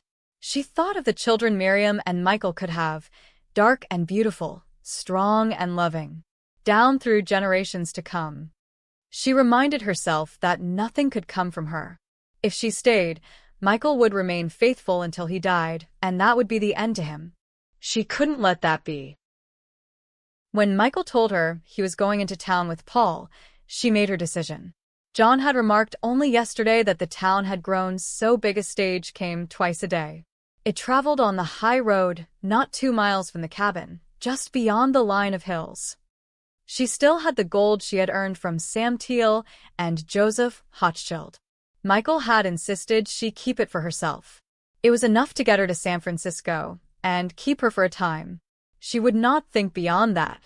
I have to think of what's best for Michael. When Michael came in from the fields, she had a sumptuous venison dinner ready for him. The cabin was bedecked with flowers. The mantel, the table, The bed. Michael looked around bemused. What are we celebrating? Life, she said and kissed him. She drank in the sight of him, setting every angle of his face and body to memory. She wanted him desperately, loved him so much. Would he ever know how much? She couldn't tell him. If she did, he would come looking for her. He would bring her back. Better that he think her carnal and base. But she would have this last night to remember. He would be part of her no matter where she was, and even if he never knew it, she would carry the sweet memories to her grave. Take me up to the hill again. Michael. Take me to the place where you showed me the sunrise. He saw the hunger in her eyes. It's cool tonight. Not too cold. He could deny her nothing. But there was a strange uneasiness in the pit of his stomach. Something was wrong. He took the quilts from the bed and led the way. Perhaps she would talk to him and tell him what preyed on her mind. Maybe she would open up to him finally. But her mood changed, swinging from pensive to abandoned. She ran to the top of the hill ahead of him and spun around, her arms spread wide. All around her, Kikisson. And the soft breeze stirred the grasses. It's beautiful, isn't it? The vastness of it all. I'm utterly insignificant. Not to me. Yes, she said, Turning to him. even to you. He frowned, and she turned again. There shall be no other gods before me, she cried out to the heavens. None but you. My Lord. She turned and looked at him. None but you. Michael Hosea. He frowned. Are you mocking me, beloved?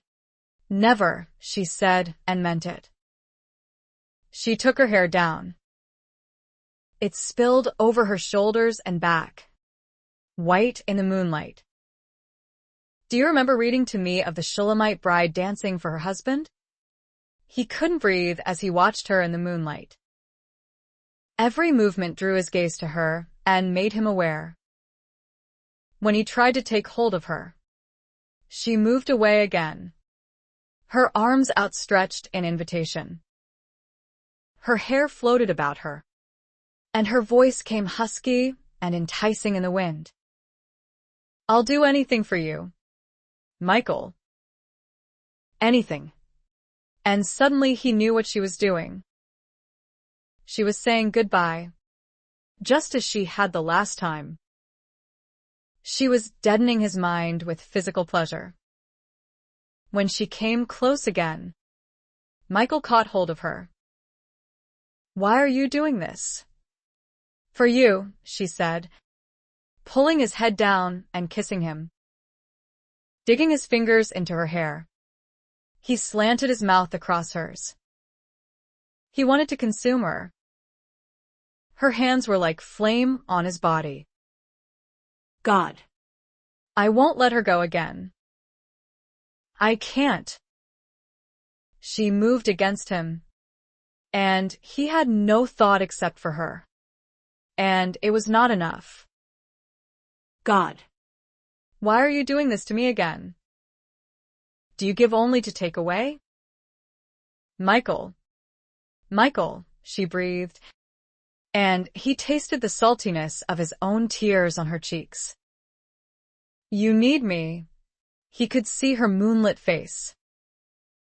You need me. Say it. Tirza. Say it. Let her go. Beloved. God. No. Don't ask it of me. Give her to me. No. They clung to one another, seeking solace in sweet oblivion. But sweet oblivion doesn't last. Michael held her tightly when it passed away. He tried to hold onto all of it, but they were two separate beings again. He had not the strength to hold them together forever. She was trembling violently. Whether from cold or spent passion, he didn't know. He didn't ask. He drew the quilt around them both and still felt her resolve like a raw wound. It was growing colder, and they needed to return. They dressed in silence, both tormented, both pretending not to be. She came to him again and put her arms around his waist, pressing herself against him as a child would, looking for comfort. He closed his eyes against the fear uncurling in the pit of his stomach. I love her. Lord. I can't give her up. Michael. Beloved. Would you have her hang on her cross forever? Michael let out a shuddering sigh. When she lifted her face, he saw something in it that made him want to weep. She loved him. She really loved him. And yet, there was something else in her moonlit face. A haunting sadness he couldn't take away, an emptiness he could never fill. He remembered her anguished words on the night Benjamin was born. I wish I was whole. He couldn't make her so. Lifting her, he held her cradled in his arms. She put her arm around his neck and kissed him. He closed his eyes. Lord, if I give her up to you now, will you ever give her back to me? No answer came. Lord, Please. the wind stirred softly, but there was only silence. Angel walked out to the barn with Michael the next morning and watched him saddle his horse. When do you expect to be back? He glanced back at her enigmatically. As soon as I can. Leading the horse out of the stall, he put his arm around her shoulders. She smiled up at him. Stopping, he drew her into his arms and kissed her. She kissed him back, making the most of the last opportunity she would ever have. When Michael's fingers dug into her shoulders painfully, she was surprised. I love you, he said roughly. I will always love you. She wondered at his vehemence and touched his face tenderly. Take care of yourself. He didn't smile. You do likewise. He mounted and rode away. She didn't go back into the house until he disappeared over the hill. She wasn't going to leave until everything was properly in order. She made the bed, washed the dishes and put them away, and shook out the hearth rug. The flowers were still fresh. She banked the fire so that it would still be going when Michael returned home. She jumped when someone tapped at the door. It was Miriam. What are you doing here? Angel asked in dismay. Miriam was taken aback. Weren't you expecting me? No. Well, that's odd. Michael came by the house on his way to Paul's and said this was a good day for a visit. Angel turned away and went back to her carpet bag lying open on the bed. She quickly stuffed in one of Michael's shirts and then folded a dress on top of it. Miriam watched her. Michael didn't tell me you were going anywhere. He doesn't know. She snapped the bag shut and lifted it. I'm leaving him. Miriam. What? Miriam said, looking at her as though she had sprouted horns. Again? I'm leaving him for good this time. But why? Because I have to. Angel looked around the cabin one last time. She had been happy here, but that didn't mean she should stay. She went quietly out the door. Miriam came after her. Wait. She kept pace as Angel headed for the hills. Amanda. I don't understand. You don't have to. Just go home. Miriam. Say goodbye to everyone for me. But where will you go? West. East. It doesn't matter. I haven't decided. Then why are you in such a hurry? Stay here and talk things over with Michael.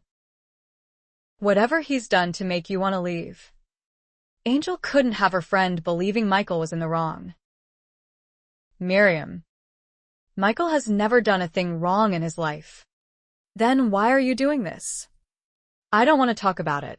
Angel kept walking, wishing Miriam would give up and leave her alone. You love him. I know you do.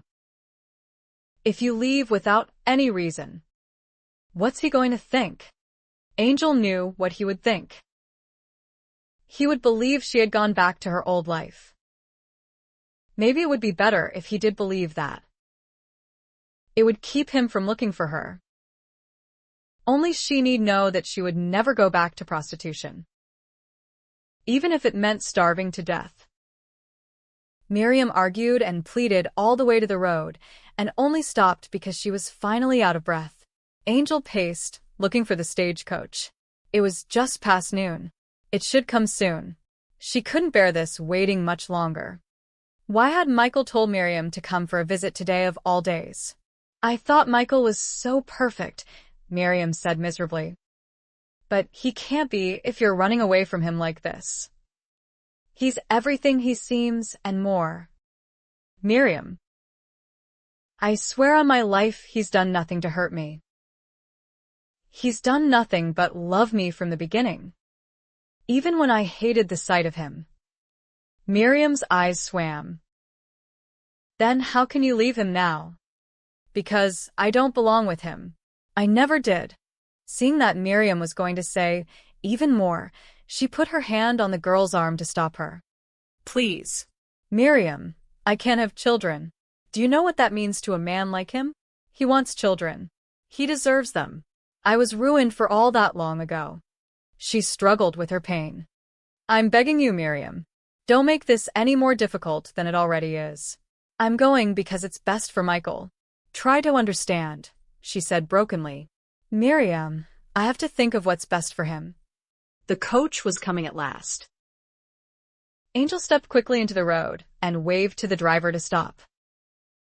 As he drew rein on the 6 horses, she worked the wedding ring off her finger and held it out to Miriam. Give this back to him for me. It belonged to his mother. Tears pouring down her cheeks. Miriam shook her head and wouldn't take it. Angel reached out and took her hand, put the ring into it, and closed the girl's fingers around it. Turning away quickly, she handed her carpet bag up to the driver. He began lashing it down with the other cases. Angel looked at her friend's pale, distraught face. You love him, don't you? Miriam? Yes. I love him. You know I do. She stepped closer. You're wrong to do this. Wrong. Amanda. Angel hugged her tightly. Help me be strong. She held her a moment longer. You're very dear to me. She let go and stepped quickly up into the coach. Don't go, Miriam cried, putting her hands on the window opening. The coach started moving. Angel looked down at her, fighting against the pain. You said you loved him, Miriam. Then love him. And give him the children I can't. Miriam let go in shock. Her face went fiery red and then white. No. Oh. No. She started running after the coach, but it was picking up speed and not slowing down. Wait. Amanda. Amanda. But it was already too late. Dust swirled back, choking her, and by the time she could run again, the stagecoach was too far down the road for her to catch up. Standing in the middle of the road, she looked at the wedding ring in her hand and burst into tears. The last thing Paul expected to see when he and Michael rode toward his cabin late that afternoon was Miriam coming out his door. His heart jumped at the sight of her and then bounded around in his chest like a rabbit when she ran toward him. What was Michael going to think about her being here? But she ran to Michael, not him. Paul's stomach dropped like a stone. Michael dismounted. Amanda's gone, Miriam said, her face pale and tear-streaked. She was dusty and disheveled. I've been waiting here all day. Michael. I knew you would come by Paul's first. You've got to go after her. She took the morning stage. You have to bring her back. Paul stayed on his horse. So Angel was gone again. For all her vows, she had left Michael. Just as he expected. He ought to feel glad about it. When Michael put his hand on Miriam's shoulder, a hot and completely unexpected surge of jealousy flashed through him. Michael was pale and strained. I'm not going after her. Miriam. Have you and Amanda both gone mad?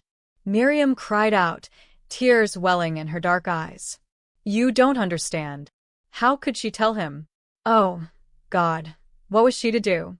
She felt Paul watching them and couldn't tell Michael everything Amanda had said to her in confidence. You've got to go after her. Now. If you don't, you may never find her again. I'm not going to look for her. Not this time. Not this time? He means he's gone after her before, and it hasn't done him any good, Paul said.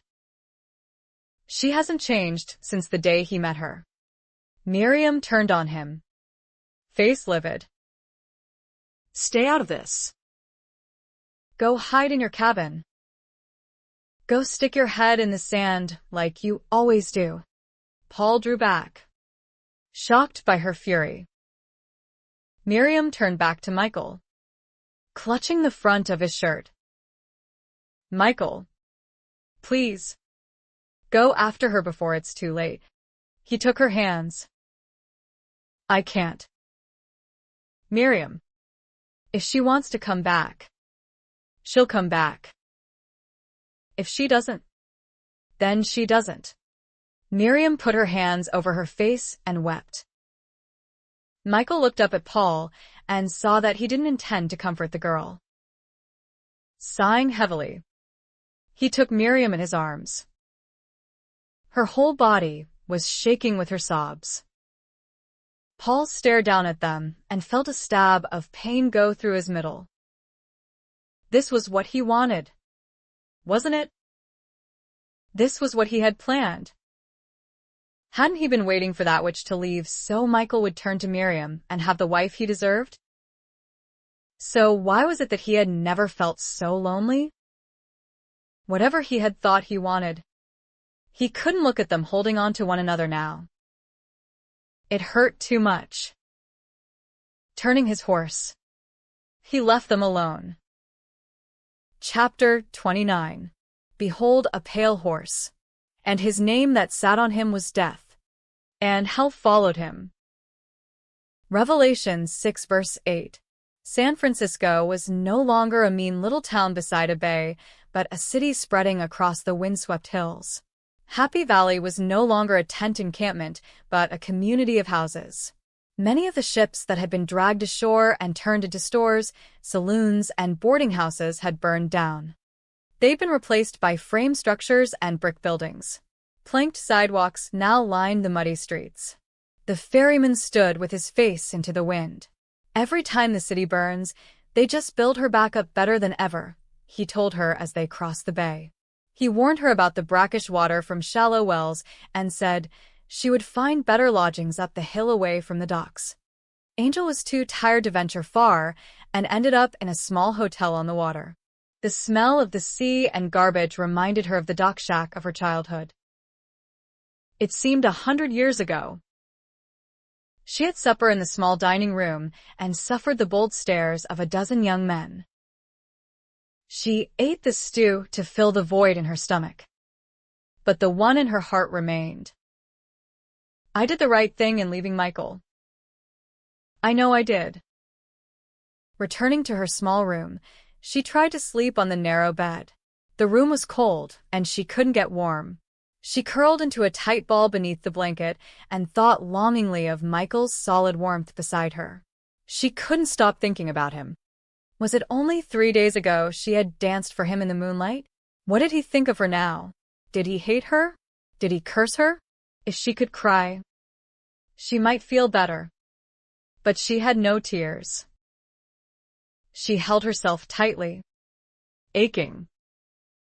Closing her eyes, she tried to see Michael's face. But the image wasn't enough. She couldn't touch him. She couldn't feel his arms around her. Rising, she rummaged through her carpet bag to find a shirt. She lay down on the bed again and pressed her face into the wool fabric Michael had worn, breathing in the scent of his body. "Oh, Mama," she whispered into the darkness. "The pain does make you want to die." But a still, small voice inside her kept saying over and over again, "Live. Keep going. Don't give up." What was she going to do? She had a little gold left, but it wasn't going to last long. The stagecoach ride, lodgings, and the ferry ride had been more expensive than she'd expected. The going rate for this foul little hotel was far too dear. What gold she had left would keep her for another 2 or 3 days at the most. After that, she would have to find a way to earn a living. She slept finally. The night was filled with strange, disconcerting dreams. She awakened several times, shaking violently. It was as though some malevolent force were close by, waiting. Angel packed her few possessions and left in the morning. She wandered for hours through the streets of San Francisco. Portsmouth Square had changed dramatically. The shanty in which she had lived was gone. So were all the others, as well as the tents that had spread like a plague around the plaza. Booths were now set up, giving the square the feel of a grand bazaar. She browsed through goods from around the world. There were several brothels, one with the elegant air of New Orleans. On the outer edge of the square were thriving hostelries, saloons, and casinos. The Parker House, Denison's Exchange, the Crescent City, and the Empire now rose from the grime Angel remembered. On the southwest corner of Clay Street was Brown's City Hotel. She passed doctors' and dentists' offices, attorneys' and business offices, surveying and engineering offices. She saw several new banks and a large brokerage firm. There was even a public schoolhouse with children playing tag in the yard. Angel stood watching them for a while, thinking of little Ruth and Leah and the boys. She missed them so much. At Clay Street, men were queued up at the post office, waiting news of mail. On the corner of Washington and Grant was a new Chinese laundry. Workers scrubbed clothing in big wash tubs while others stacked fresh linens into baskets. Balancing these on bamboo poles, they set off at a run to make deliveries. By midday, Angel was famished, weary, and no closer to knowing what she was going to do to make a living. The only thing that came to mind was going back to what she knew. Every time she passed a brothel, she knew she could walk in the door and have food and shelter. She could have physical comfort. All she had to do was sell her body again and betray Michael. He'll never know. Angel. I'll know. A man gave her a curious look as he passed. Would she turn into a madwoman who talked to herself? A miner stopped her and asked her to marry him. She pulled her arm free and told him to leave her alone. He said he had a cabin in the Sierras and he needed a wife. She told him to look elsewhere and hurried on. The crush of people made her more and more nervous. Where were they all going? What did they do for a living? Her head was throbbing. Maybe it was the hunger. Maybe it was worrying about what she was going to do when her gold ran out. Maybe it was knowing she was weak and would probably go right back to being a harlot just so she could keep body and soul together. What am I going to do? God. I don't know what to do. Go into that cafe and rest. Angel looked up the street and saw a small cafe. Sighing, she walked toward it and went in. She chose a table in the back corner and pushed her carpet bag behind her feet. Rubbing her temples, she wondered where she was going to spend the night.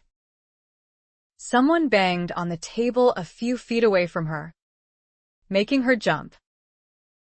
A wiry bearded man hollered, "What's taking so long?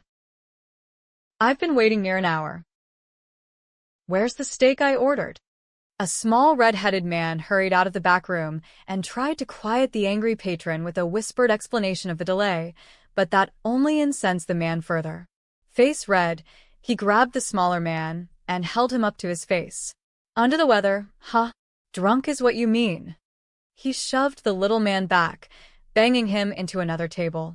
The patron headed for the door, slamming it behind him so hard the windows rattled. The little man ducked into the back room again, probably to escape the scrutiny of the dozen patrons still waiting for service and food. Several others got up and left. Angel didn't know whether to follow their lead or not. She was exhausted and without prospects, and sitting here was as good as sitting anywhere else. She didn't want to go out into the rush for a while anyway. Missing a meal wouldn't kill her. 3 more men gave up on waiting to find out whether food was coming or not. Angel and 4 others remained. The little man appeared again, his smile tense and forced. "We got biscuits and beans."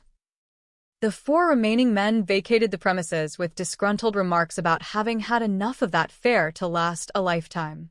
The little man's shoulders sagged in defeat. Not noticing Angel in the corner, he spoke to the air. "Well, that does it." Lord. "I'm out of business." He walked to the front door, flipped the sign over, and put his forehead against the wall. Angel felt sorry for him. She knew what it was like to be down on her luck. "Should I leave?" she asked quietly. He turned, blushing beet red. "I didn't know you was there. You want a biscuit and some beans? Please." He disappeared momentarily. When he returned, he set a dish down in front of her and backed off. The biscuit was hard as stone, and the beans were burned. Frowning, she looked up at him. "Coffee?" he asked and poured her some in a mug. It was so strong. Angel grimaced. "Mister, you need a new cook," she said with a dry smile, setting the mug down and pushing the plate aside. "You asking for employment?"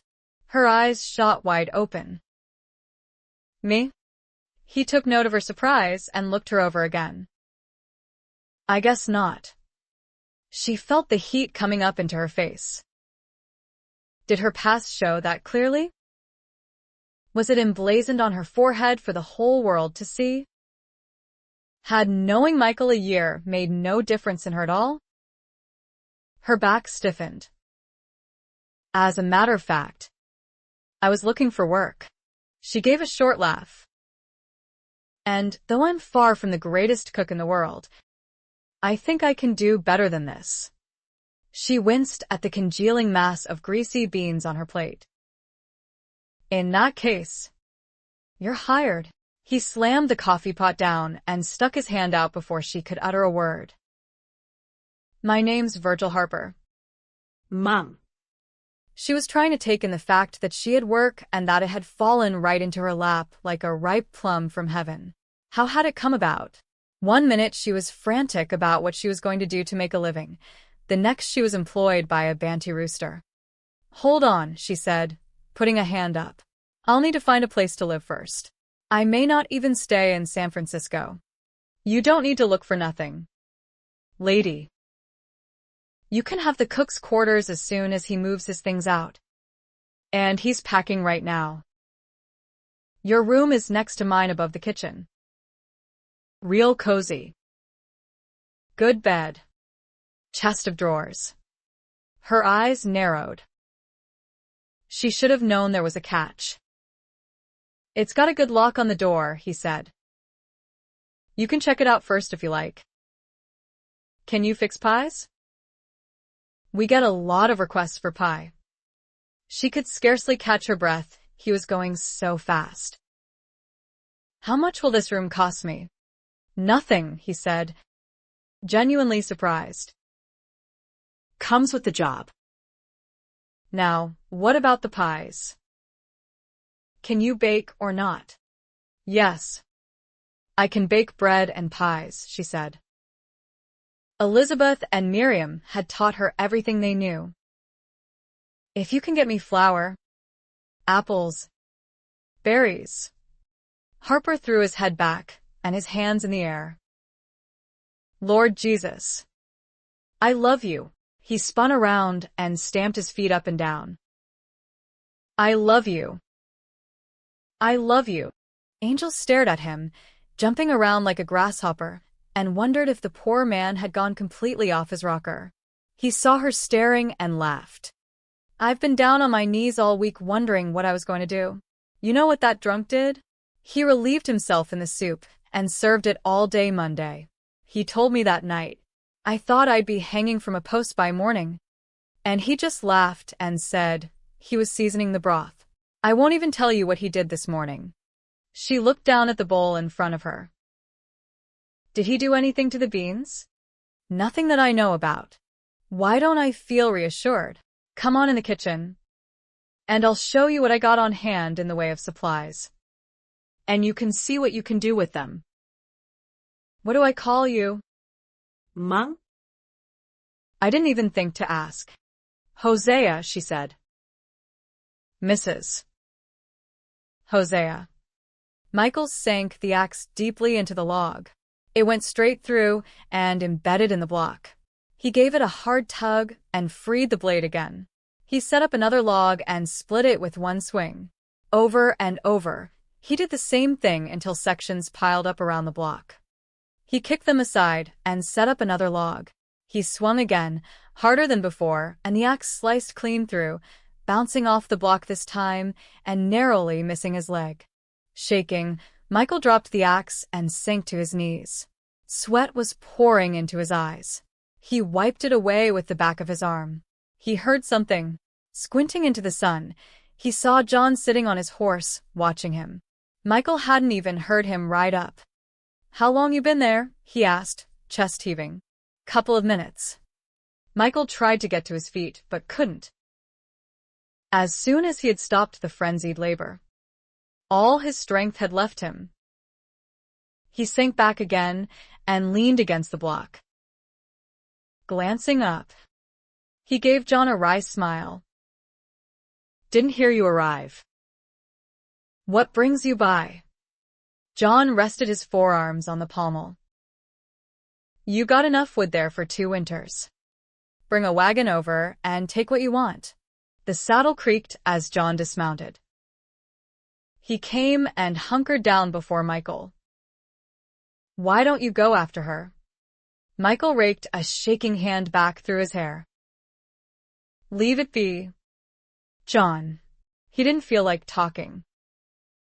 Just swallow your pride and get on your horse and go look for her.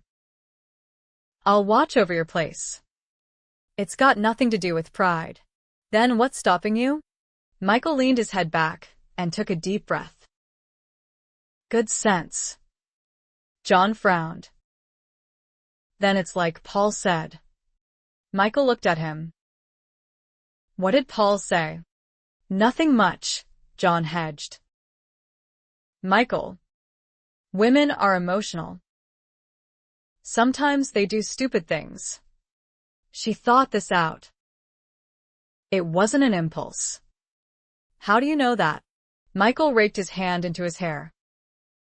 How many times had he gone over the things she had done and said that last night?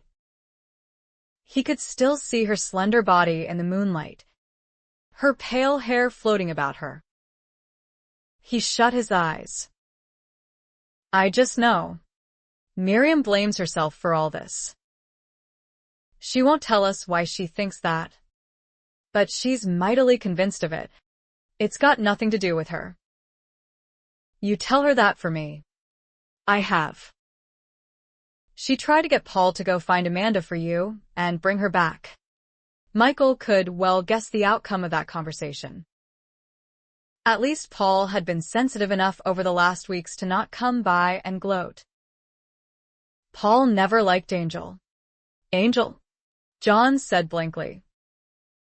Mara, Amanda, Tirza. Michael's voice cracked. He held his head. Jesus, he said hoarsely. Jesus. Angel. She never even trusted him enough to tell him her real name. Or had he been thinking of her as Angel all along without even knowing it? Was that why she left him again? Oh, God, was that why you wanted me to let her go? John Altman felt helpless before the younger man's grief. He couldn't even imagine his life without Elizabeth. He had seen how much Michael loved Amanda, and Miriam swore Amanda loved him. He put his hand on Michael's shoulder. Maybe she'll come back on her own. His words sounded hollow. Michael didn't even look up. What can I do to help you get through this? Nothing, Michael said. How many times had Angel said that very thing? Nothing. Had she felt as though her guts were being ripped out? Had the pain been so immense that even mentioning it made it worse? How many times had he probed her wounds, just as John was doing now? Trying to help and only drawing more blood. I'll come back tomorrow, John said. Miriam came instead.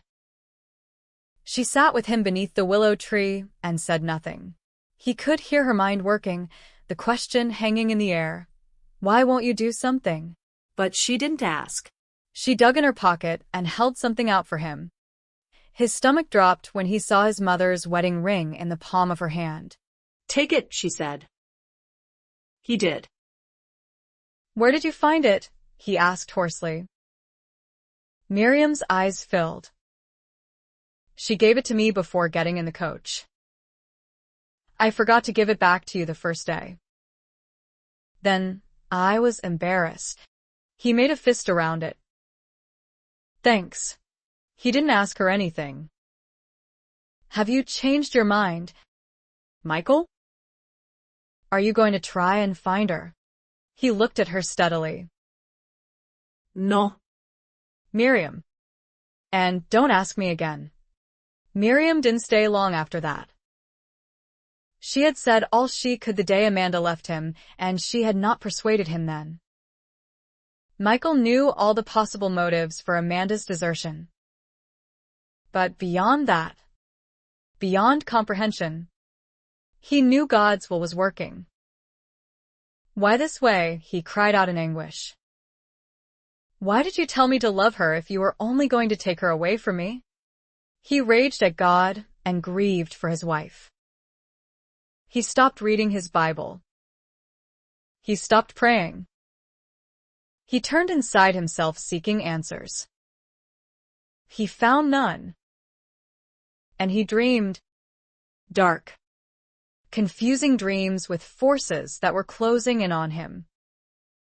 The still, quiet voice didn't speak to him anymore. Not for weeks and months. God was silent and hidden, his purpose a mystery. Life became such a barren wasteland that Michael couldn't bear it anymore. And he cried out, "Why have you forsaken me, beloved? I am always with you, even to the end of time."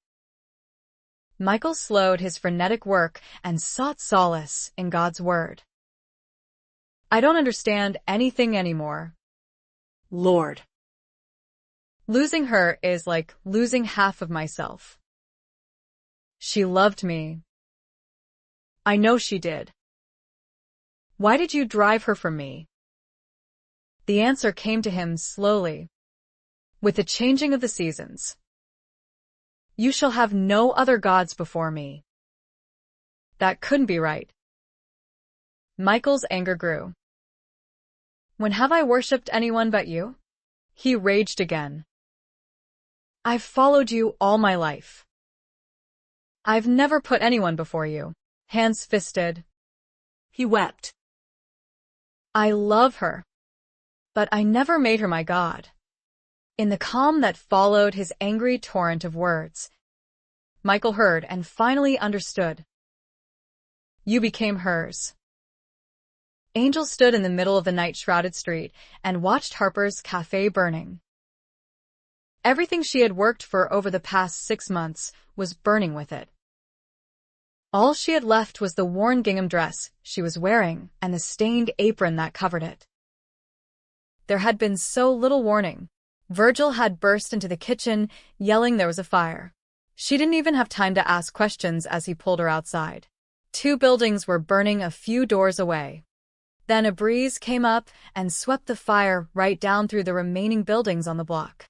People were running helter-skelter. Some in panic. Some shouting directions. Others gathering and passing water buckets frantically in an attempt to contain the fire. But it was no use. Ash and smoke filled the air. And the flames leapt higher, bright orange against the darkening evening sky. Helpless, Angel watched the cafe collapse in an explosion of sparks and flame. Virgil wept. Business had been going well, though their menu was limited. What they offered was excellent, and word had spread quickly. Angel sat down on a barrel someone had rolled from a building. Men had pulled everything they could drag or carry from their buildings. The street was stacked with goods, furniture, sacks. Why hadn't she thought to do the same? She hadn't even thought to run upstairs and pack her things. She could have stuffed everything she had into her carpet bag and made it out in time. When the fire reached the end of the street, it stopped. The breeze died down, and so did the excitement. Up and down the street people stood in despair, looking at the blaze consuming what remained of their dreams. Virgil sat on the ground, his head in his hands. Depression settled over Angel like a cold, wet blanket. Now, what was she going to do? She looked around and saw that others were in the same situation she was. What would Michael do if he were here? She knew he would never give in to despair, and he would do something for these people.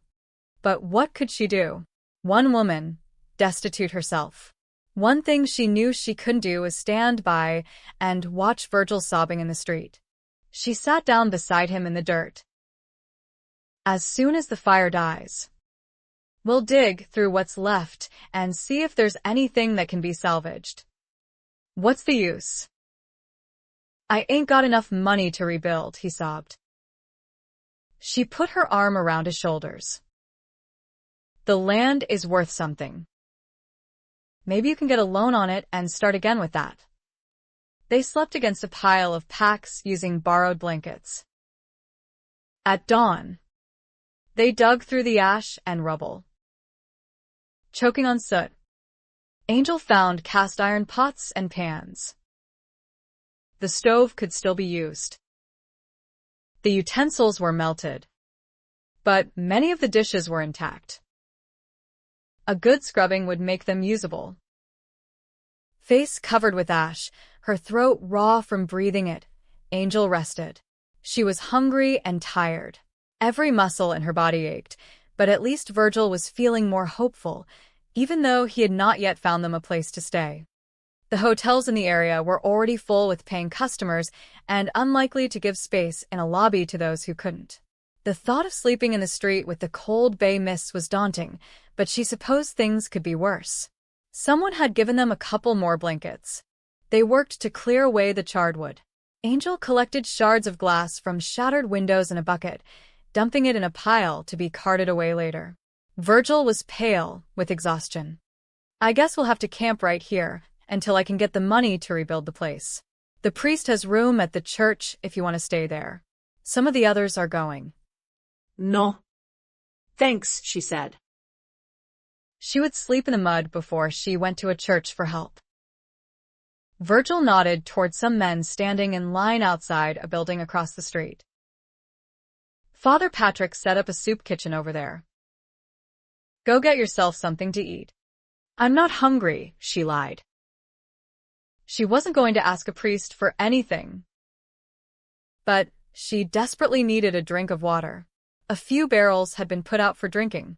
She wanted to wash her face, but the only other water available was in a trough. Sighing, she decided it was probably cleaner than she was. Bending over it, she cupped her hands and washed her face. The water felt refreshing. Hello, Angel. It's been a long time. Her heart stopped. She had to be imagining that deep voice. She raised her head slowly, heart pounding, her face dripping wet. Duke stood before her, his mouth curved in a deadly smile. Chapter 30. Yeah. Though I walk through the valley of the shadow of death, I will fear no evil, for thou art with me. Psalm 23 verse 4. Duke's mocking gaze swept Angel's soiled gingham dress, his mouth curving into a sardonic smile. I've seen you look better, my dear. She froze at the sight of him. When he came close and touched her, she felt faint. It would seem no matter how far you run, you can't get away from me. Can you? He looked down over her. You've grown into quite a beautiful woman beneath all that soot. He looked around at the burned-out buildings. Were you working in one of these miserable little hovels? When he looked at her again, Angel found her voice. I was a cook for Harper's Cafe. Her stomach was quivering. A cook? You? He laughed. Oh, that's rich, my dear. What was your specialty? As he spoke, he looked over the men working in the burned-out buildings. I worried about you. I was afraid you would end up with another weakling like Johnny. His eyes came to rest on Virgil, digging through the rubble. And you ended up with a little rodent instead. She recognized that dark look and knew it boded no good for Virgil, who had shown her nothing but kindness. Her palms were sweating, but she had to take his attention off the little man who had helped her. Surely you didn't come all the way to California just to find me. You, with so many important things to do. Look around you, my dear. There's a fortune to be made here. His smile was taunting. I came to take my share. Virgil saw them and came toward them. Her look didn't warn him away. Quite the contrary. He came all the more quickly. He looked Duke up and down and glanced at her in concern. You all right? Mom? This man bothering you. What did the poor fool think he could do about it? Ai fine. Virgil. Duke gave him a cold smile. Aren't you going to introduce us, my dear? She did so. Virgil had clearly heard the name before and looked stunned. You know this man? Angel and I are very old and dear friends. Virgil looked at her, and she felt the need to say something more, to try to explain. But there was little she could say. We were acquainted in New York. A long time ago. Not all that long ago, Duke said. his tone possessive. Don't you own that place across the square? Virgil asked. The big one? Indeed, Duke drawled, amused. Have you frequented my tables? I haven't been able to afford it, Virgil said dryly. Shall we go? Angel? Duke said, his hand tightening beneath her elbow. Go. Virgil looked at her. Go where? I don't think that's any of your business, Duke said warningly. Virgil drew himself up to his full 5 feet. It is if she don't want to go with you. Duke laughed. Angel was surprised and touched that Virgil would willingly defend her, even against a man like Duke, who could plainly destroy him without much effort. She felt Duke's fingers bite into her arm and was afraid what he would do to Virgil if she even hesitated to go with him. I'm sorry, Verhel. The poor little man looked so confused and hurt. He looked at her, and she felt she had betrayed him, too, by not being truthful from the beginning. Did she really think she could have a different life? What right had she? You'll have to find yourself a new cook, Duke said. She's coming back where she belongs. You sure? Mum. Duke's dark eyes burned with annoyance that this little cafe owner thought he could thwart him if he chose. Perhaps I should deal with him the same way I dealt with Johnny, he said, glancing down at Angel, eyes dark with impatience. Johnny, who? Virgil asked, looking unruffled and ready to make a challenge. For all his lack of size, he had no lack of courage. The only thing he really lacked was common sense. Don't, Angel pleaded. Please. Duke. I'll go with you.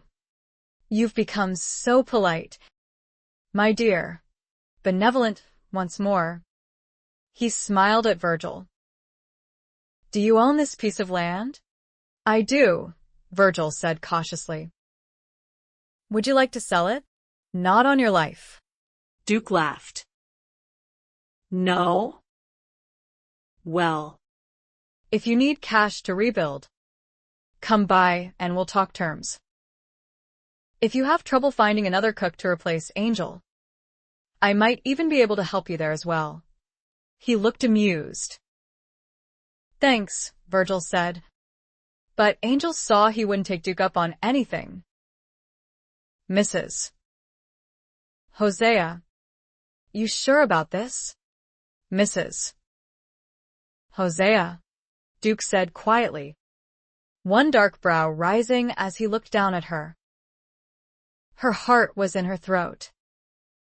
Yes. Virgil. I'm sure, she said. Duke led her away, laughing low as though at some great joke. Angel tried to think what to do, but the firm hand beneath her arm paralyzed her brain. Michael? Oh, Michael. He had fought their way out of the saloon in paradise, but he wouldn't be here to fight for her this time.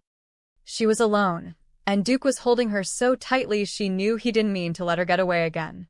So, you married, my dear? Was it entertaining while it lasted? Or just pretense? He ushered her into a big gaming house. Angel scarcely noticed her surroundings as he walked her between the tables. It was opulent, but then, Duke always did everything on a grand scale. Men called greetings to him and openly stared at her in speculation. She walked with her head high, eyes straight ahead. They went up the stairs and down a richly paneled corridor. Panic rose in Angel as she remembered another corridor 3,000 miles away and what had waited for her at the end of it. Duke opened a door and propelled her in ahead of him. A beautiful brunette lay asleep in a rumpled brass bed. Duke walked over and gave her a hard slap. She came awake with a painful cry. Get out. The young prostitute clambered off the bed, snatched up her robe, and fled. Duke smiled at Angel. This will be your room. She couldn't just give in. Do I have a choice? Still defiant, he drawled and came to her slowly. He gripped her face hard, staring down into her eyes. She tried to hide her fear by glaring back at him, but she couldn't fool him. He obviously knew she was pretending and smiled. You're home, my dear. Right back where you belong. You should be happy. His hand slid down and closed lightly on her throat. You look so in control, but your heart is pounding like a frightened rabbit's. He lit a cheroot and looked at her through the smoke. You're so pale, my dear. Do you think I'm going to hurt you? He kissed her forehead in fatherly affection, mocking her as he had always done when she dared to defy him. Let's talk later, shall we? He patted her cheek as though she were a child and left the room. Michael awakened in a cold sweat. Angel had called to him. He had seen her standing in the midst of a fire, crying out his name over and over again. He couldn't get to her no matter how hard he tried. But he saw a dark figure walking through the flames toward her. He ran shaking hands through his damp hair.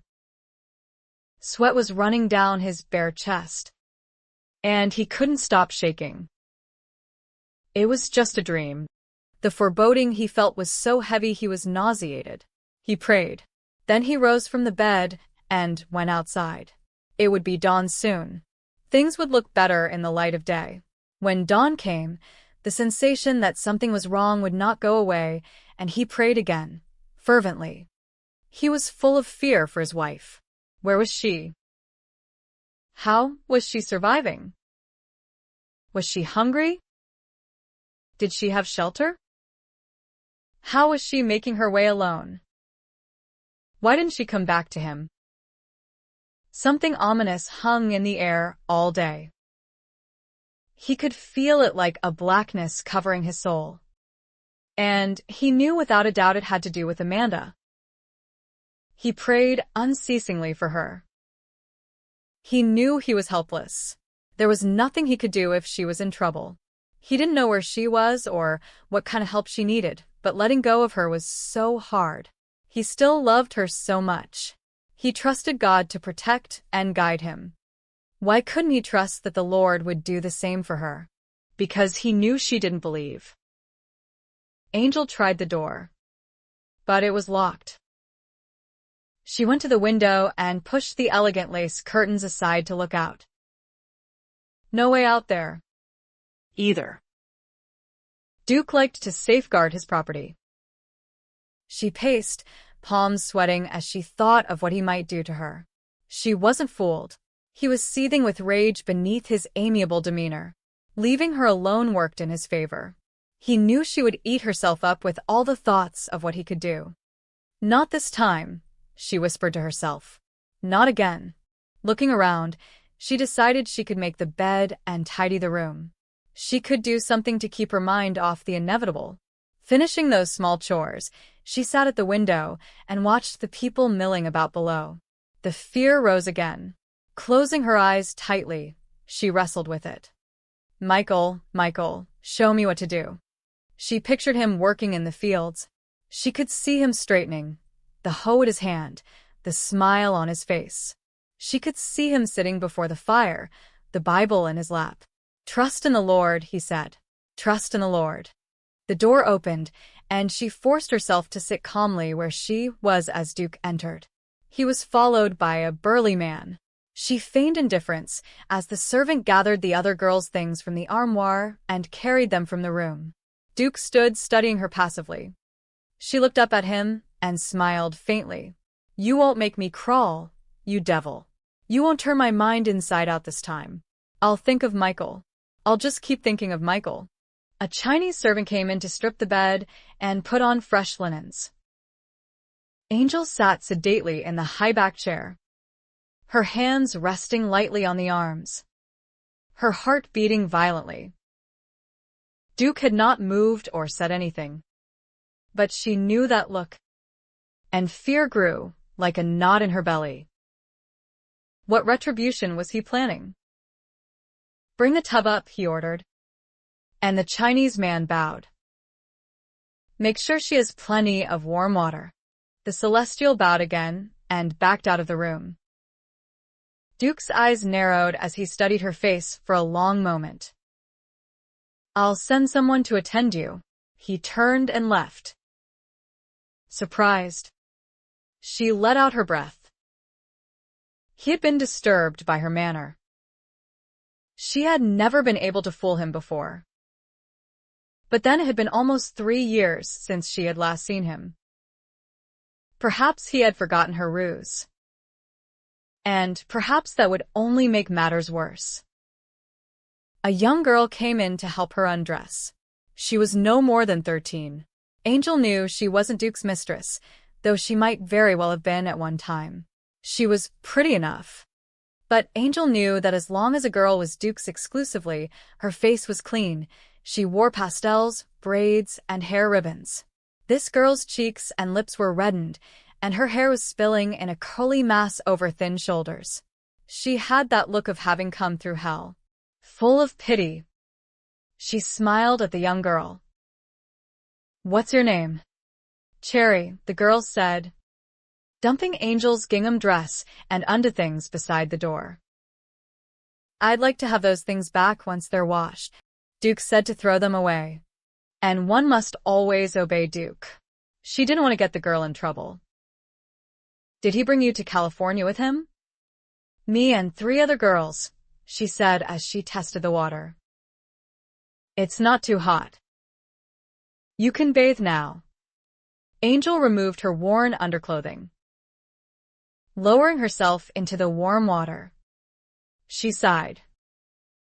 Whatever happened, she would be clean when it came. On the outside, at least. "How long have you been here?" 8 months, the girl answered. Angel frowned. She had been living within blocks of Duke all this time and never knew it. Maybe it was fate that she be with him. "You're very beautiful," Cherry said. Angel looked at the girl bleakly. "So are you. Such a pale, pretty girl with frightened blue eyes." She was filled with compassion. "Would you like me to wash your hair for you?" Cherry said. "What I would like is to find a way out of here." Cherry froze in surprise, and Angel smiled in self-mockery. "But then, that's impossible, isn't it?"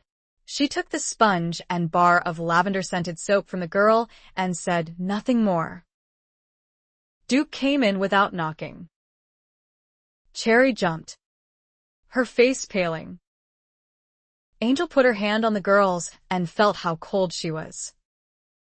Several satin gowns were draped over Duke's arm, and he laid them with great ceremony on the end of the bed. "Leave us, Cherry." The girl scurried out of the room. Angry, Angel steeled all her defenses and continued with her bath as though he weren't there. He was staring at her. Uncomfortable beneath that dark scrutiny, she rose and wrapped a large towel around herself. He handed her another smaller one for her hair. She wrapped it about her head like a turban. He held a blue satin dressing gown open for her. Donning it, she tied it snugly. He put his hand on her shoulder, turning her toward him. "You're no longer my little angel, are you?" "I couldn't stay a child forever," she said, chilled by his touch. "A pity." He held a chair out for her. Breathing slowly, she forced herself to remain calm as she sat. "You must be famished," he said, and pulled the bell cord. The Chinese servant entered with a tray. As soon as it was placed on the table before her, Duke waved him out. Removing the silver covers himself, he smiled. "All your favorites, my dear." It was a feast, a thick, rare beefsteak, creamed potatoes, and mixed vegetables dripping with butter. There was even a thick slice of chocolate cake. She hadn't eaten a meal like this since leaving the New York brothel. Her mouth watered, and her stomach tightened. Duke lifted a silver pitcher, filled a crystal glass with milk, and handed it to her. You always did prefer it to champagne, Didn't you? she took the glass from him. Fattening the calf before you slaughter it. Duke. The golden calf?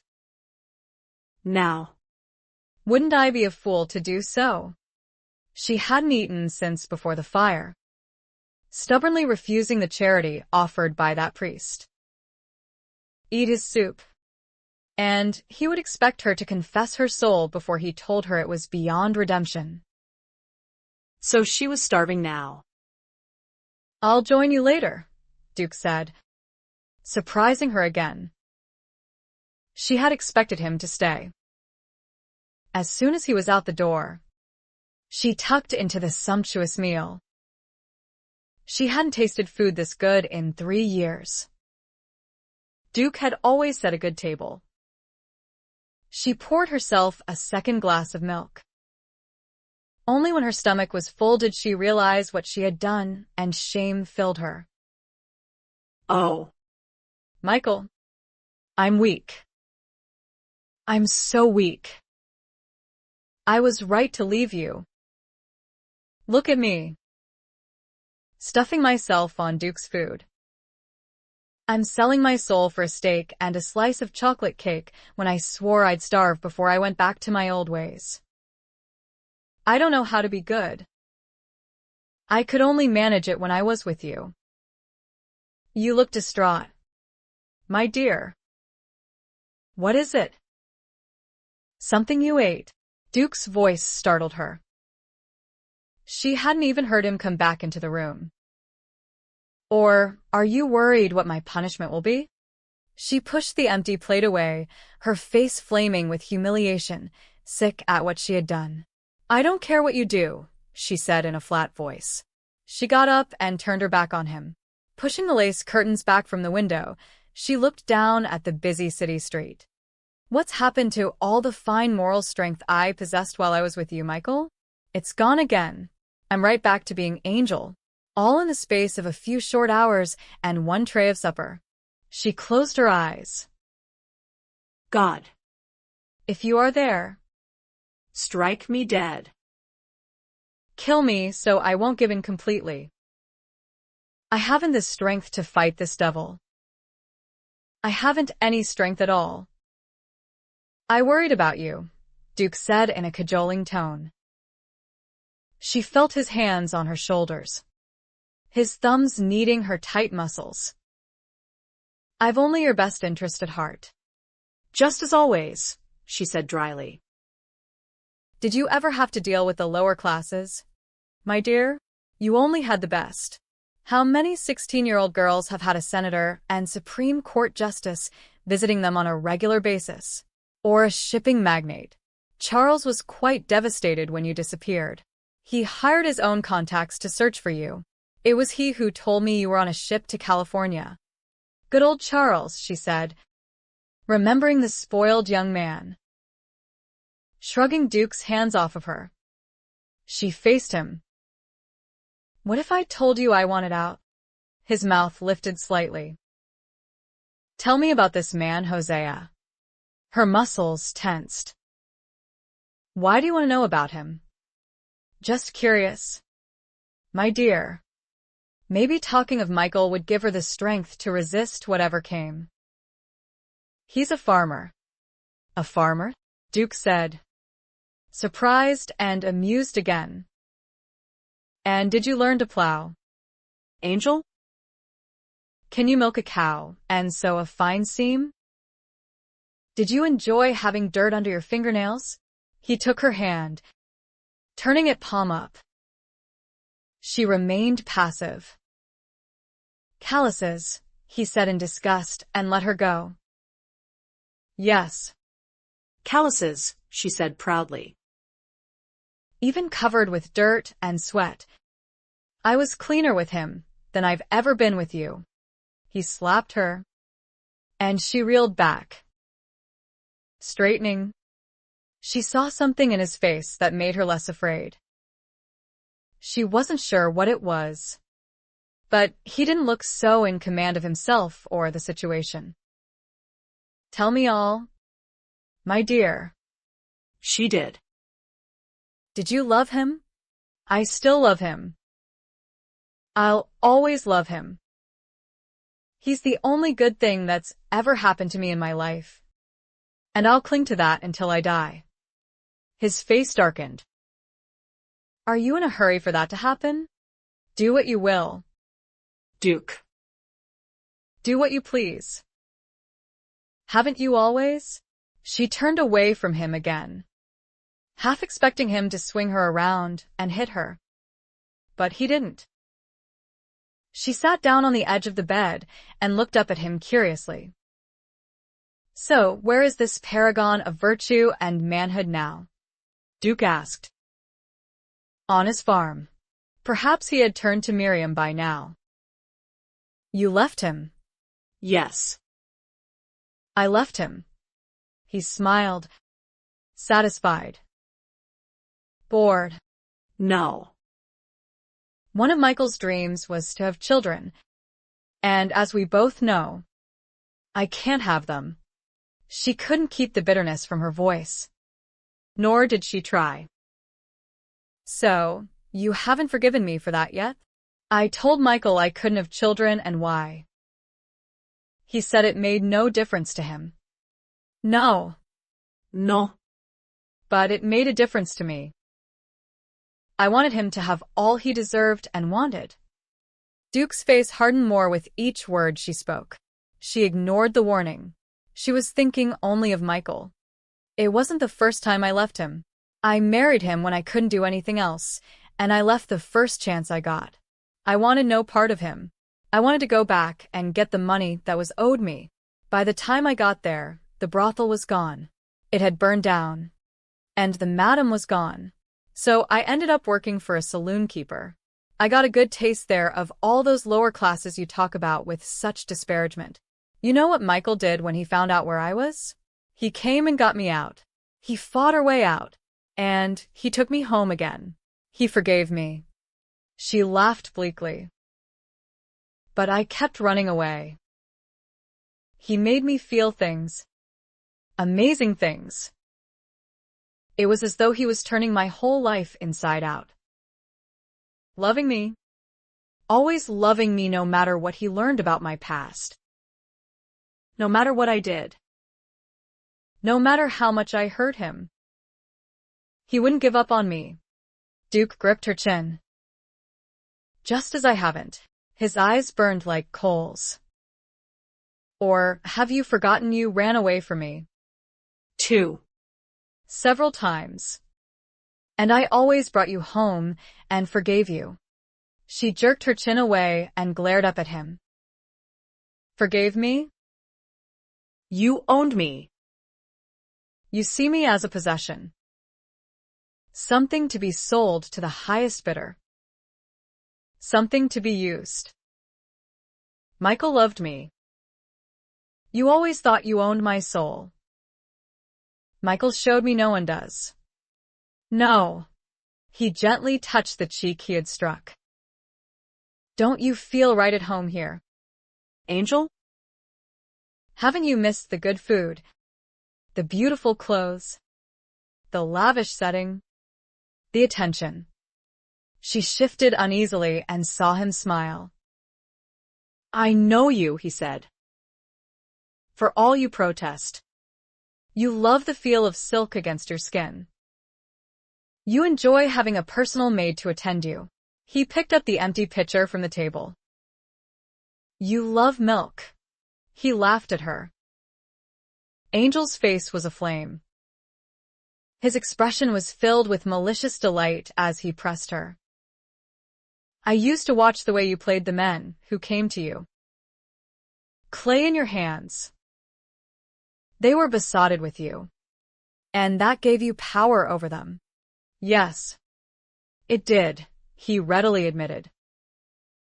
Great power. He tipped her face up roughly. I have missed you. I have missed the power you gave me because the men I brought to you fell under your spell. And when they did, They belong to me. You give me too much credit. No one could ever touch you. Michael did.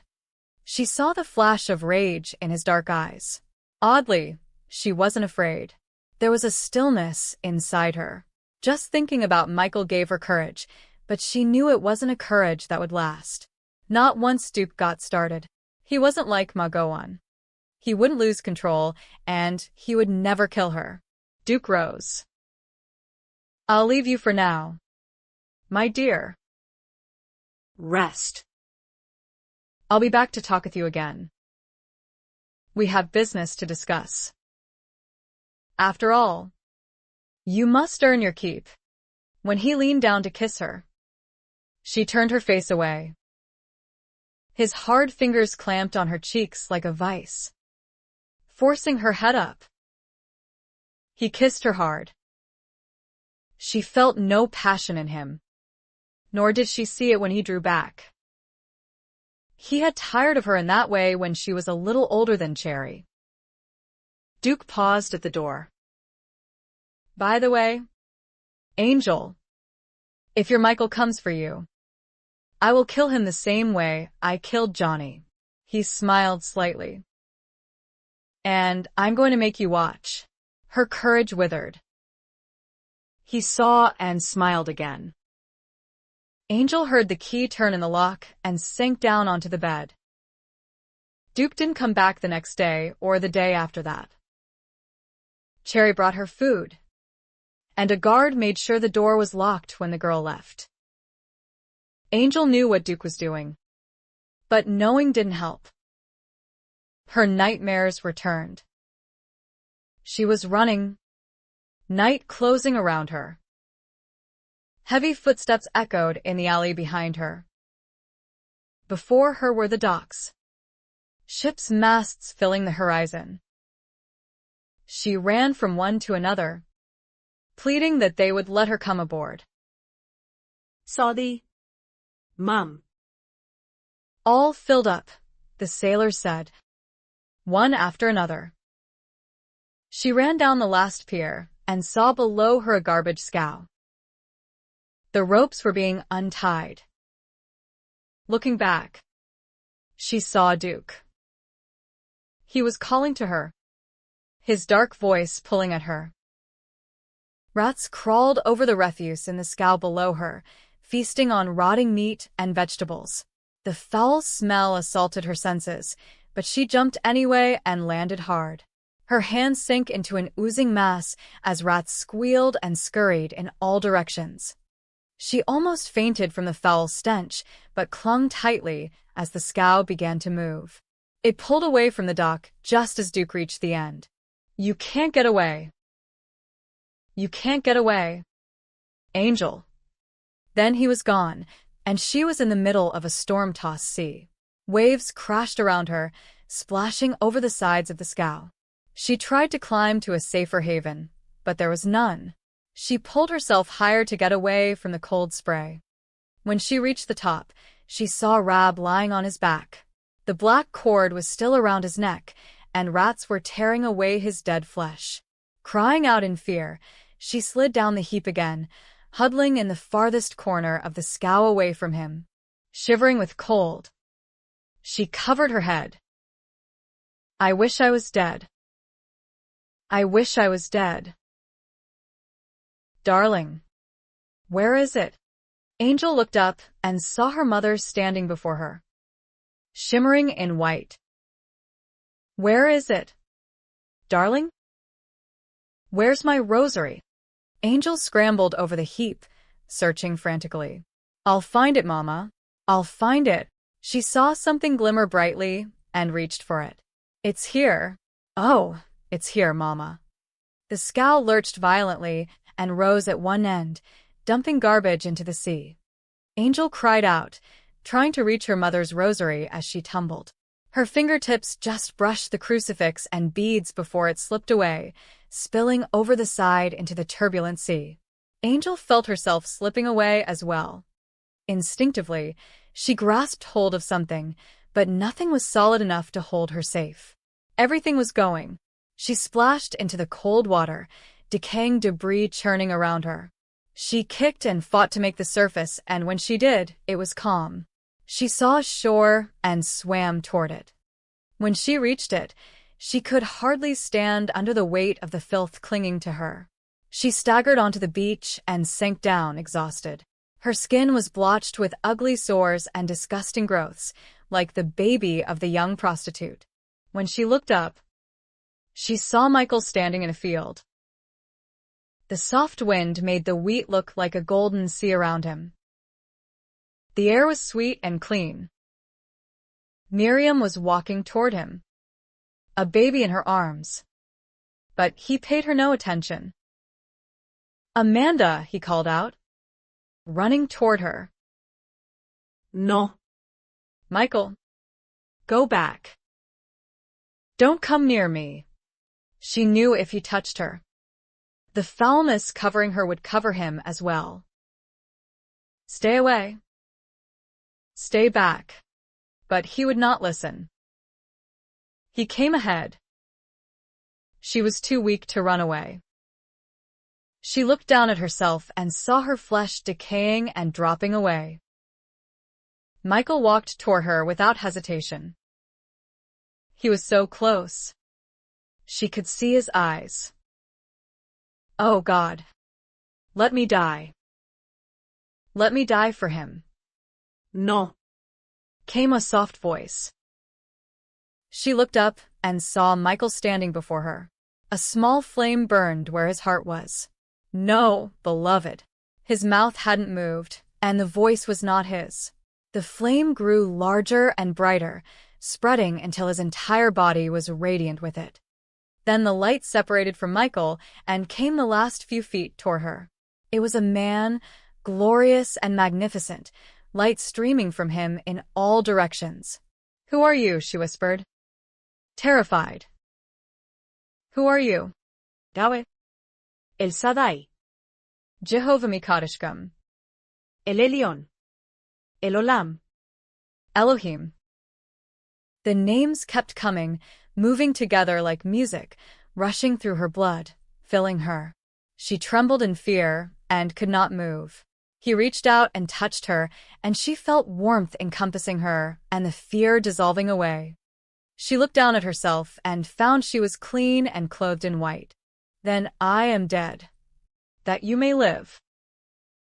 Blinking, she looked up again and saw the man of light covered with her filth.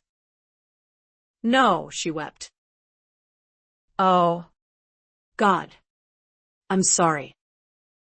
I'm so sorry. I'll take it back.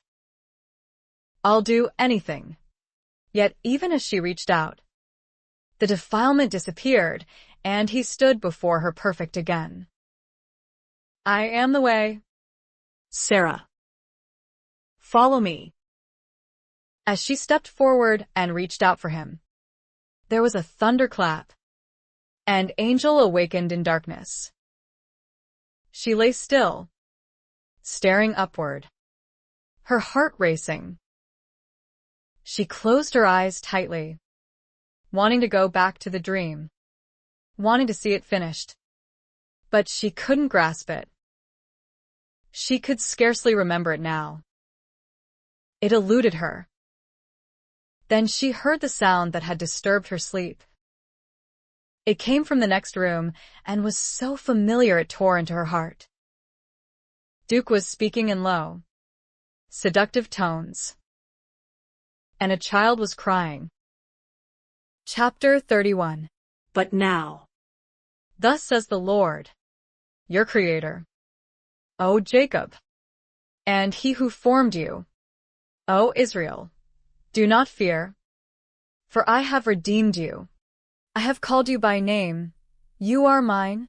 Isaiah 43 verse 1. Paul knew he had to go back to the mountains.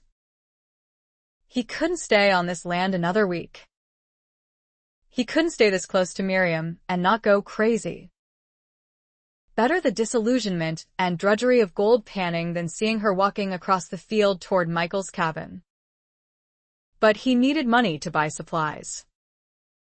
Swallowing his pride, He went to Michael and tried to sell his land. I'm not asking much for it. Just enough to set me up. It's good land. It should be yours anyway. Michael. You held on to it for me when I went away the last time.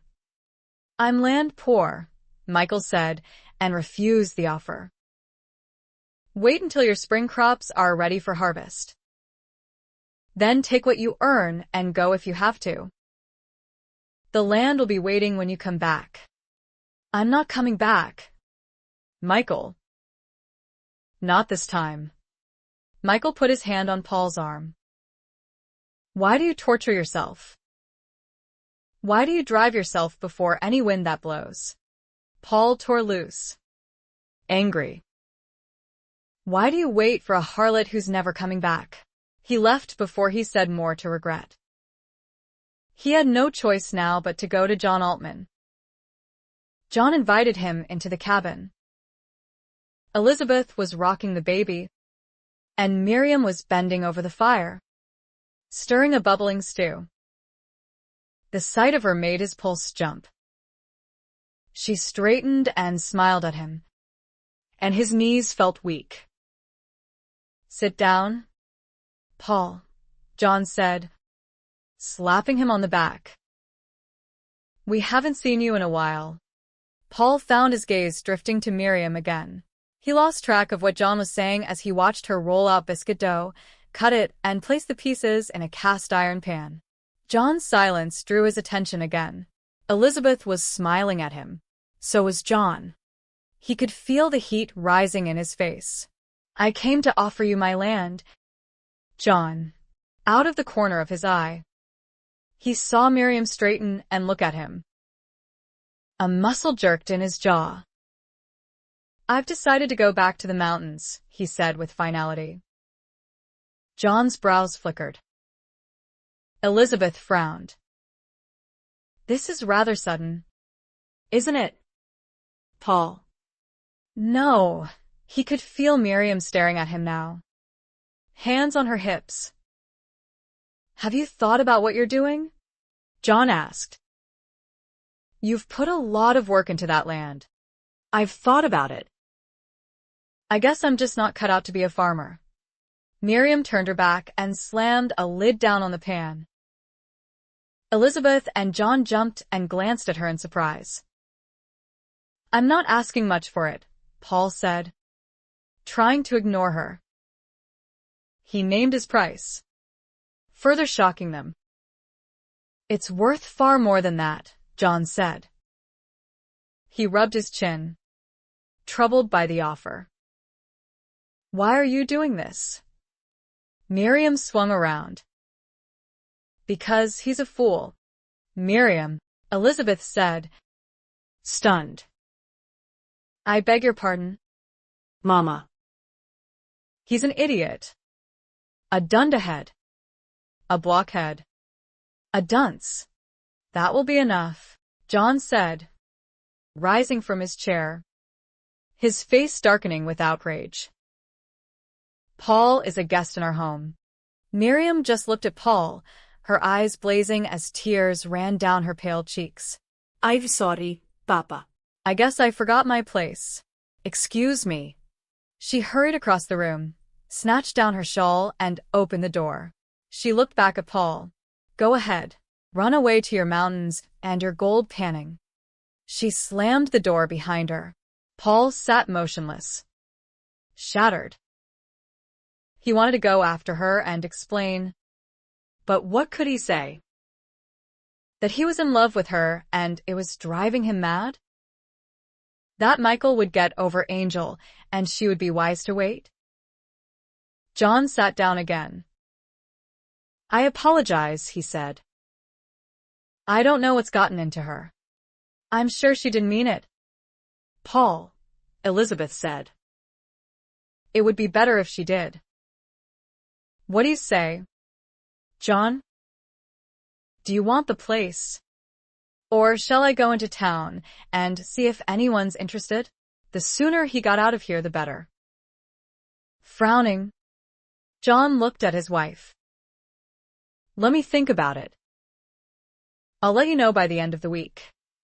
3 more days. Could he stand 3 more days? Thanks. Paul rose. Don't make yourself so scarce, John said, putting his hand on Paul's shoulder as they walked to the door.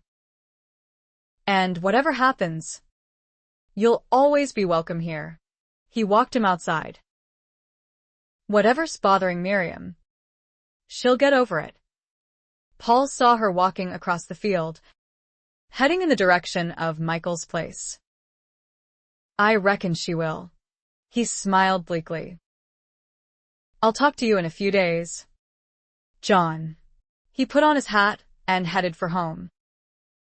What do you make of that? John asked Elizabeth when he came back inside.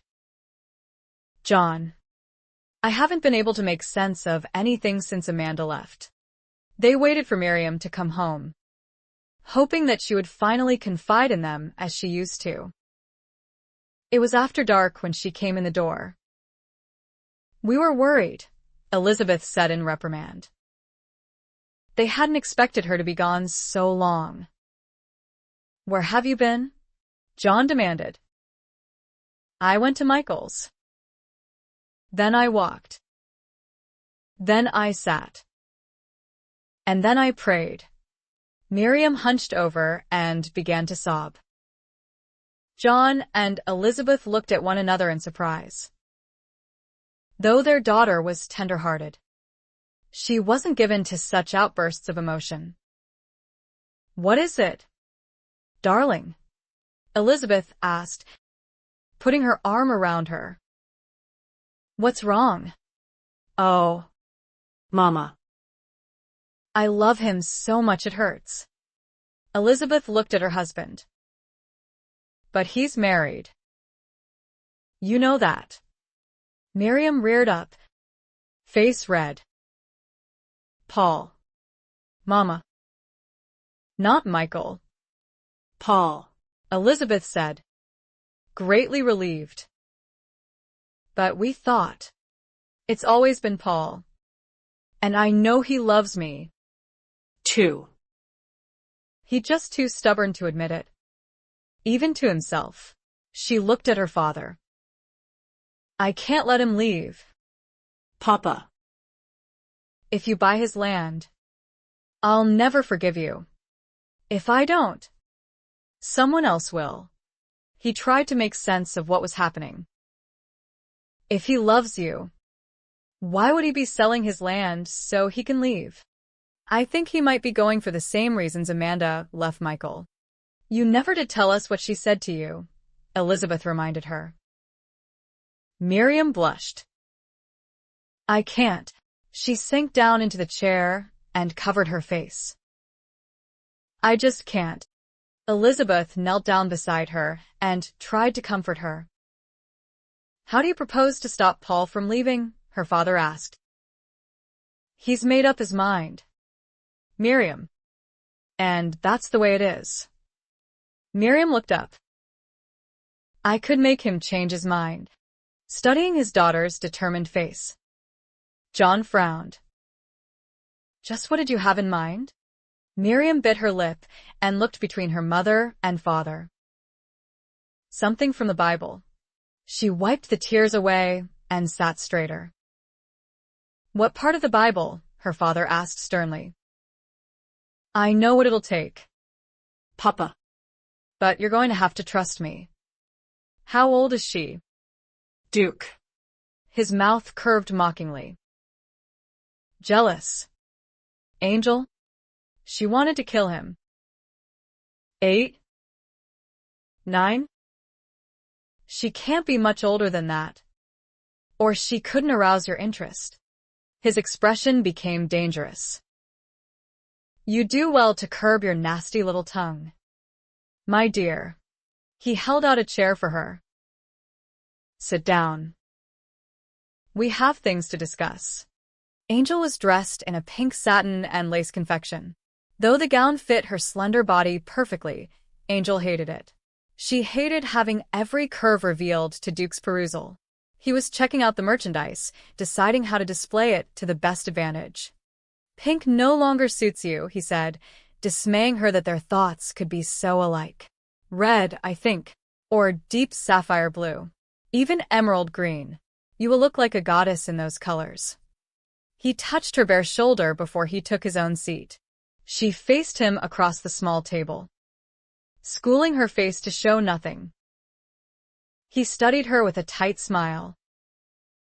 You've changed, Angel. You were always headstrong and aloof. It was part of your charm. But now, You are careless as well. It's not a wise thing to be in your position. Perhaps I don't care what happens to me anymore. Do you wish me to prove you wrong? I could. You know. Very easily. He tapped his fingertips together. She stared at those aristocratic hands. Hands without calluses. Pale and manicured. Beautifully shaped hands that were capable of unspeakable cruelty. She remembered Michael's hands. Large and strong. Clearly used to hard labor. They were calloused and rough. His hands had looked so cruel and yet been so gentle. His touch had healed her body and opened her heart. Duke's eyes narrowed coldly. Why are you smiling like that? Because nothing you do to me really matters. Did your Michael tell you that? You've been away from me too long. All those horrible nightmares. The secrets and guilt she had carried. Michael had said once she would have to throw away all her old baggage. That's what Duke was. Old baggage. Oh. no, Duke. I carried you with me wherever I went. She saw his smug smile and added, what a waste of precious time. His mouth pressed into a hard line. I'm going to give you a choice. My dear. You can manage the girls or become one of them. Take Sally's place. You mean? Whatever happened to her? Duke? I never saw her again after you moved me uptown.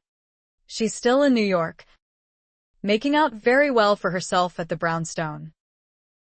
She's still quite beautiful. Too lush for my tastes. Of course. Poor Sally. She's loved you for years. Or did you never know? I suppose you did. You just didn't care one way or the other. She's too old for you. Isn't she, Duke? Too much of a woman. Duke came out of his chair. Grabbing her hair, he yanked her head back, and his face came down within inches of her own. What's happened to you? My dear, he said in a deceptively soft voice. What will it take to bring my little angel back? Her scalp was on fire. Her heart in her throat. He could break her neck in an instant, if he chose to. She wished he would and put an end to all of it. His dark eyes changed as he glared into hers. Frowning slightly, he eased his grip. You're no good to me dead. Could he read her mind so easily? He let go of her with a hard jerk and stepped away. He crossed the room, then looked back at her warily. Don't push me, Angel. As fond as I am of you, you are not indispensable. Angel thought of the child. Who is manager of the keys now? She smoothed her skirt so he wouldn't see how badly frightened she was or what her reasons for asking were. He was perplexed. That was far preferable to sadistic. I am. He pushed his hand into his pants and pulled out a ring of keys. I think I would prefer Sally's position. If she could discover which key belonged to the girl's door, perhaps she could get her out of this hellhole. Duke was smiling, eyes laughing at her. He tossed the keys onto the table before her. The wine cellar, pantry, linen cabinets, and costume room. He opened his collar and slipped out a gold chain. A key was on it. This is the one you want. Still smiling, he came to her again and rested his hands heavily on her shoulders. I think you do need a lesson after all, he said silkily. I'm going to introduce you this evening. You're going to wear a blue gown and leave your glorious hair down. You will be a great sensation. Every girl I have is lovely, but you are something very rare and special. Every man in the house will want you. Angel's skin grew colder and colder as he spoke. She wanted to bolt from the chair, but knew, even if she did so, she would succeed in nothing. It was wiser to sit still and wait. You will be the keeper of the keys next week, my dear. But for this 1 week, you will serve our patrons yourself. I have several in mind that will prove useful to me. He smiled. Besides, I've kept you far too exclusive. You need a little awakening as to how well you have had it. When he stepped away, she looked up at his face and saw he meant every word he said. Paul awakened to find Miriam stirring the coals and adding wood to his fire. The blanket slid down his bare chest as he sat bolt upright and stared at her. He was dreaming. He must be. Rubbing his face, he looked around and saw her shawl across the back of his chair and a case on the table. She turned toward him and smiled. Good morning. It's almost light. She was real, all right. Panic set in. What are you doing here? I'm moving in with you. What? I said I'm moving in with you. He stared at her as though she had gone out of her mind. She came and sat on the edge of his bed. He pulled the blanket up to cover his bare chest. Miriam watched Paul, and she couldn't help but laugh at the absurdity of the situation. It was his own fault. If he weren't so stubborn. This isn't the least bit funny, he said through his teeth. No, it isn't, she agreed more solemnly. I love you, and I'm not going to let you go off to the mountains and ruin your life. He looked endearingly confused. His hair was poking up in all directions like a little boy's. She reached out to smooth it down, and he drew back, his eyes filled with alarm. Go home, Miriam, he said, desperate. He had to get her out of there. Did she know what it did to him to have her say she loved him? If she didn't leave now, he didn't think he would be able to resist her. But she didn't move. She just sat looking at him with a patient smile. He heard a roaring in his ears and bellowed, I said go home. No, she said simply. And I'm not giving you your clothes. Either. His lips parted. She folded her hands and placed them demurely in her lap. Then smiled at him. The look in her eyes made him hot all over. He could barely get his breath. This was insanity. What are you playing at? Miriam Altman? What's your father going to say about this? He already knows. Oh, God, he prayed aloud, wondering when John was going to burst in the door with a shotgun in his hand. Papa spent most of last night trying to talk me out of this and finally gave up. I would have been here sooner otherwise. Her smile hinted at mischief. Do you remember the book of Ruth, Paul? In the Bible? Do you remember what she did? Well, Boaz, here I am at your very feet. Now, what are you going to do about it? She put her hand on his thigh, and he jumped a foot. Don't touch me, he said, beads of sweat breaking out on his forehead. I'm telling you, I want you out of here right now. No. You don't. How do you know what I want? He tried to sound angry. I know every time you look at me. You want me. Don't do this, he pleaded. Paul, she said very gently, I love Michael very much. He's like an older brother to me. But I'm not in love with him and never will be. I'm in love with you. You don't belong with me, he said, anguished. Don't be ridiculous, she said as though speaking to a recalcitrant child. Of course I do. Miriam. She put her hand against his bare shoulder. And he drew in his breath at her touch. I've always wanted to touch you, she said, her voice soft and husky. That day in the field when you were plowing. He swallowed hard and caught her hand. Her eyes met his. And I've always wanted you to touch me. Miriam, he said hoarsely. I'm not a saint. I know that. Do you think I am? Her eyes were shimmery with tears. This isn't easy. You know? But I am a woman. Paul. Not a child. And I know what I want. I want you. As my husband.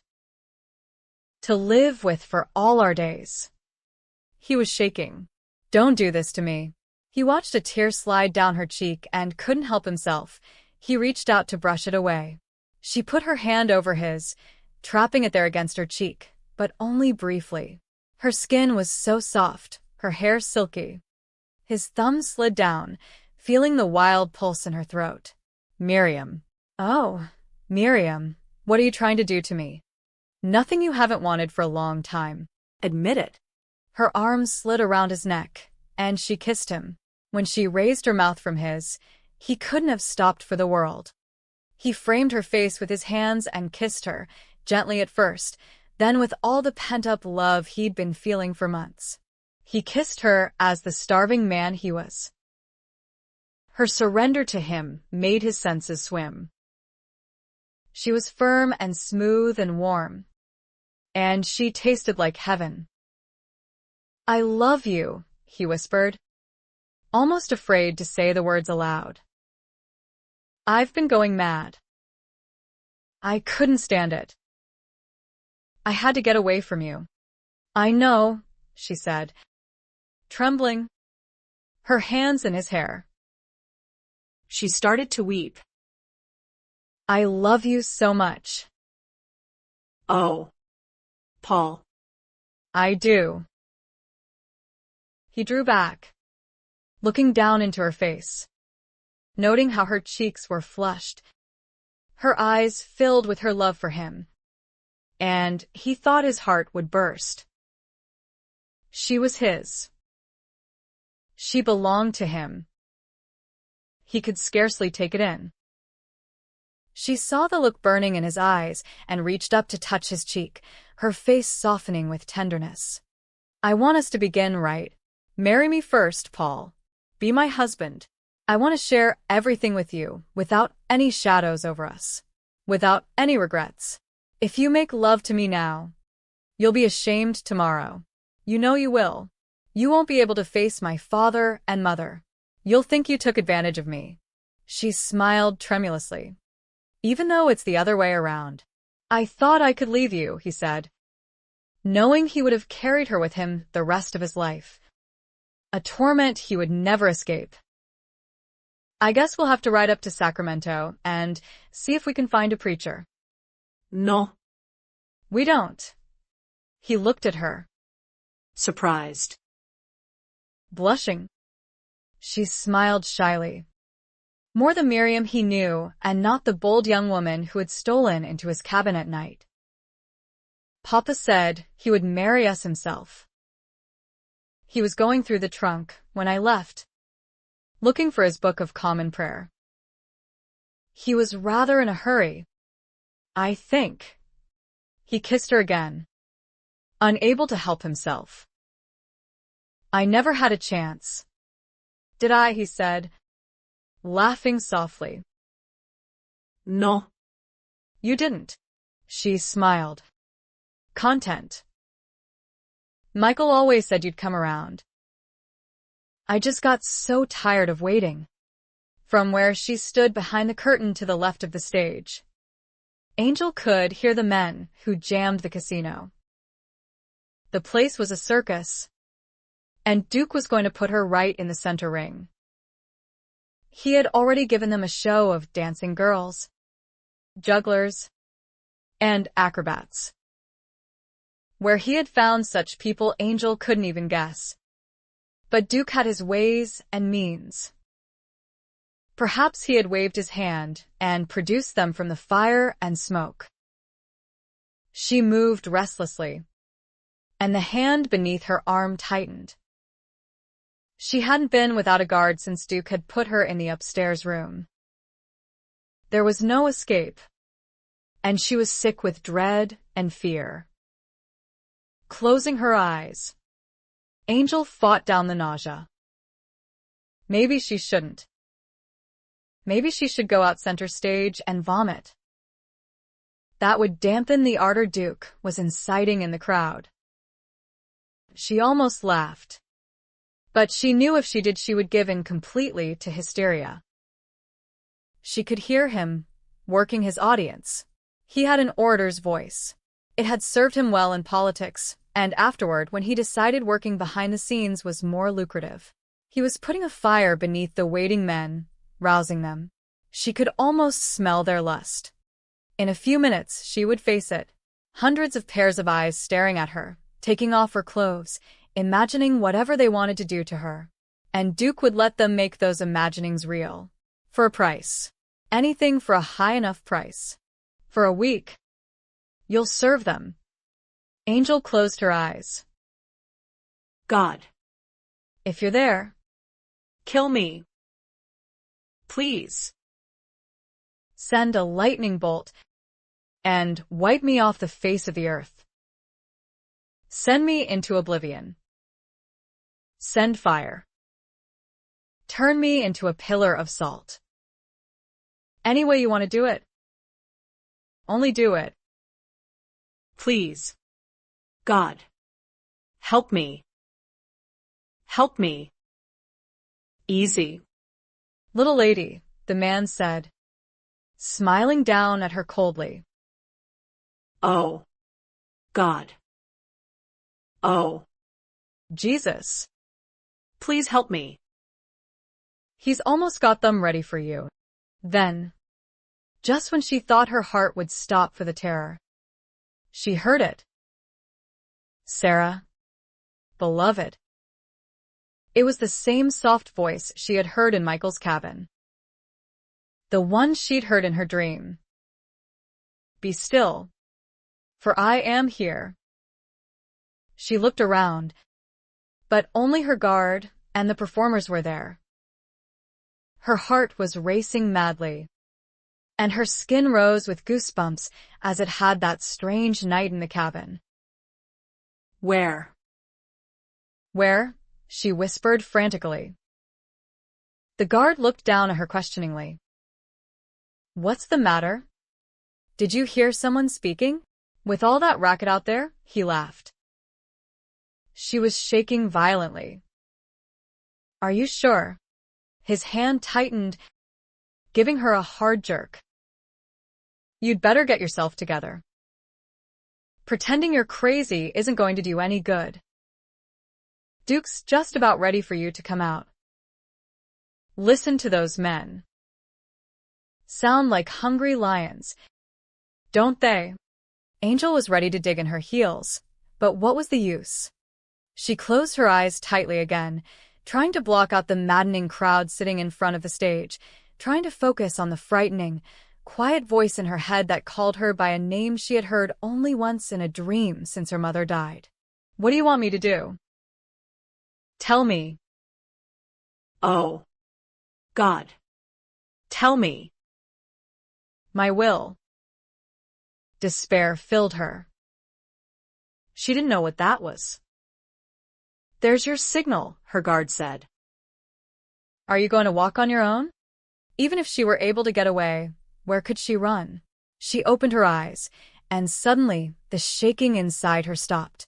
She couldn't explain it, but she felt calm, unnaturally so. She gave the guard an imperious look. "If you let go of my arm," she said. He blinked, surprised, and let go of her. She stepped forward, and he held the curtain aside so she could walk out. As soon as she appeared, the place went wild. Men whistled and catcalled. She kept her head up, her eyes straight ahead, and walked to the center stage where Duke stood smiling at her with malicious delight. He leaned close, his mouth near her ear, so she could hear him above the din. "Feel the power, Angel? You can share it with me. We can bring them to their knees." Then he left her standing in center stage alone. The noise was deafening. Were they all mad? She wanted to run and hide. She wanted to die. Look at them. She forced herself to display the old arrogance and disdain as her gaze swept the crowded room. Look into their eyes. Sarah. She did, the men closest to the stage at first, then sweeping outward. They were young. There was a hollow, haunting look in their eyes. She recognized that look. Disillusionment and broken dreams, defiance. Hadn't she felt the same loneliness and desperation she saw reflected all around her? She looked at the men standing near the faro tables, staring up at her. She looked at the men lining the mahogany bar, glasses of whiskey in their hands. Was it her imagination, or was the noise quieting? "Sing us something," a man called from the back. Others yelled their agreement. Her mind went blank except for one song, totally inappropriate, utterly out of place. "Sing, Angel." The noise rose again like a tidal wave, and the piano player pounded out a bawdy tune the men recognized. Some took up the tune themselves, singing raucously, laughing with abandon. "Sing, beloved." She closed her eyes to shut the men out and started to sing. Not the song being played, but another song. One from long ago. And as she sang, she stood again at the well with Michael and Miriam bending over the side, singing down into it, the harmony and music rising up to envelop her. She imagined Michael and Miriam on either side of her. She could almost hear Miriam's warm laughter. "Louder, silly. What are you afraid of? You can sing. Of course you can sing." And then Michael's voice echoed. "Louder. Tirza. Sing as though you believe it." "But I don't believe. I'm afraid to believe."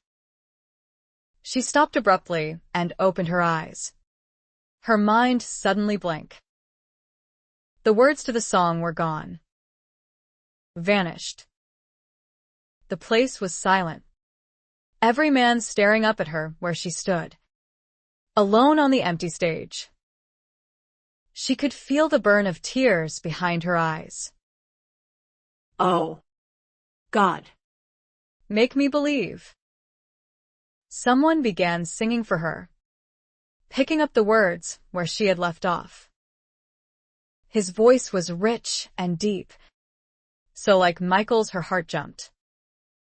She searched for him and saw him near the bar. A tall, gray-haired man in a dark business suit.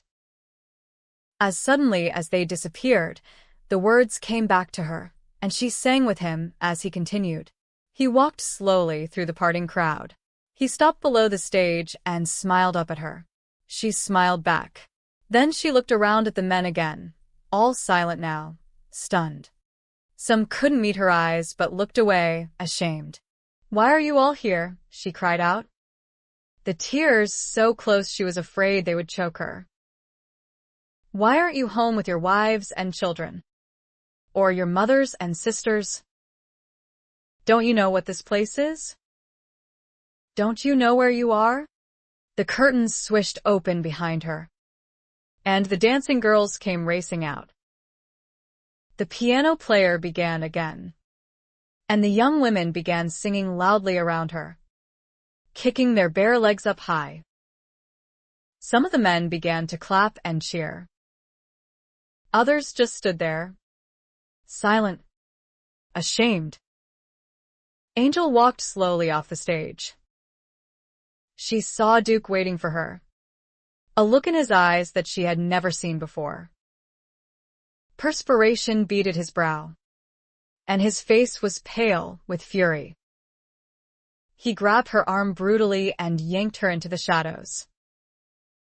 "What made you do a stupid thing like that?" God. "I think," she said, stunned. She felt jubilation and the presence of a power so immense she was trembling. She looked up at Duke and wasn't afraid of him anymore. "God." He spat the word out. His eyes blazed. "I'm going to kill you. I should have killed you a long time ago.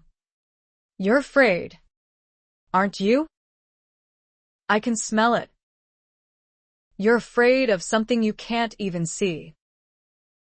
And do you know why? Because what Michael has is more powerful than you ever were, ever could be." He raised his hand to strike her, and a man spoke quietly from behind him. "You touched that young woman, and I will see you hang."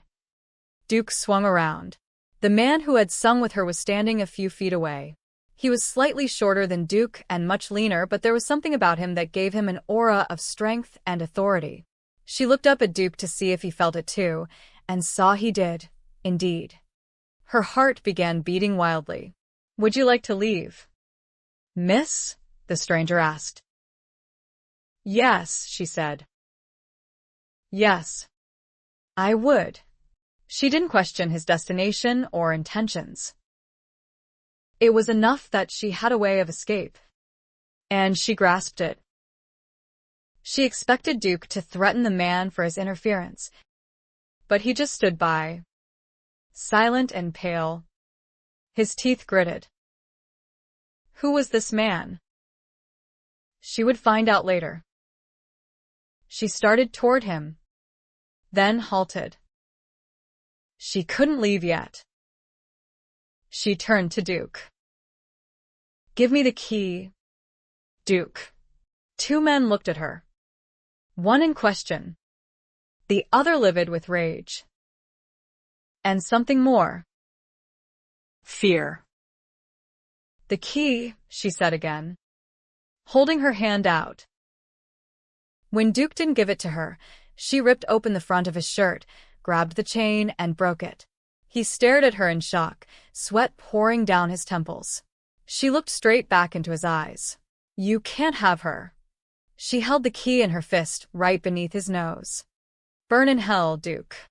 She looked at the gentlemen standing silent, watching them. "Wait for me, please. I'm not going anywhere without you." "Ma'am," he said very calmly. She hurried upstairs to the room next to hers and unlocked it. The child lying on the bed awakened immediately and sat up, her blue eyes wide with fear. She edged back, her pink dress bunching around her knees. She had pale blonde hair tied with pink satin ribbons. Angel bit her lip. It was like looking in a mirror and seeing herself 10 years ago, but she couldn't just stand here, drowning in pain. She had to get this child out of here. Now. She came forward quickly. "It's all right, sweetheart. I'm Angel, and you're coming with me." She held out her hand. "Come on now." She leaned over and took the girl's hand. "We haven't much time." As they came out into the hallway, Angel saw Cherry standing a few feet away, her mouth open in surprise and wild hope. "Come with us," Angel said. "You don't have to stay here, but you must come now. Duke, come now, or you're going to spend the rest of your life in a place like this. Or something worse. Let me get my things.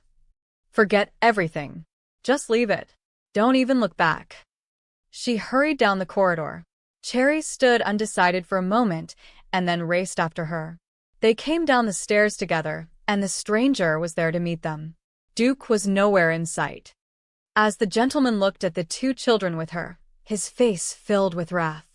"I'm not going without them," she said. "Of course not." She nodded toward the stage door. "We can go out that way." No, his eyes were hard. We're going right out on the stage and through the front doors. What? Angel said.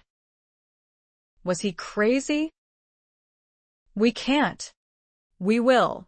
Let's move. His face was livid. We're going to expose this man for the devil he is.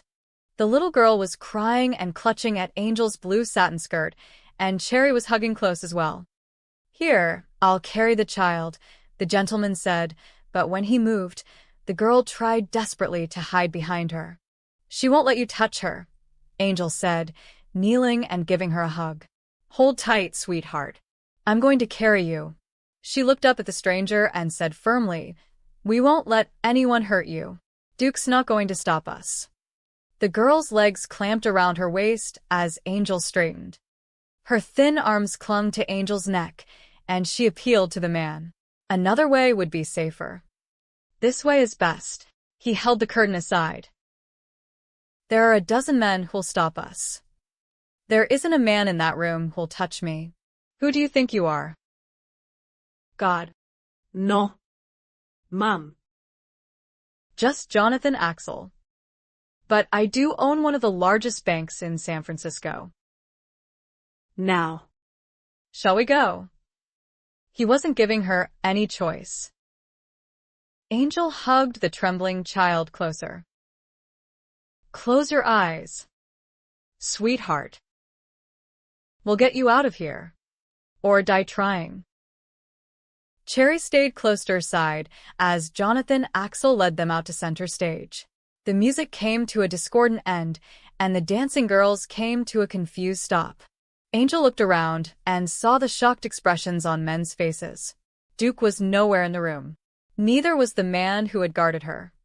Let's go, Axel said quietly, his hand a firm but gentle support beneath her arm.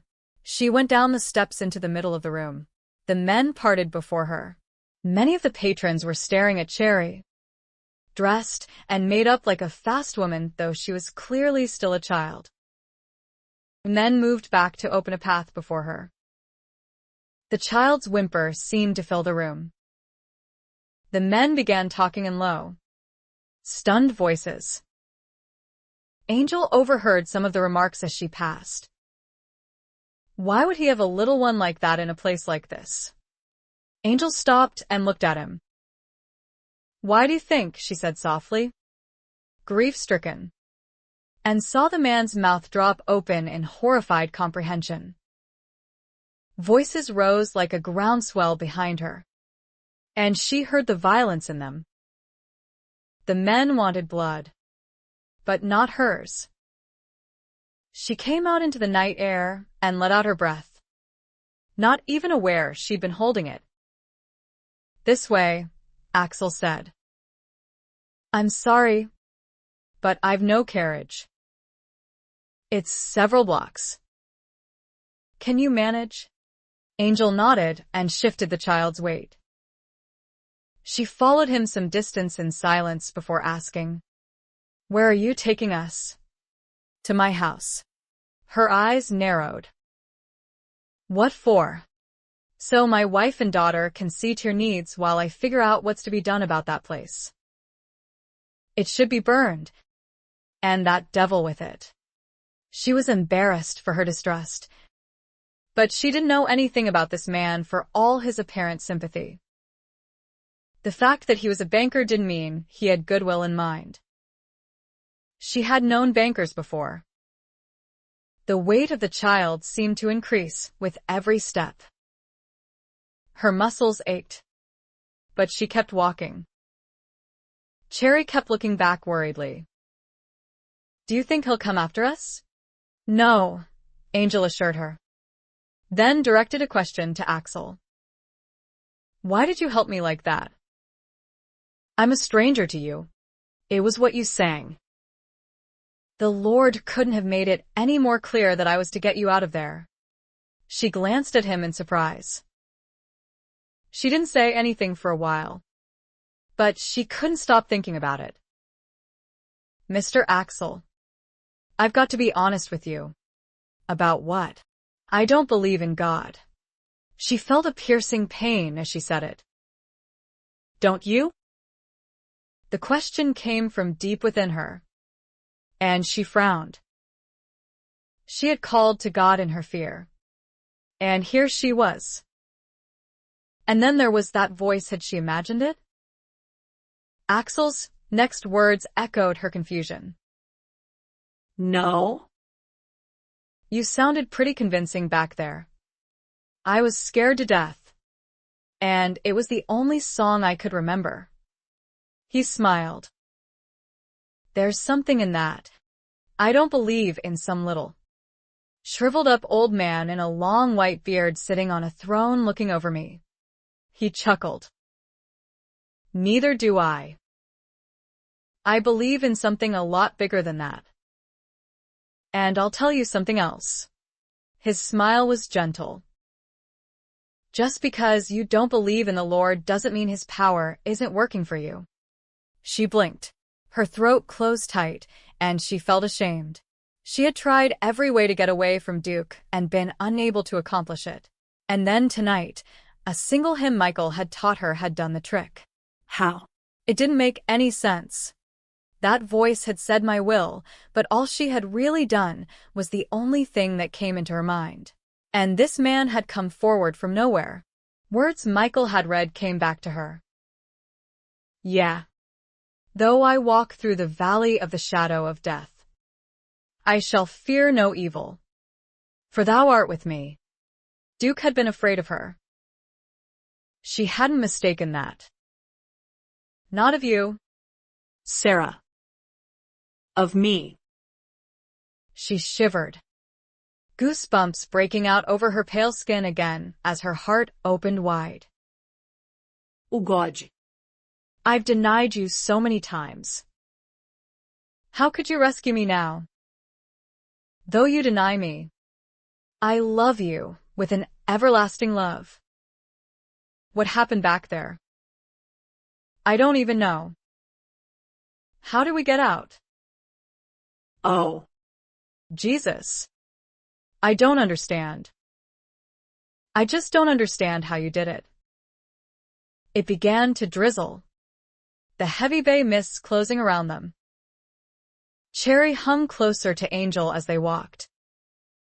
I'm cold, she whispered. Is it much further? Mr. Axel?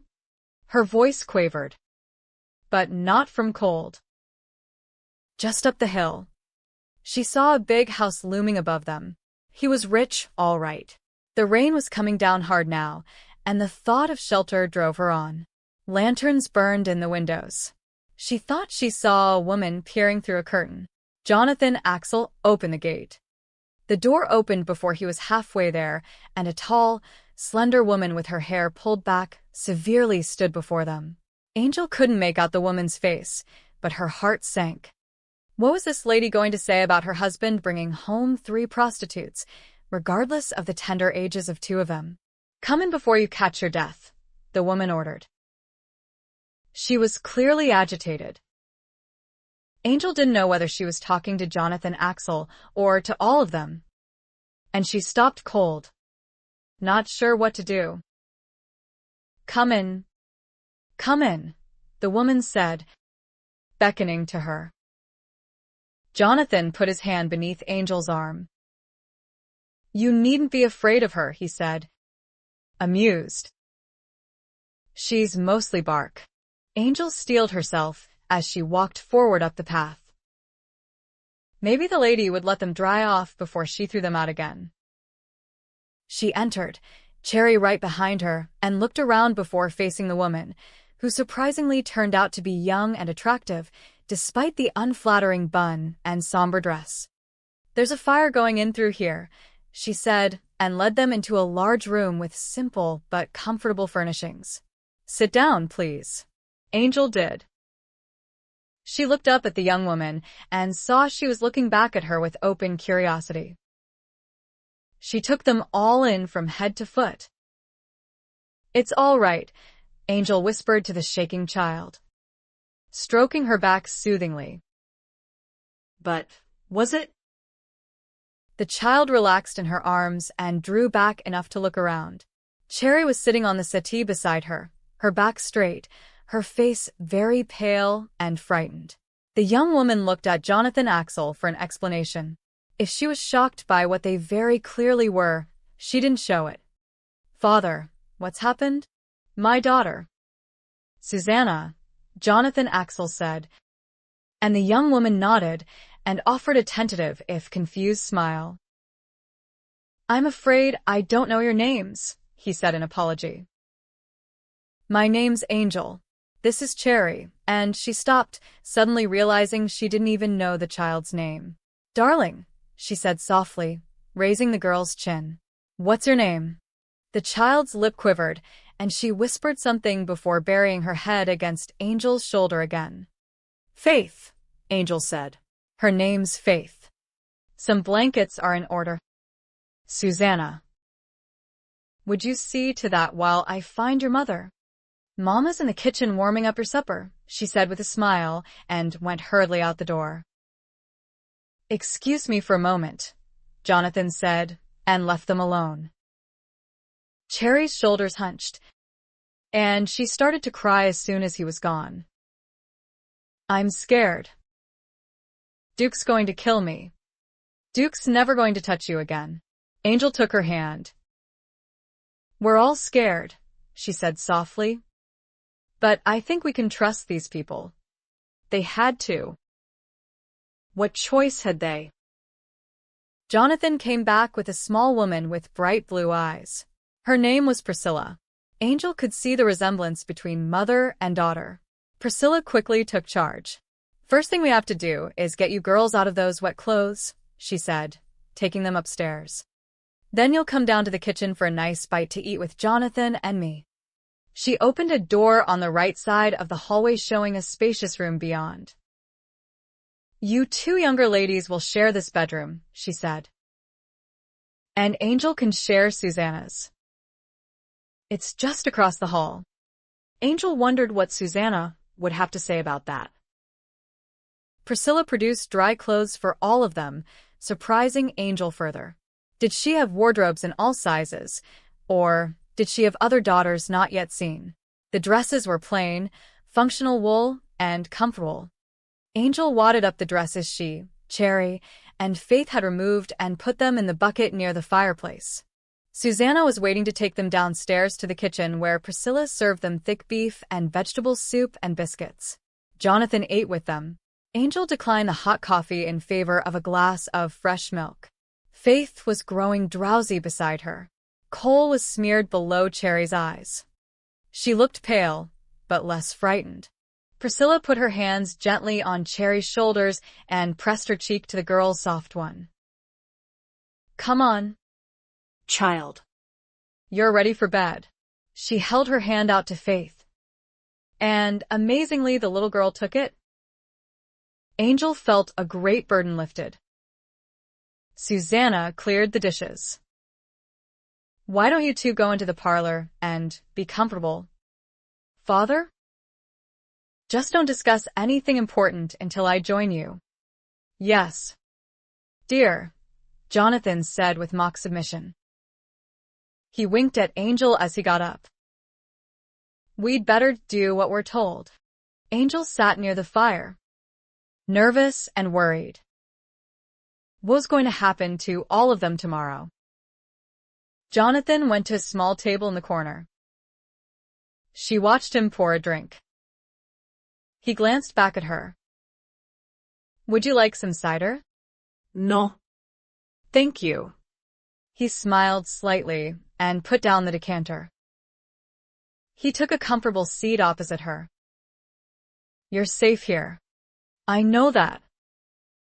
"But for how long?" she said, surprising herself with her bluntness. "No one is going to put you out. Angel, you can stay with us as long as you like." Her lips parted.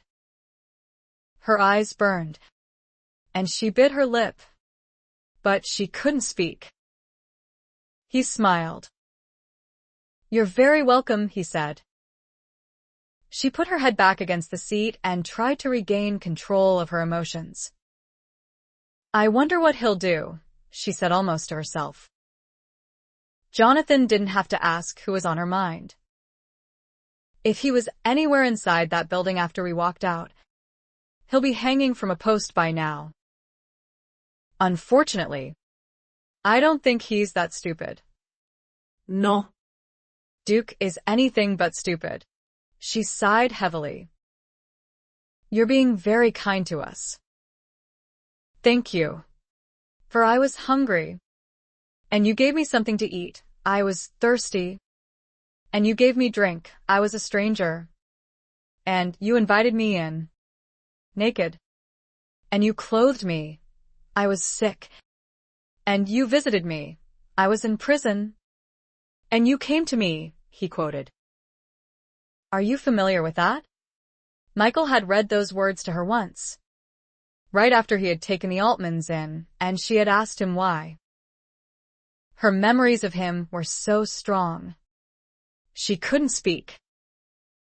Jonathan Axel could see great suffering in the young woman's eyes and wanted to ease it. She seemed utterly unaware of the magnitude of her actions, the courage it had taken. You're welcome to share what we have. After all, none of it really belonged to him. He was only a steward of it. They talked far into the night. She told him more than she had ever told another human being, even Michael. Perhaps it was because Jonathan Axel was still a benevolent stranger that she felt so free to speak. Yet he did not seem a stranger at all. Angel leaned her head back, weary. Where do I go from here?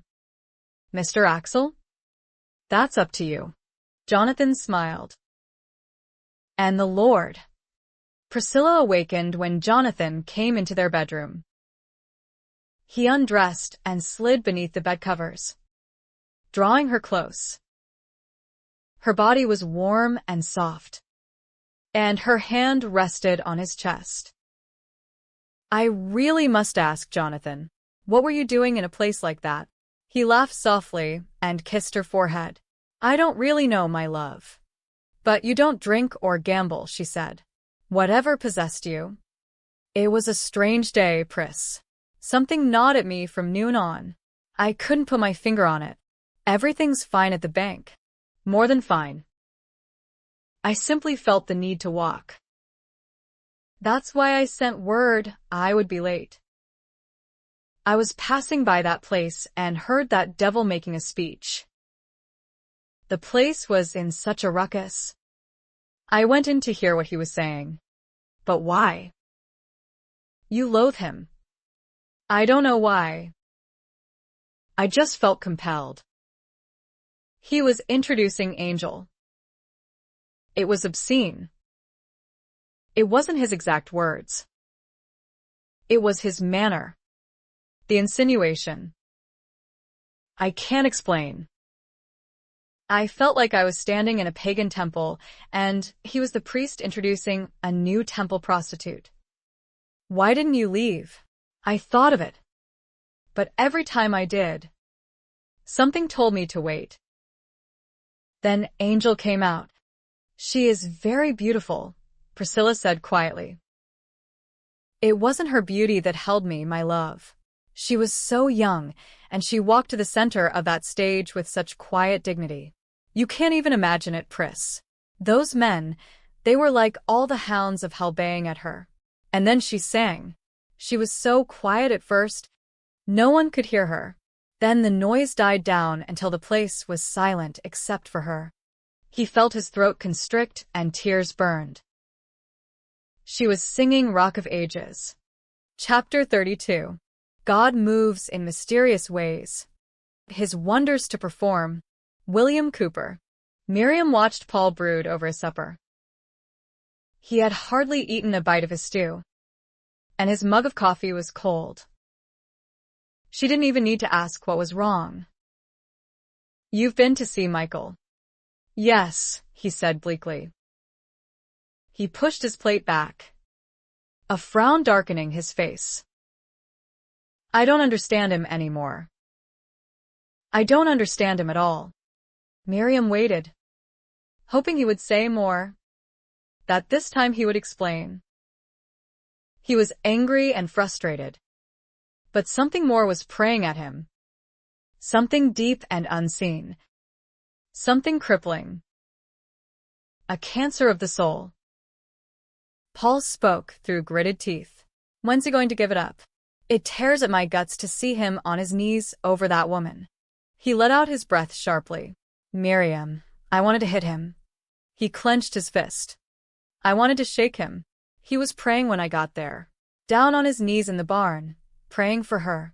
She couldn't understand his animosity. But why shouldn't he? Paul? She's his wife. And he still loves her. His face set in hard lines. A wife. Can't you see what she's done to him? She told me she was leaving because she thought it best for him. He scraped his chair back abruptly. Do you believe that? You never knew her. Not really. She was cold as steel, Miriam. She was a prostitute from paradise. She never had any feelings for Michael other than feelings of convenience. Not in the beginning and not in the end. She hasn't got a heart. Don't be such a fool. Miriam's eyes welled at his attack.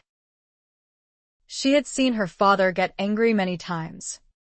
But he never lashed out against those who loved him. She couldn't keep silent. You're the one who never knew her. Paul. You never even tried. Don't defend her to me.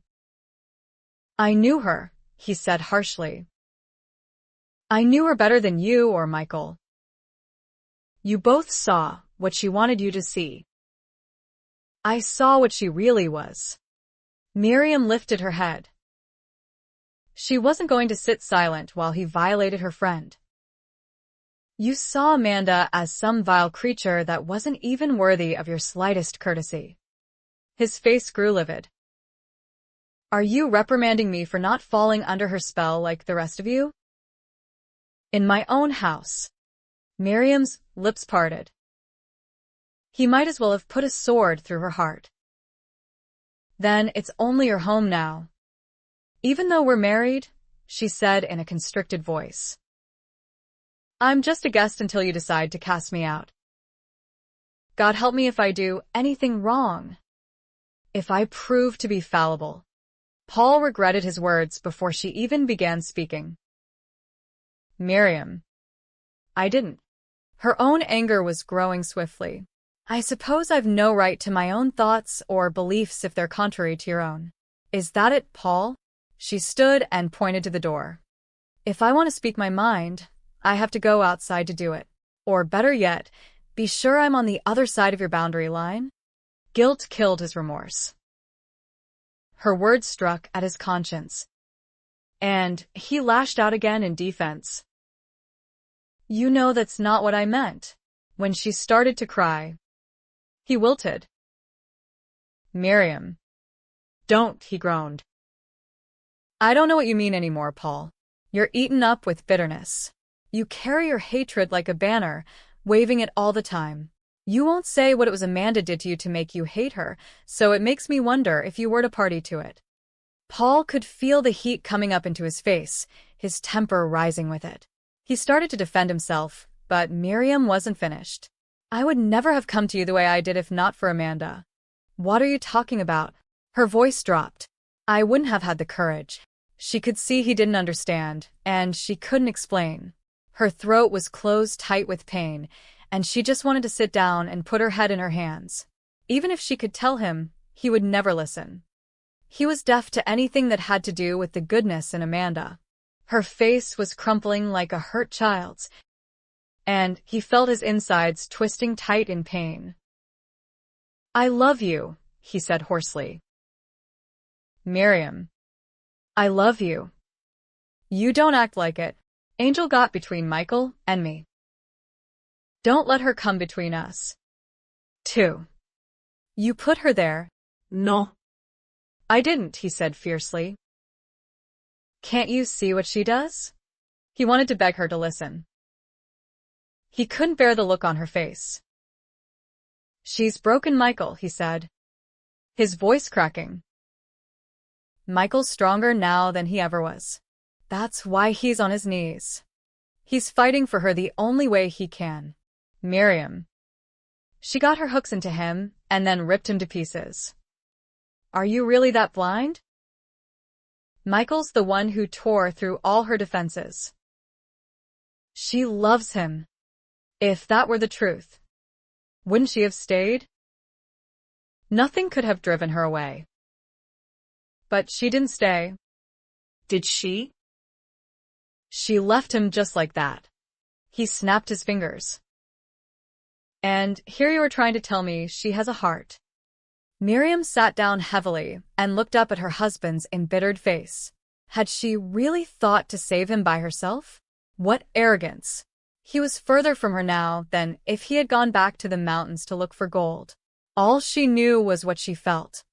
I love her, too, Paul, as much as any one of my own flesh and blood sisters.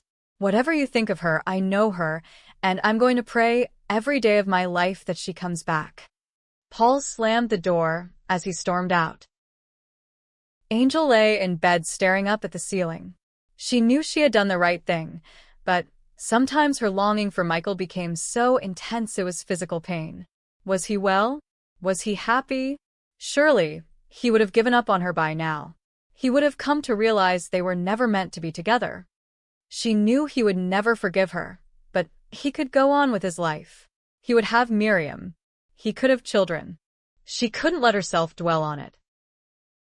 If she did, she would drown in self-pity. It was over. Finished. Behind her. She had to go on. She closed her eyes, pushing the pain down. She rose and dressed, thinking over the wonderful things that had happened. Cherry was settled with a couple who owned a bakery. She was happy and adapting to her new life. Little Faith had been adopted by a Baptist family and was now living in Monterey with her new brothers and sisters. And she was learning to read and write, for letters had come. As much as Angel loved living with the Axels, she knew she couldn't remain with them forever. They had been far too kind already, providing her with shelter, protection, and friendship. They had even seen to a new wardrobe for her. Given the choice of what she wanted, she had asked for dove gray and brown wool in simple styles. Susanna was the one who insisted on tutoring her. Angel despaired of learning what Susanna laid out, but her new friend insisted. You're quick, and it'll come to you. Don't expect so much of yourself so soon.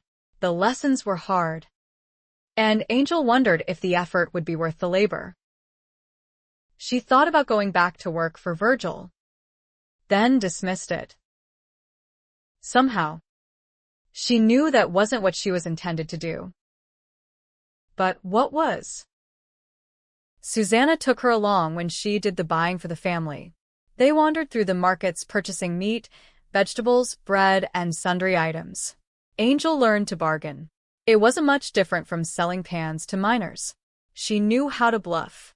She knew how to pretend indifference. And she usually got what Susanna wanted for rock-bottom price. One look into your baby blue eyes, and they practically hand over their goods for free. They fall all over themselves to serve you. Susanna laughed. And imagine getting a proposal at the market. It wasn't a proposal, Susanna. It was a proposition. There's a big difference. Well, don't look so grim. You said no, and very politely. 2. I might add. Maybe if she wore sackcloth, men wouldn't notice her. Even in dove gray, men's heads turned when she passed. Few bothered her, and she suspected it was more because Susanna Axel was beside her than any credit to her new purity. The Axels were well known and highly respected in the community. Angel wondered what would happen if she were out from beneath their protective wings. At the first sign of hardship, would she weaken again? It was a thought that made her swallow her pride and accept the Axels' continued goodwill. She even began going to church with them, feeling insulated and protected with Jonathan and Priscilla on one side and Susanna on the other. She drank in the words of salvation and redemption, though she felt she had no right to them. She was so hungry and thirsty, she panted like a deer after the water of life, remembering as she listened the dream she had had in Duke's Bordello in Portsmouth Square. Oh, God. It was you speaking to me, wasn't it? It was you. And that night in the cabin so long ago, when I smelled that wonderful fragrance and thought I heard someone speaking to me? It was you. Everything Michael had said to her, everything he had done, Made sense to her now. he had lived Christ so that she could understand. Oh, Lord, why was I so blind? Why couldn't I hear? Why did it take so much pain for me to see that you have been there reaching out to me all along? Each Sunday following the sermon, the pastor gave an invitation to anyone wanting to receive Christ as their Savior and Lord. Each time he gave the opportunity to come forward, Angel felt her nerves tighten. The still, quiet voice beckoned tenderly. Come to me, beloved. Stand and come to me. Warmth swept over her. This was the love she'd been waiting for all her life. Yet she could not move. oh, Michael, if only you were with me today. If only you were here to walk forward with me. Maybe then I'd have the courage.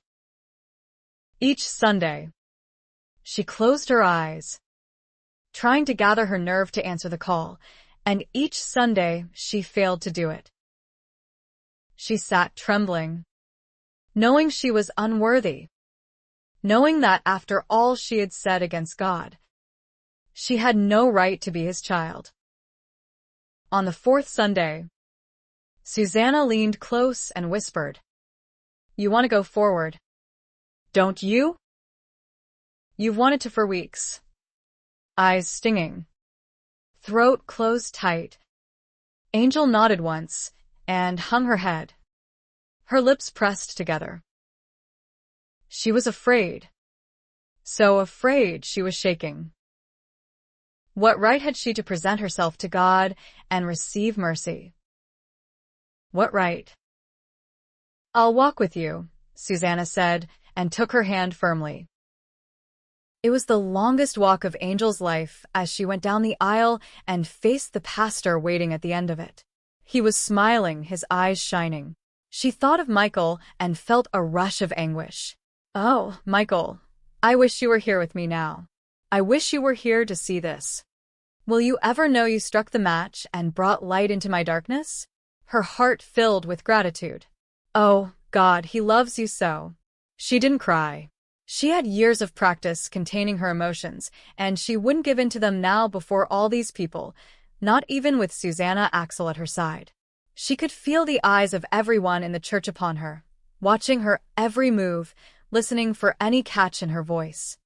She mustn't make a fool of herself.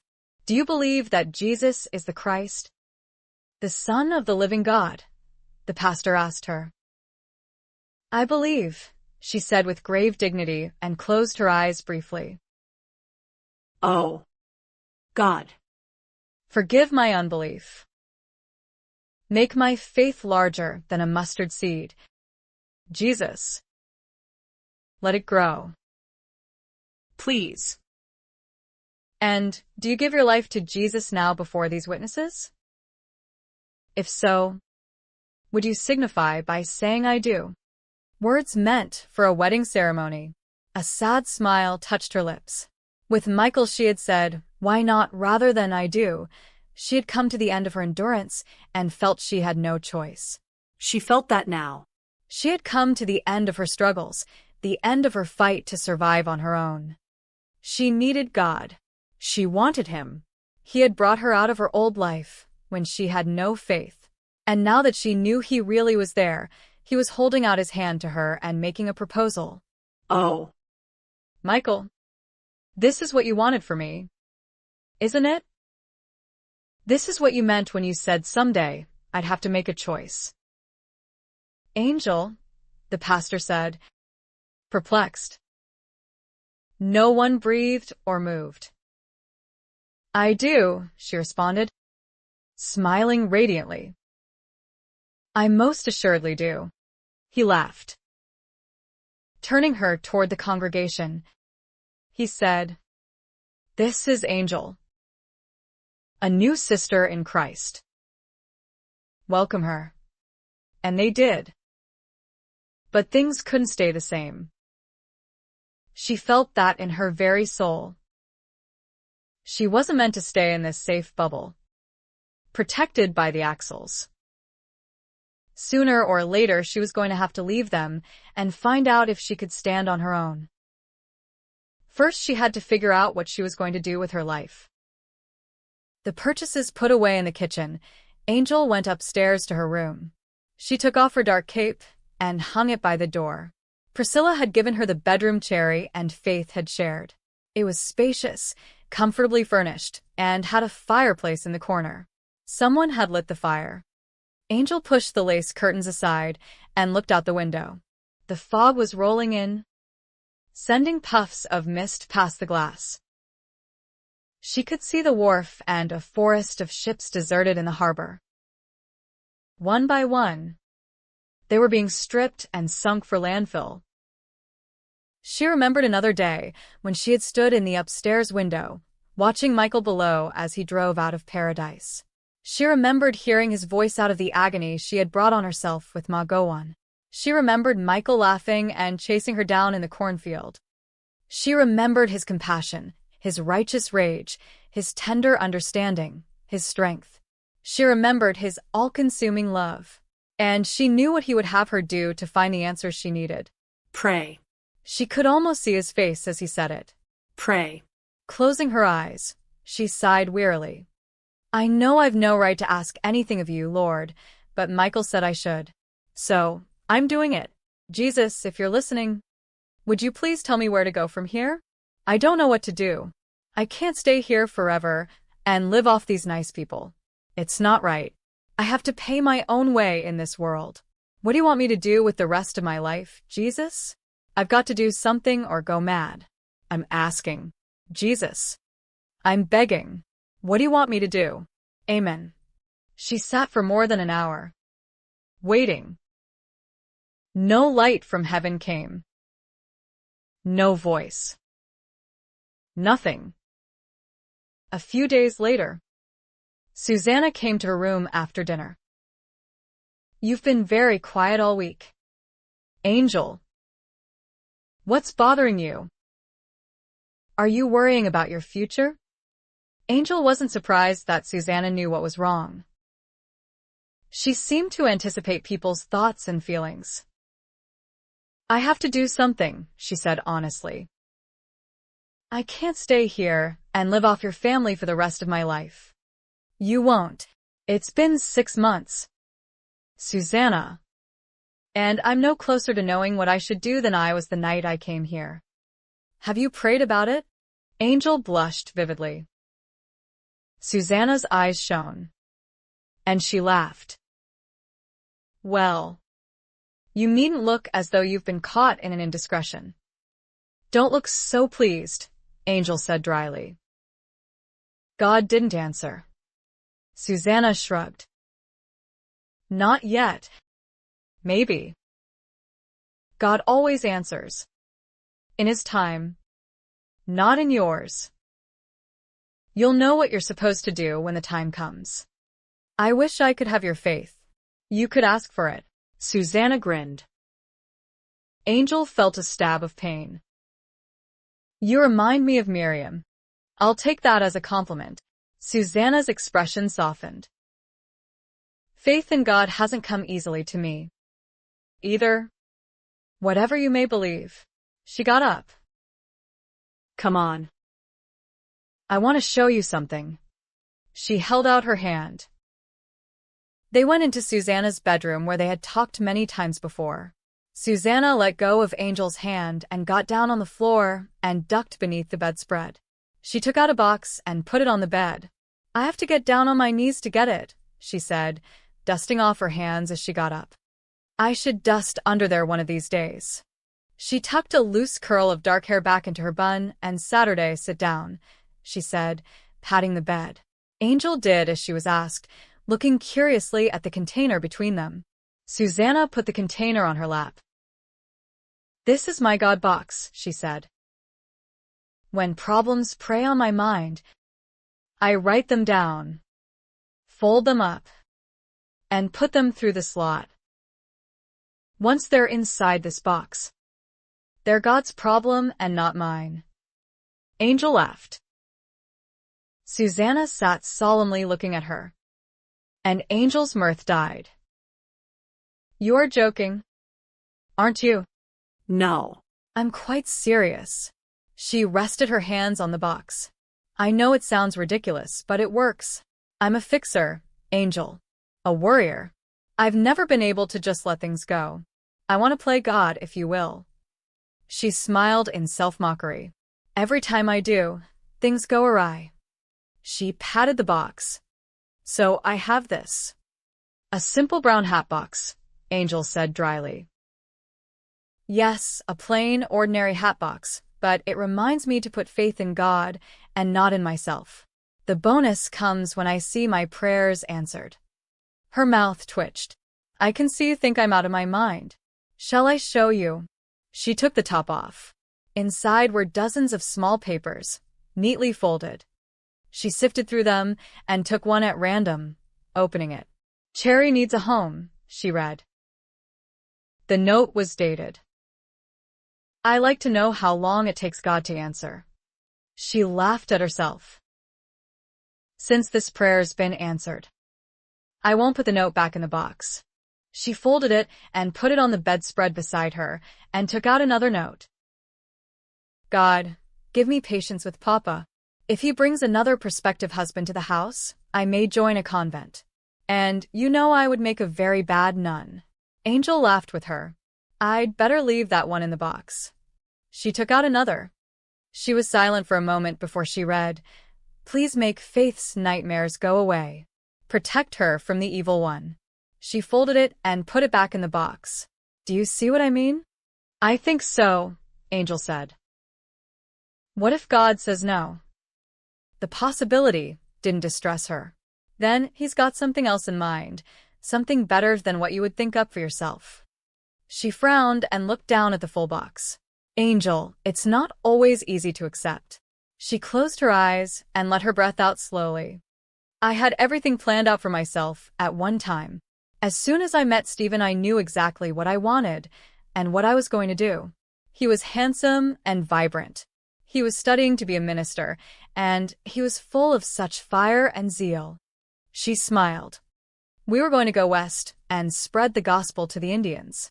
She shook her head, her eyes filling with pain. "Did he leave you?" "In a manner of speaking. He was killed. It was so senseless. He used to go down to the worst sections of the city and talk to men in the saloons. He said they needed God more than others more fortunate did. He wasn't going to be a rich man's pastor. Apparently, one night a man was being badly beaten in an alley, and Stephen tried to stop it. He was stabbed to death." Her face jerked, and she bit her lip. "I'm sorry, Susanna," Angel said, feeling her friend's grief as though it were her own. Susanna clenched her hand. Tears filled her eyes and slowly trickled down her pale cheeks. "I blamed God. I was so angry. Why Stephen? Why someone so good, someone with so much to offer? I was even angry at Stephen. Why had he been fool enough to go down to those horrible places? Why bother with those people? They'd made their choices, hadn't they?" She sighed. "It was all such a muddle, my emotions at war. It was no comfort to me at all to know that Stephen was with the Lord. I wanted him with me." She was quiet for a long moment. "I still do." Angel took her hand and squeezed it. She knew how it felt to long for someone with your whole being and know he would forever be out of reach. Susanna looked at her. You said you weren't sure what you were supposed to do from here. Well, We're both in the same boat. She smiled again. But it'll come. Angel. I know it will come. The top of the box slipped off the bed, and she let go of Angel's hand to retrieve it. As she bent over, the box spilled notes all over the floor. Angel went down on her knees with her to help her gather them together and put them back in the hat box. So many slips of papers. So many prayers. Susanna picked up one and glanced at it. She sat back on her heels and smiled, the pallor leaving her cheeks and the light coming back into her eyes. Smiling, she kept it in her hand as Angel put all the others back in the box and fit the top on. Susanna slid the container back beneath the bed. Sometimes he answers quickly, still smiling. She held the note out to Angel. Read this. Angel took it and laboriously made out the neatly scripted words. God. Please. Please. I need a friend I can talk to. It was dated the day before Angel came home with Jonathan. Michael loaded his wagon with bags of wheat and headed for Sacramento. There was a mill on the way where he could have the grain ground and properly sacked for market. It had been a good harvest. He would make enough to buy a few head of cattle and a couple of piglets. By next year, he would have bacon and ham for smoking and beef to sell. He spent the night beside a stream where he and Angel had stopped. Sitting in the moonlight, looking at the pool, he was filled with thoughts of her. He could almost smell the sweet scent of her skin in the night breeze. His body tingled and grew warm. He remembered her hesitant smile and the startled look whenever he breached her considerable defenses. Sometimes it was just a word or a look that did it unexpectedly, and he had felt elation during those moments, as though he, and not God, had accomplished the impossible. Lowering his head, Michael wept. Yes, he had learned he was powerless. He had learned a man can live after a woman breaks his heart. He had learned he could live without her. But oh, God, I'll miss her until I die. He would feel this ache inside himself, wondering if she was all right, if she was taking care of herself, if she was safe from harm. Reminding himself that God was watching over her, too, didn't help. Angel's own words always came back to haunt him. Oh, I know God.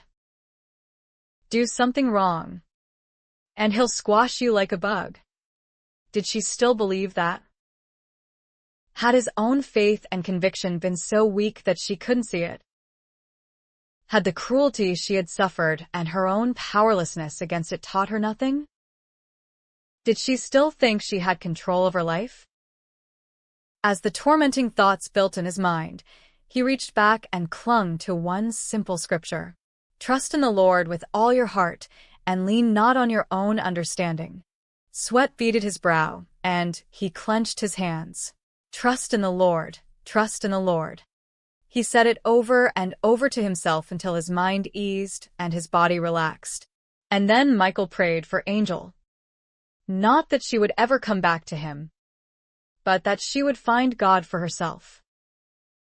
When he pulled out in the morning, he swore to himself that no matter the temptation, he wouldn't search for his wife when he reached Sacramento. And he would never set foot in San Francisco. Angel. Angel. Angel's whole body jerked as someone called out her name. Why had she felt the urge to come down here to the square? She should have gone home as soon as she finished visiting with Virgil. He had fired another cook and tried to talk her into coming back to work for him. She almost wished she hadn't come and raised his hopes. She'd found herself wandering along the streets again, passing a theater and a saloon. Her old haunting grounds. She didn't know why she was here. She had just gone out for a walk to think things through, to try to make some plans, and felt compelled to come back here. It was more than disheartening. And now, someone from her past was pressing through the crowd and coming after her. She had the urge to run and not look back. Angel. Wait. Gritting her teeth, she stopped and turned around. She recognized the young woman coming toward her immediately. And seeing her again, she could feel herself straightening up and putting on the mask of disdain and calm. "Hello, Tori," she said, tilting her chin slightly. Tori's eyes swept her up and down. "I couldn't believe it was you. You look so different." She looked uncertain. "Are you still married to that farmer?" Angel felt the pain before she could batten it down. No. "Not anymore. Too bad. He was rather special." There was something about him. She shrugged. "Well, that's life, I guess."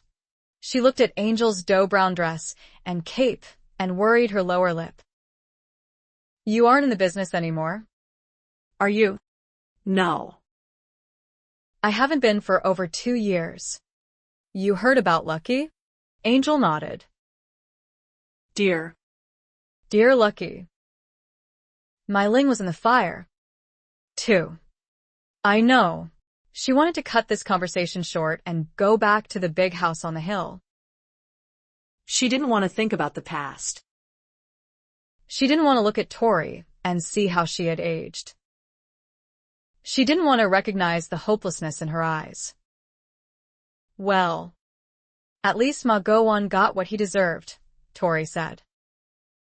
She stared at Angel's pristine collar.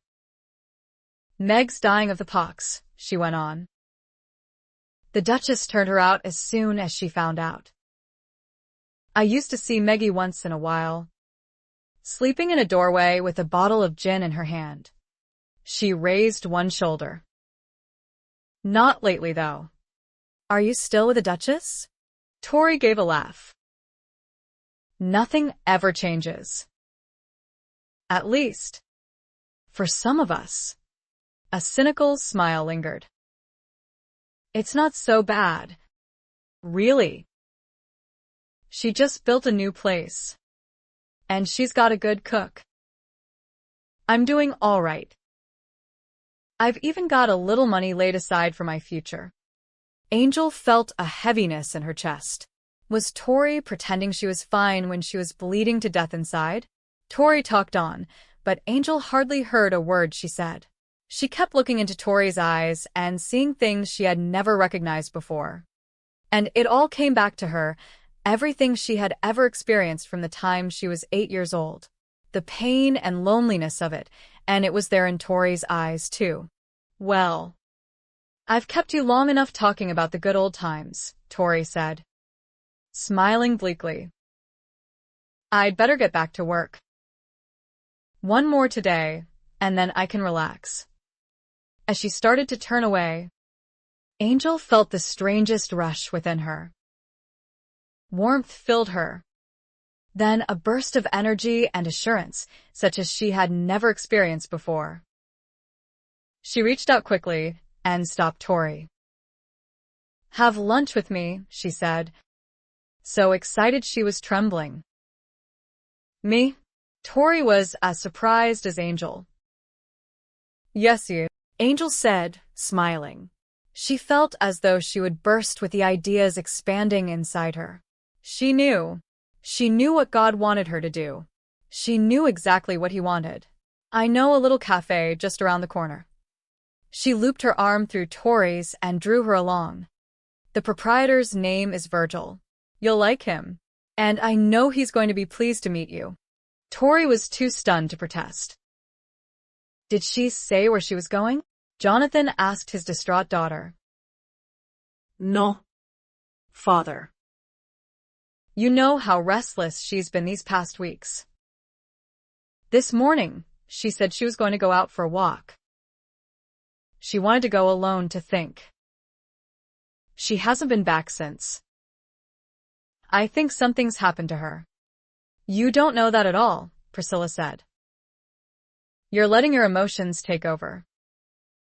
Angel knows how to take care of herself." "Your mother's right," Jonathan agreed. but he couldn't help but wonder. If Angel wasn't home in another hour, he would take the carriage out and go looking for her. Susanna stopped her pacing long enough to peer out the curtain. It's getting dark. Oh, There she is. She's coming up the hill. She swung around, eyes blazing. She smiled and waved. She swished the lace curtains closed and marched toward the foyer.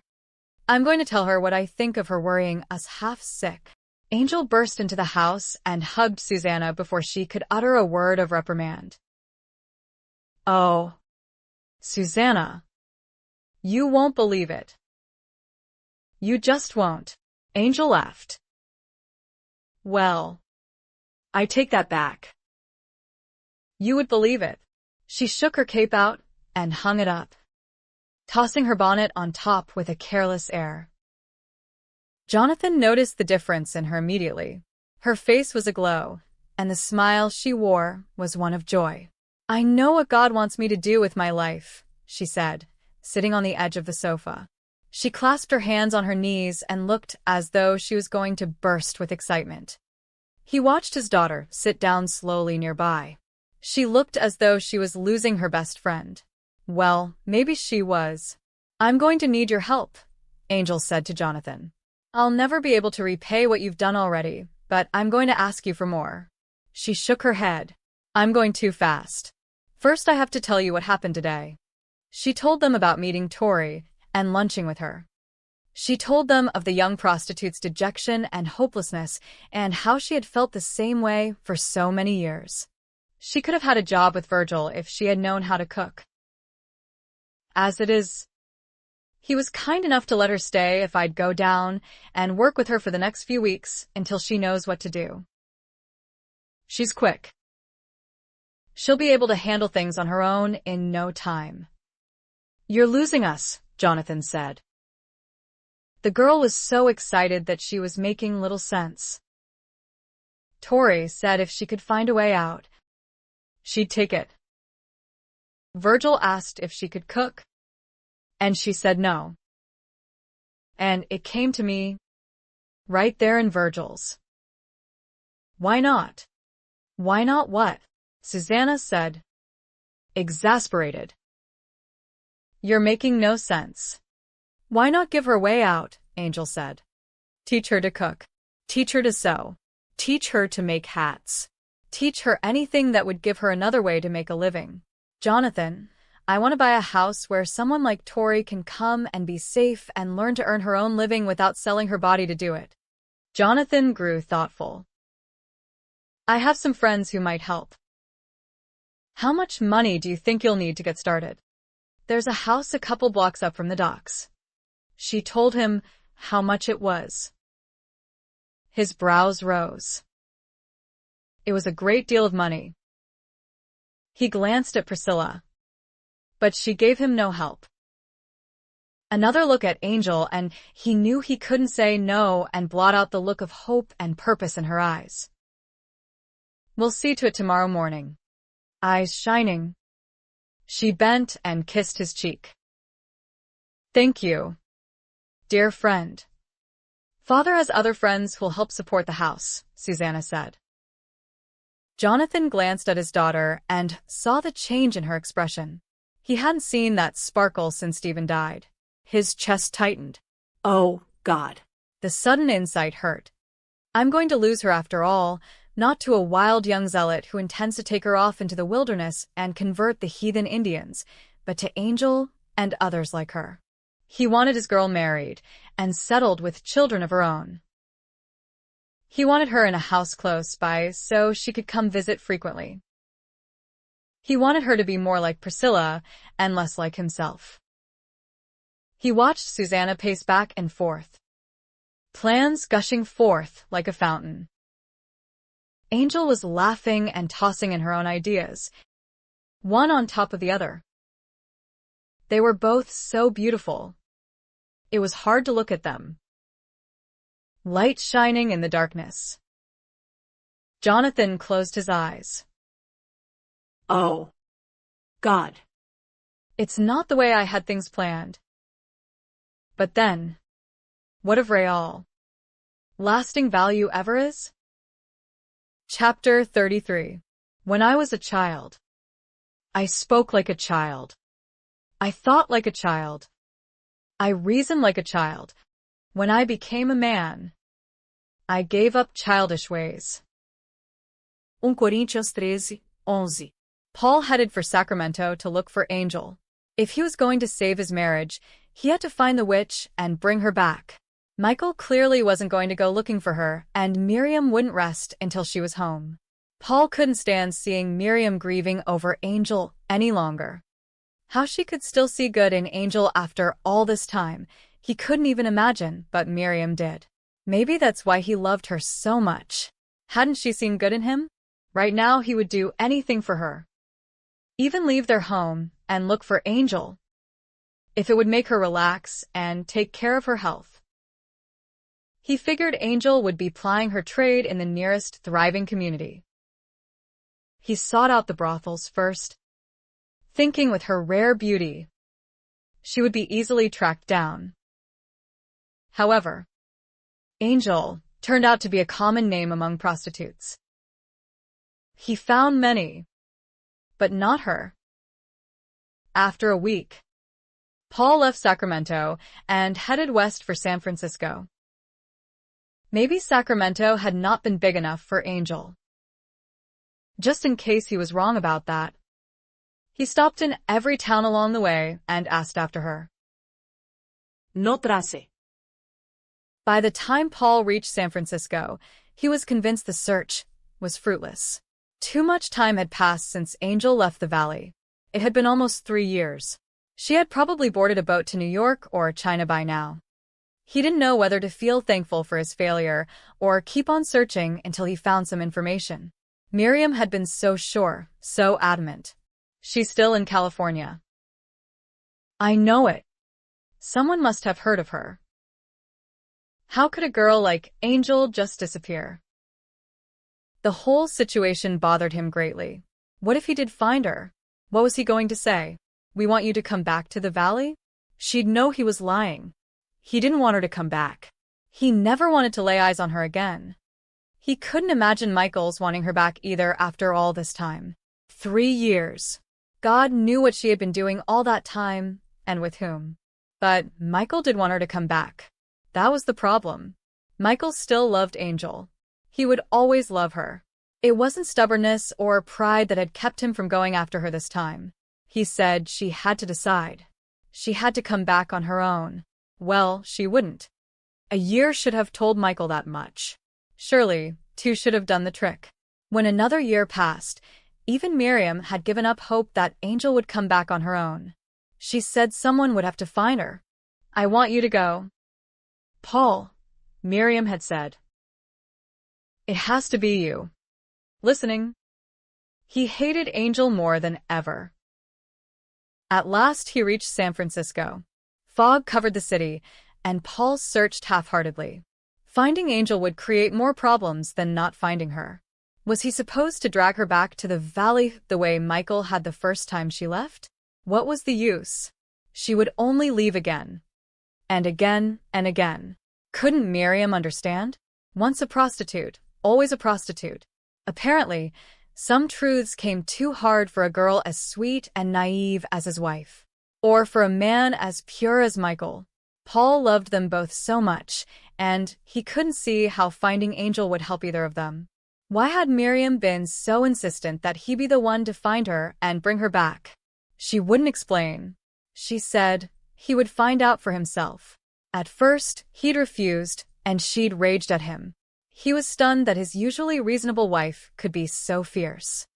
Her words had been like a sword slashing him. Then she wept and said she couldn't go on this way. When she begged him to go find Angel, he couldn't bear it and gave in. Now here he was, 100 miles from home, and missing Miriam so much it was a physical pain. He wondered why in the name of heaven he had ever relented. Angel was better lost than found. Distracted by his own grim resentment, he wandered aimlessly, looking around without really paying attention to what he was seeing. A young woman in gray caught his eye. She was across the street looking in the window and reminded him of Tessie. He hadn't thought of her in months, and the old sadness came up again, flooding him with pain. The girl leaned forward, and the back hem of her skirt raised enough to show worn, black, high-buttoned shoes just like Tess had worn. "Miriam, what am I doing here? I want to be home with you. I need you. Why did you ever send me on this mad quest?" The girl straightened and retied her short cap. She turned and waited for a wagon to pass before she crossed the street. Paul caught a brief glimpse of her face, and his heart stopped. Angel. At first, he couldn't believe it was really her. It had to be his imagination putting her face over another after all these weeks of looking.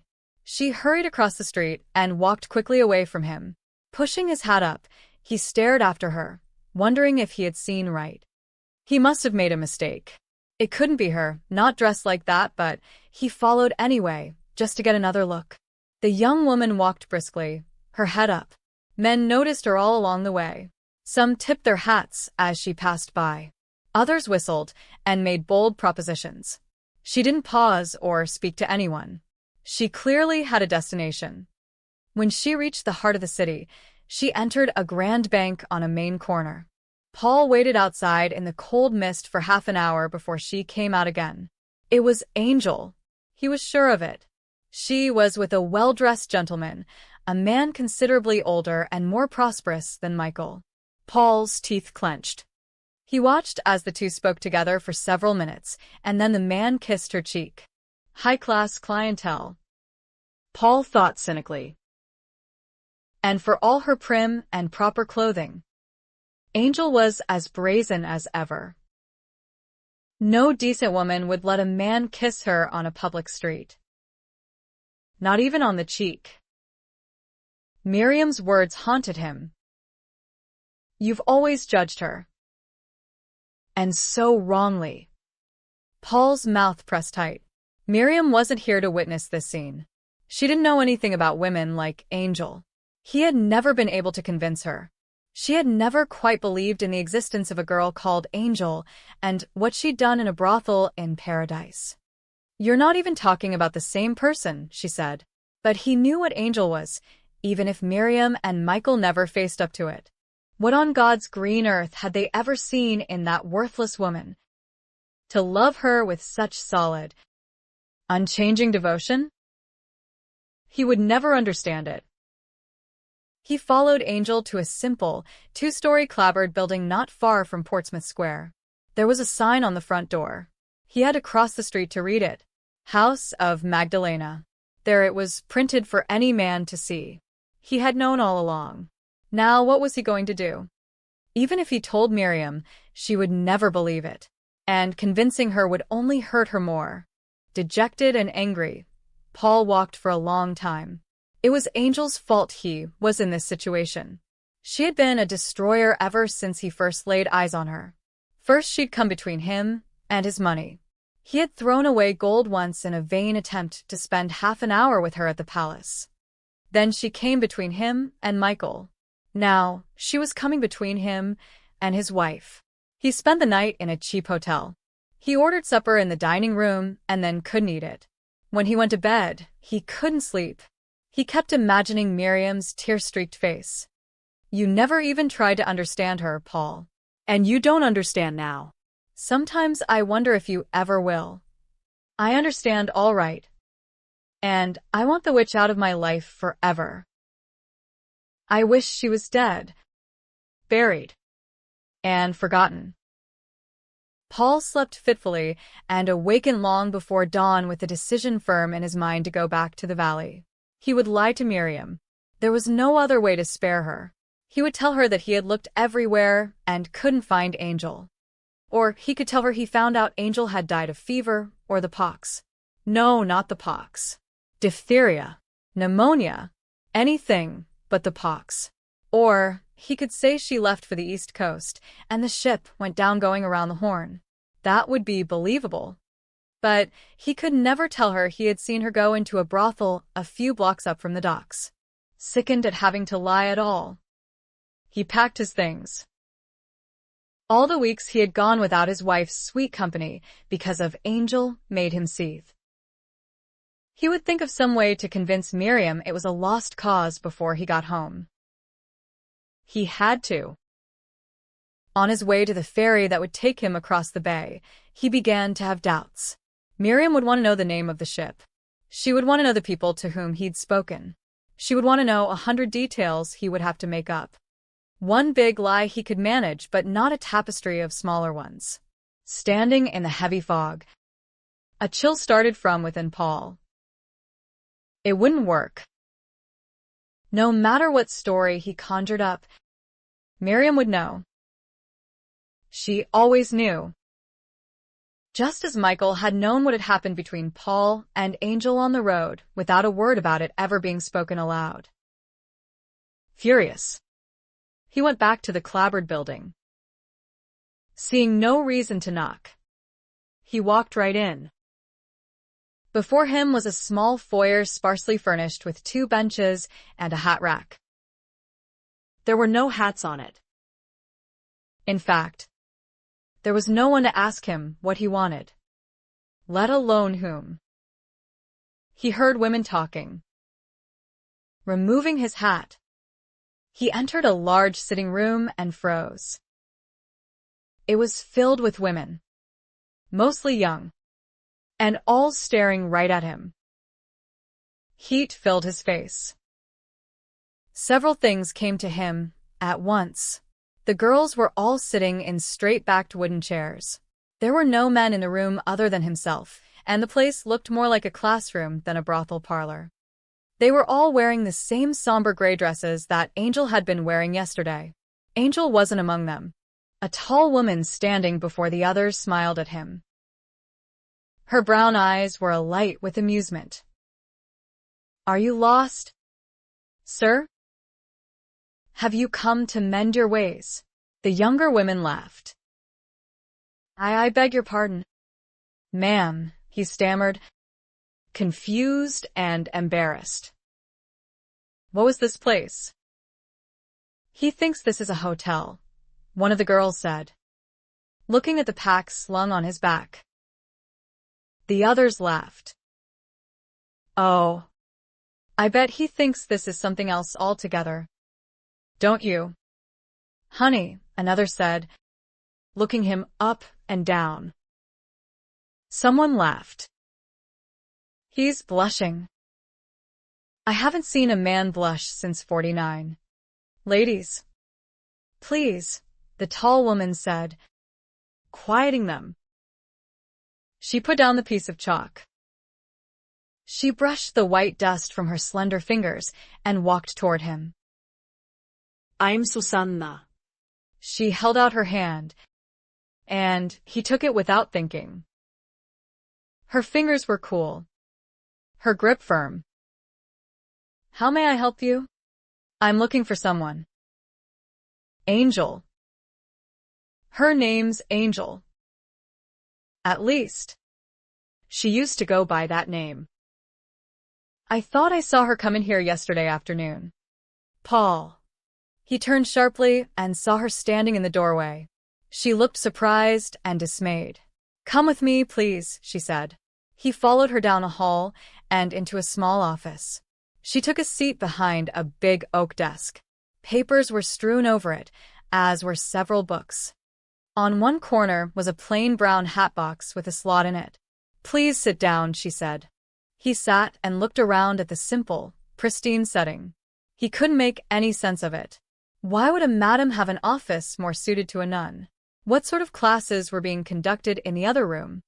Arithmetic problems had been written on the board, but now that he faced Angel again, he didn't think to ask. The old animosity was back in full force. If it weren't for her, he would be home with Miriam. Angel was looking at him with her same directness, but she was different somehow. He looked back at her coldly, trying to figure out what it was. She was still beautiful. So incredibly beautiful, but she had always been that, beautiful. Cold. And hard as stone. He frowned. That was it. The hardness. It was gone. Now there was a softness about her.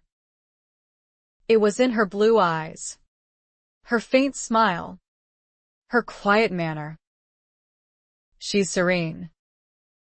The thought stunned him, and he shook it away. No, not serene.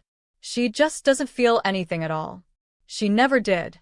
He remembered the day on the road. He couldn't exercise it. He wanted to say something and couldn't think of a word. He was angry, resentful, depressed, but he kept reminding himself he wasn't here for himself. He was here for Miriam. The sooner he got things said, the sooner Angel could refuse to return, and he could leave in good conscience. Angel spoke first. "You're looking well, Paul." He had the oddest feeling she was trying to put him at ease. Why would she want to do that? Yes. "So are you," he said, sounding stiffly polite. It was true. Even in gray, she looked good. Better than ever. She was one of those women who would be beautiful even in her 60s. A devil in disguise. "It was a shock seeing you," she said. Yes. "I'm sure it was." Her eyes searched his face. "What brings you to the house of Magdalena?" Let her sweat. "Whose house is this?"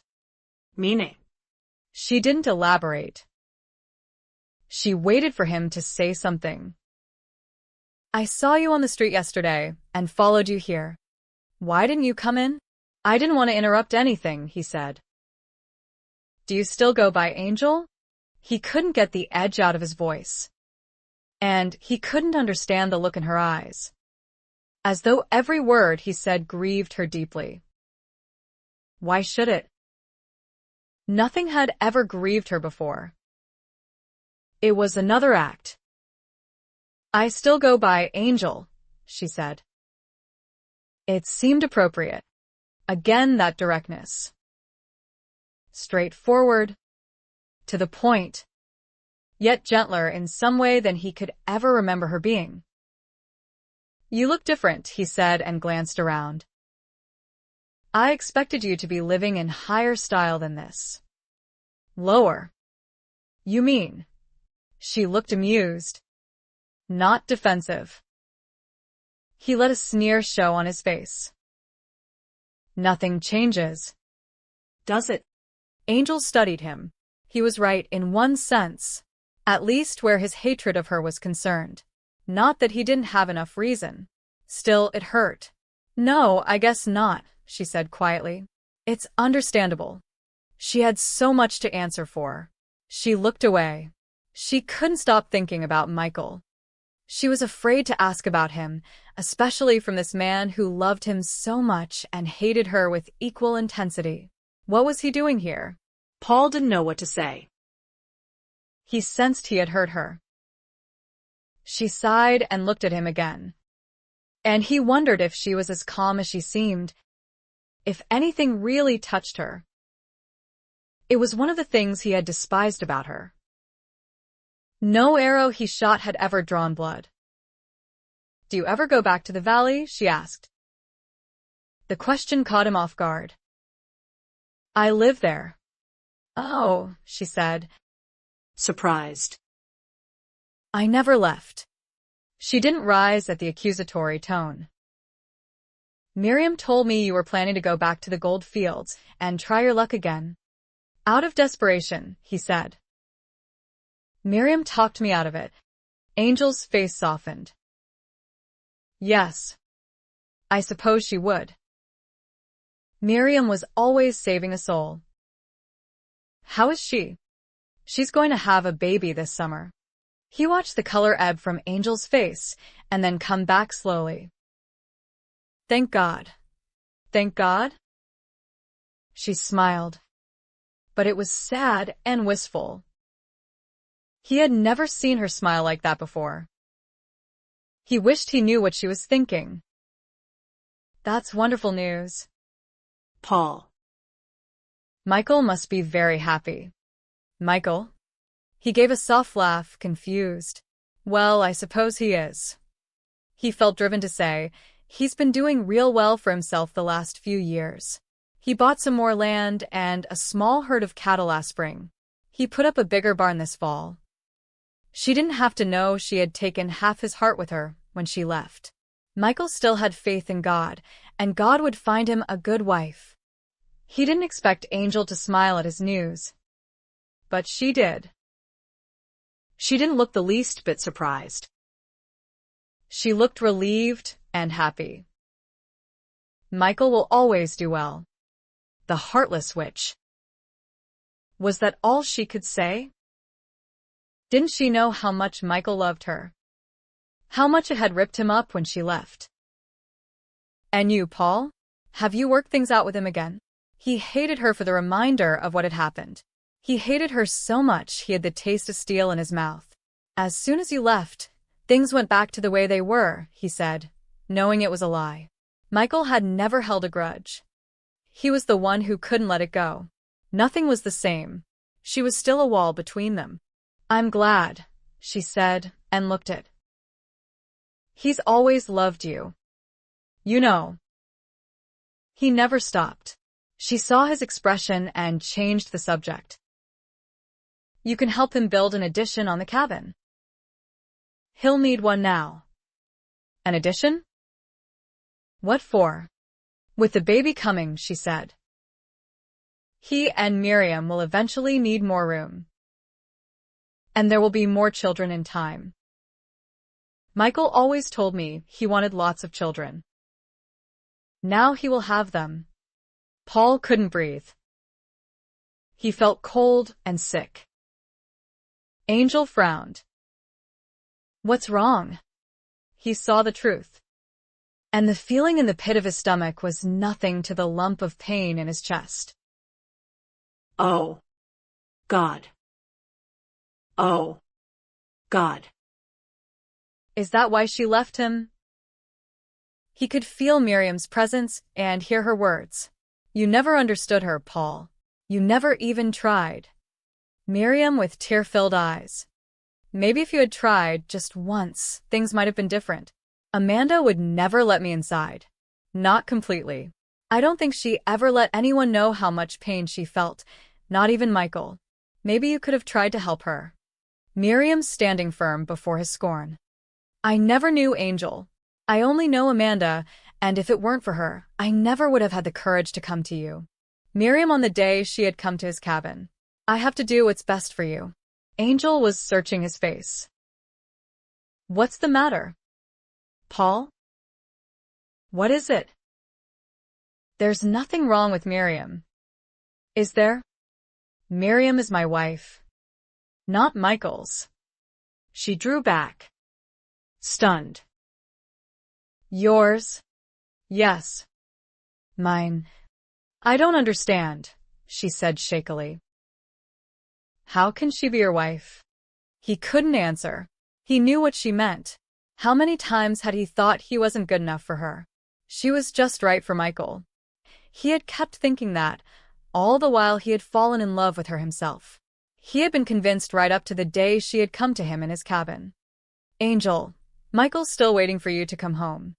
Her face went deathly white. It's been over 3 years. He can't still be waiting. He is. Paul's words struck her squarely in the chest. Oh, God.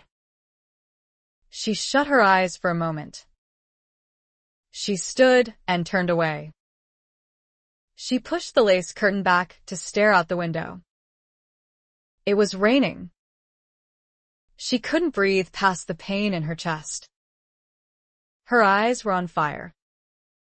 Paul saw the way her hand clutched the curtain until her knuckles were white. I think I understand, he said bleakly. You figured if you went away, he would turn to Miriam. Eventually he would fall in love with her and forget about you. Isn't that it? Hadn't he expected that to happen as well? Hadn't the possibility torn at his guts? He would have. She didn't even have to say it. If you hadn't interfered. Once. Paul had said to Miriam that he didn't think Angel had the capacity for pain or love. Those words came back to taunt him now. How could he have been so wrong about her? When she turned and looked at him, he was ashamed. Miriam is perfect for him, Angel said. She's the sort of wife he needs. She's pure and intelligent and tender. She has a tremendous capacity for love. He heard so much more than words this time. That's all very true. But Michael loves you. He wants children. And Miriam could have given them to him. They understand one another. Because they're friends, her eyes flashed. They could have been more. Maybe, he conceded, facing his own selfishness. If I'd had the courage you did, and if I'd left. I didn't. I couldn't. Until this moment, he'd thought it was because he loved Miriam too much, but he saw clearly now that he had loved himself more. Angel had understood a higher quality of love, sacrifice. Leaning forward, he put his head in his hands. Now he knew why Miriam had been so insistent that he be the one to find her. I was wrong, he groaned. I was wrong about you the whole time. His vision blurred. He looked up again. I've hated you so much he broke off, unable to say any more. Angel sat down behind the desk again. Saddened. You were right about me in a lot of ways. Her words only confirmed what he now knew. He gave a bleak laugh. I never even came close. And I know why. That day on the road, I knew you were right. You were right. I betrayed him. Her eyes filled. I could have said no. Did you know that then? She didn't speak for a moment. Some part of me must have known. Maybe I just didn't want to. Maybe it was my way to draw your blood. I don't know anymore. It was so long ago. I never wanted to think about it again. And then every time I saw you, there it was. I couldn't get away from it. She remembered the darkness in which she had lived. She remembered all those months that Paul had stayed away and how his absence had hurt Michael. She could imagine Paul's pain at the separation as well. And his shame. And the horrible guilt of it all. Hadn't she kept company with her own? It was on her head. She had allowed it to happen. For whatever reason. What did it matter now? She couldn't cast blame on anyone but herself. The choice had been hers. She had never even thought of consequences. The repercussions had been like a stone flung into smooth water. The splash, then the widening circles. It was a long time before the water was smooth again. And the stone was always there, lying cold and hard in the silent pool. Michael, Paul, herself. Ruptured souls desperate to be put together again. The torment and rift between Paul and Michael had grown wider, not because Michael couldn't forgive, but because Paul couldn't forgive himself. Wasn't that just what she had felt most of her life? That everything that had ever happened to her had somehow been her fault, that she was guilty even of being born? She had learned in the last few years that she wasn't alone in those feelings. She heard them every day from other women who had experienced the same abuses she had. Forgiving others for what they had done to her had come far easier than forgiving herself. There were still moments of struggle. Her mouth trembled. Paul, I'm so sorry for the pain I've caused you. Truly, I am. He sat for a long time, unable to speak, thinking of all the time and all the persecution she had endured. From him. And now she was apologizing. He had plotted her destruction and destroyed himself in the process. From that time, he had been consumed by hatred, blinded by it. I have been insufferable and self-righteous and cruel. The revelation was bitter and painful, but a relief, too. There was an odd sort of freedom in standing before a mirror and seeing himself clearly. For the first time in his life. If it hadn't been for Miriam, what would he have become? Loving her had softened him. She had seen something in him he'd never imagined anyone but Tess could see. And she'd seen something in Angel he couldn't. He had wondered at it but had stubbornly held to his own convictions. Michael's wife had always been Angel to him, the high-priced soiled dove from paradise, and he had always treated her accordingly. Now that he thought back, he couldn't remember one time when she had defended herself. Why hadn't she? He knew the answer to that as well. She had just given it to him when she said he was right about her. It hadn't been disdain or arrogance that had kept her silent, it had been shame. She believed everything he said about her. She believed she was soiled and unworthy, fit only to be used. And I helped convince her. I filled the role Michael refused to play. Remorse overwhelmed him. It hurt to look at her. It hurt even more to see the truth, that he was greatly to blame for Michael's pain as well.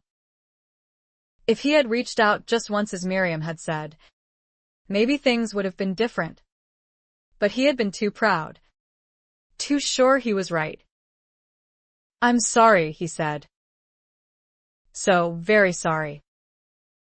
Can you forgive me? She wondered if he knew tears were pouring down his face. And she felt a sudden, inexplicable warmth toward this man. Michael's brother. Her brother. I forgave you a long time ago. Paul. I left the valley and Michael of my own free will. Don't lay blame for that on yourself. She leaned forward, her hands clasped tightly on the desk blotter. Let's leave all that behind us. Please. Tell me everything that's happened since I left. She smiled slightly, teasing him gently. Especially how a man like you ever managed to win a girl like Miriam? He laughed for the first time in months. God only knows, he said, shaking his head. He sighed heavily and relaxed. She loves me.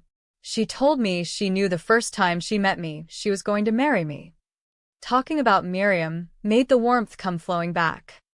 I'd watch her and want her so much and find every kind of reason why I wasn't good enough to kiss the hem of her skirt. Then she came to me one dawn in my cabin. She said she was moving in with me and set about convincing me how much I needed her. I didn't have the strength to send her home. Angel laughed softly. I can't imagine Miriam being that bold.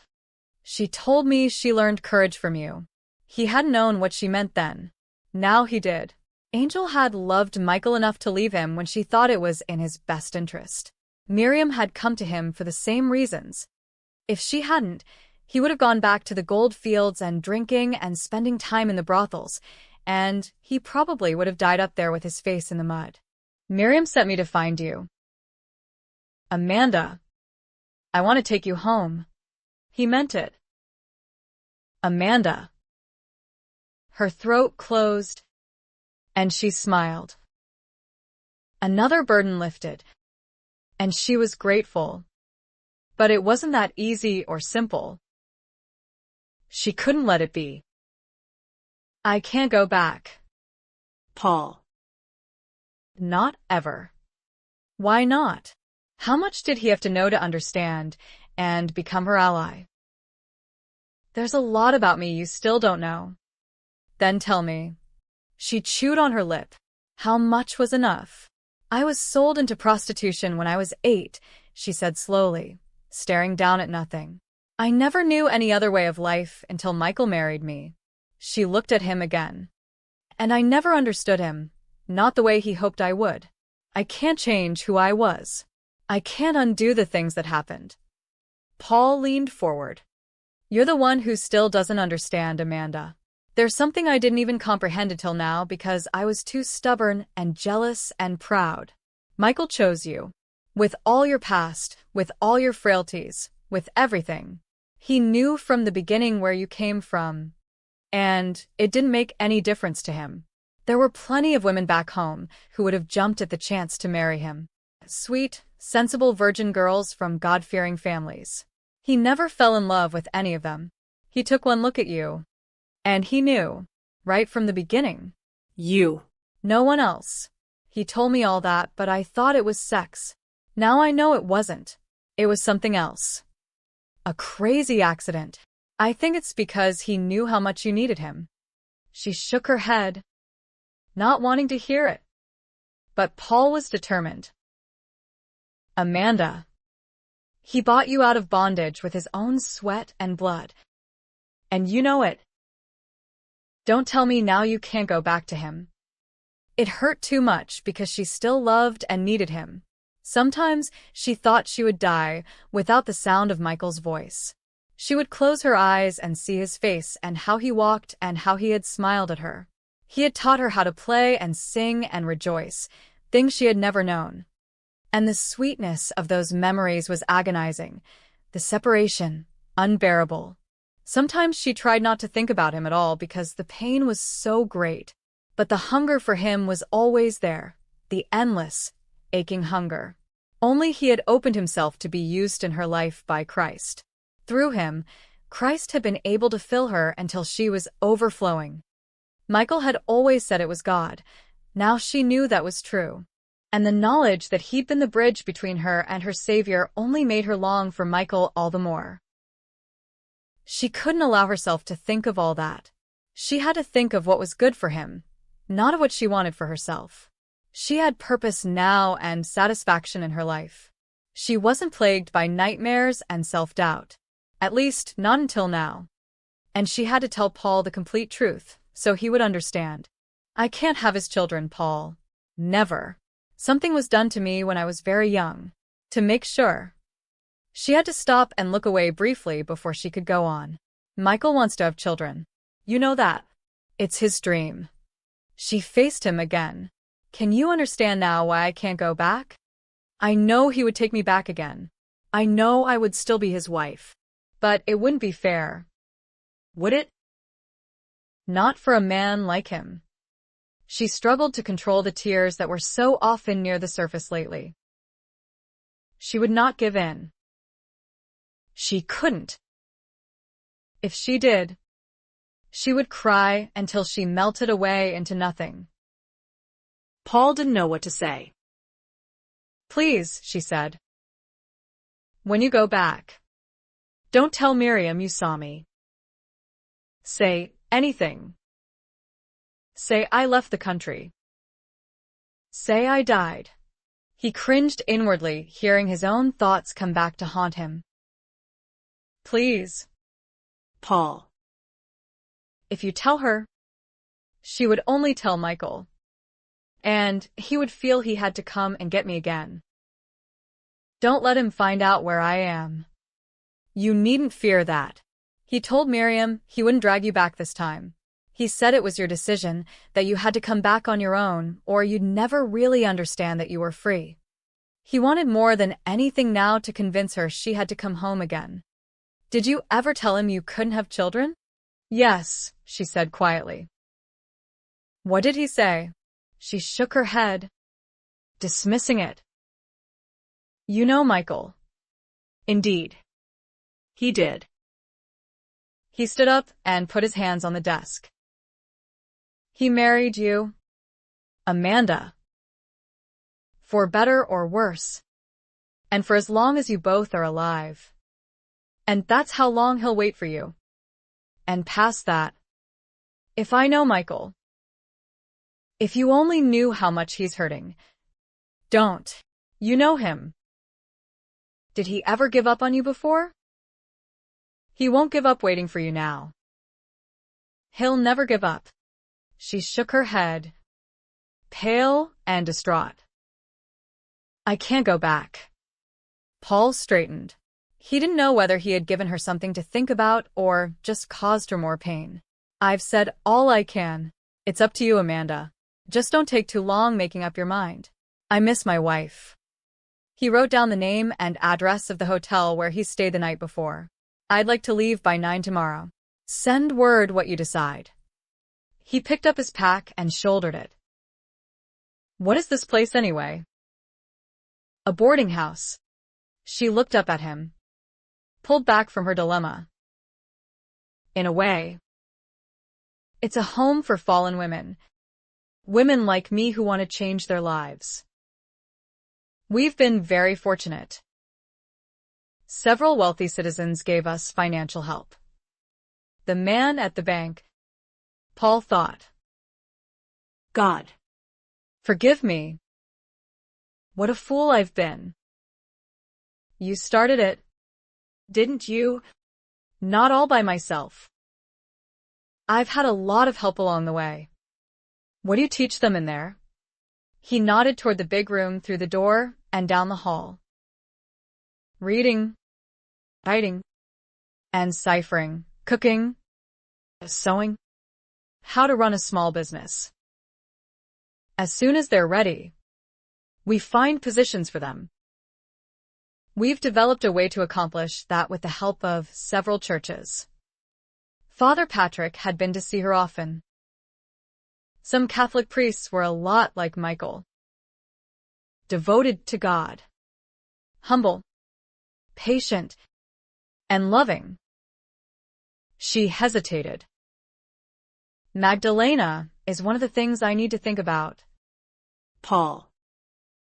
They need me here. No matter how good a cause, it's just an excuse now. Pass the torch to someone else. That tall lady with the laughing eyes looked like she could take care of things. He went to the door. Your first obligation is to Michael. He had said all he could. I'll wait until noon tomorrow at the latest. Then I'm going home. Angel sat for a long time thinking after he left. The sun went down, and she didn't light the lamp. She remembered sitting on the hill a mile from the farmhouse and Michael saying, "This is the life I want to give you." And he had. How could he know what he had done for her?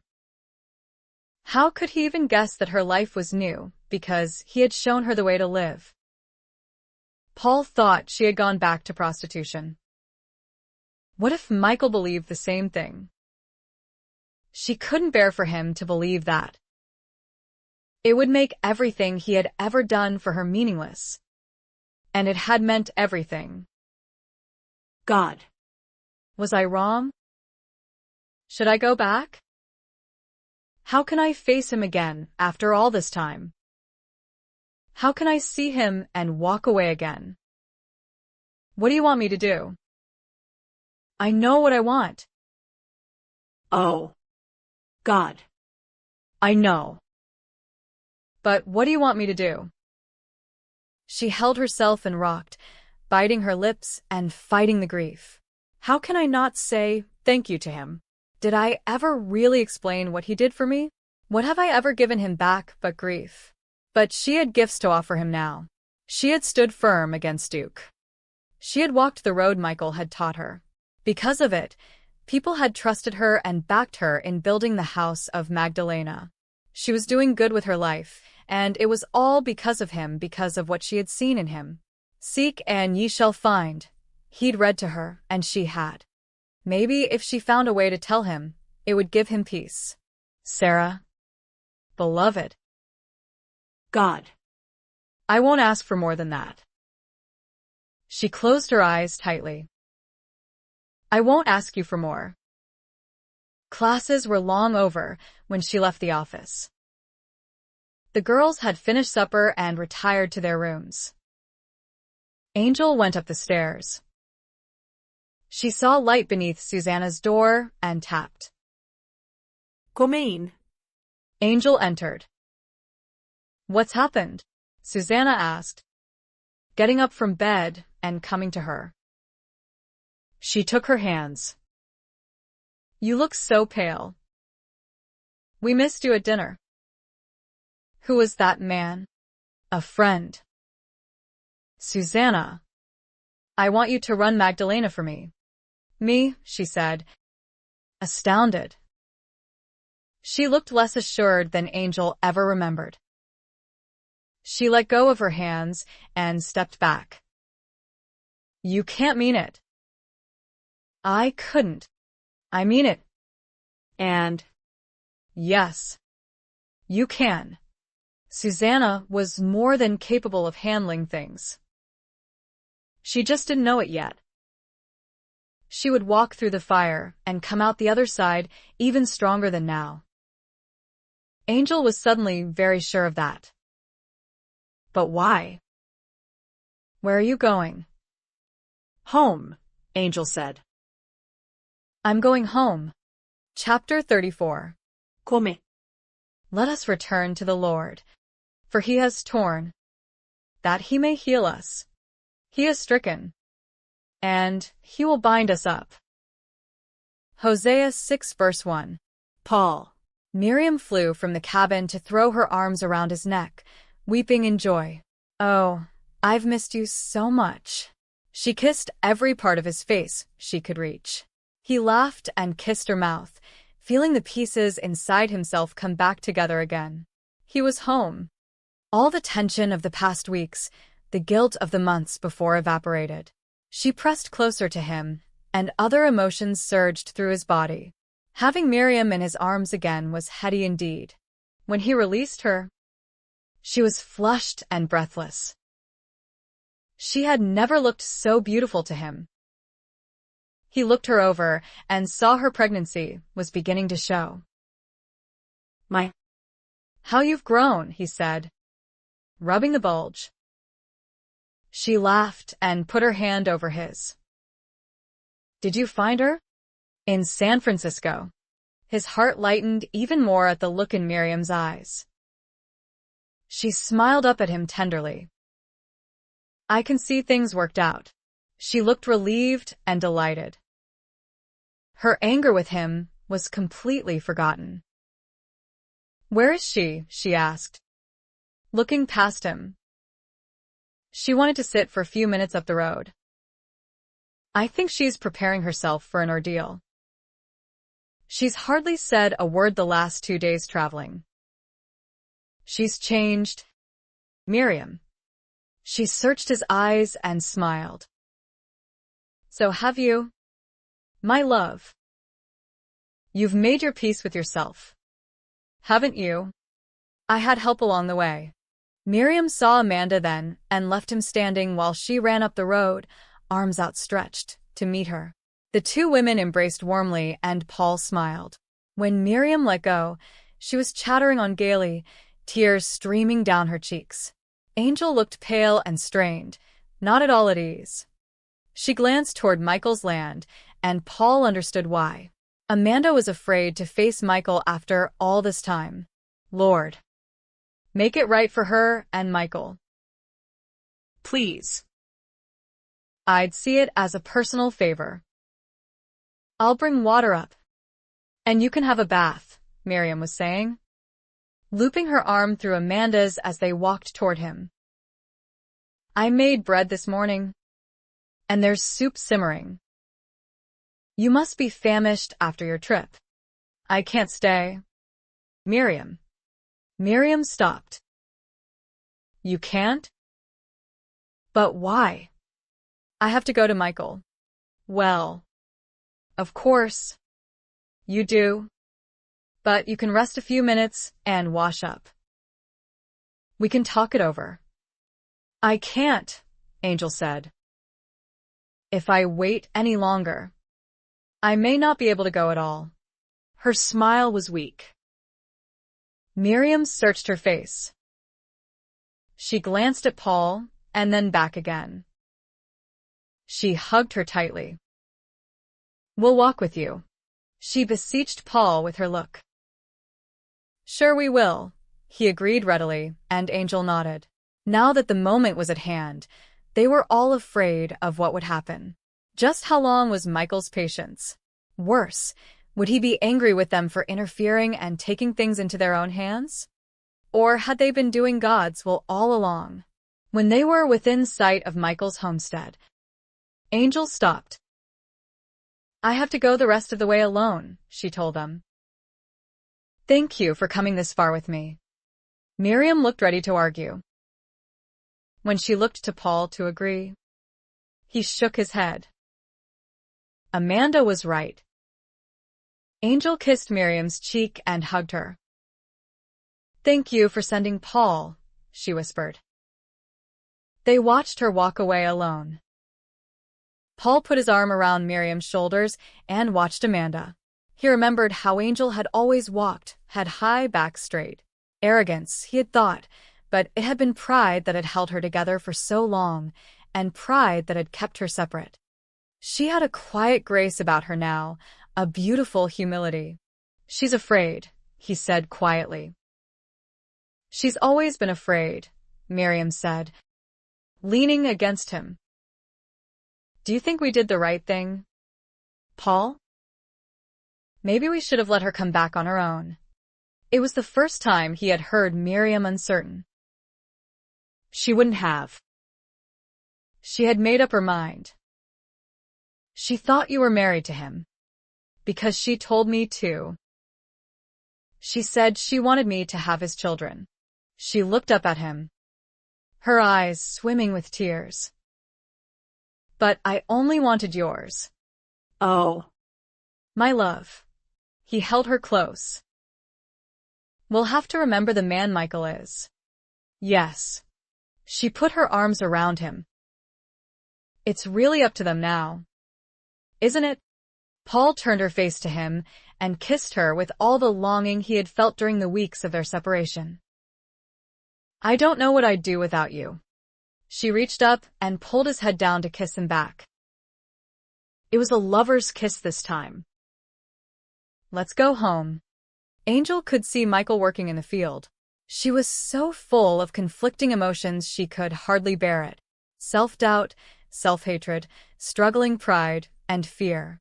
All the things that had sent her running so long ago, and some that had kept her from going to him before now. She couldn't allow them to stop her again. Oh. God. Give me strength. Please. Walk with me. Help me. I don't know if I can go through this. I have not given you a heart of fear. She knew the moment Michael saw her. He glanced up as she was crossing the meadow. He stood very still, staring at her in the distance. "I mustn't cry. I mustn't." She kept walking toward him. He didn't move. Doubt stirred again, but she fought it down.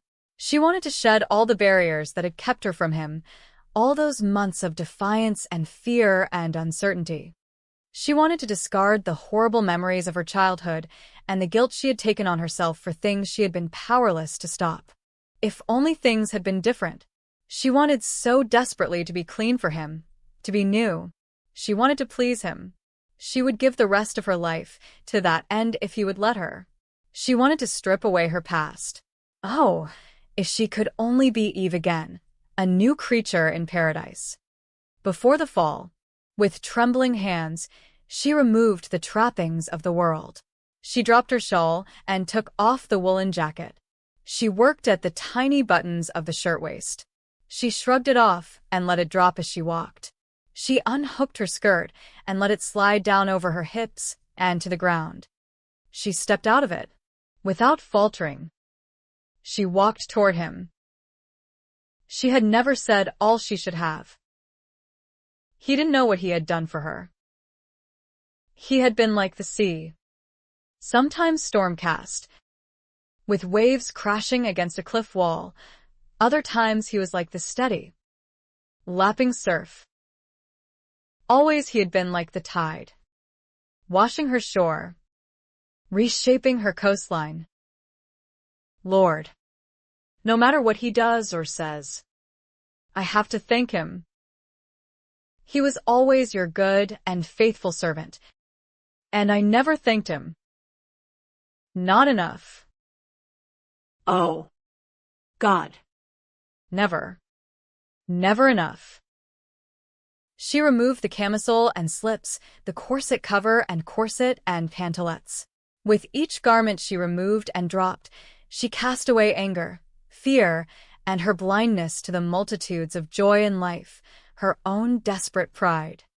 She had one single, abiding purpose, to show Michael she loved him, and she peeled away the layers of pride one by one until she was humbled by her own nakedness. Last of all, she stepped out of her thin leather shoes and drew the pins that held her hair. As she came close, she saw the gray at his temples and the new lines in his beloved face. When she looked into his eyes, everything she felt spilled over. She had always known her own pain and loneliness, her own need. Now she came to face his. Oh. What had she done to him in denying her love? In turning away? She had played God and done what she thought best for him. And all she had done was cause him pain. She thought he was too strong to be hurt, too wise to wait. How much had her martyrdom cost him? All her carefully planned words fled. So many words to say a simple, heartfelt thing, I love you, and I'm sorry. She could not even speak.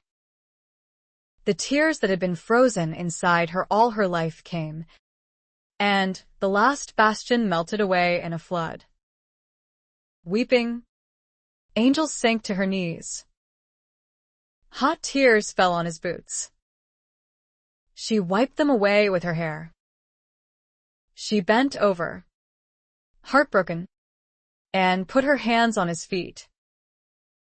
Oh. Michael. Michael.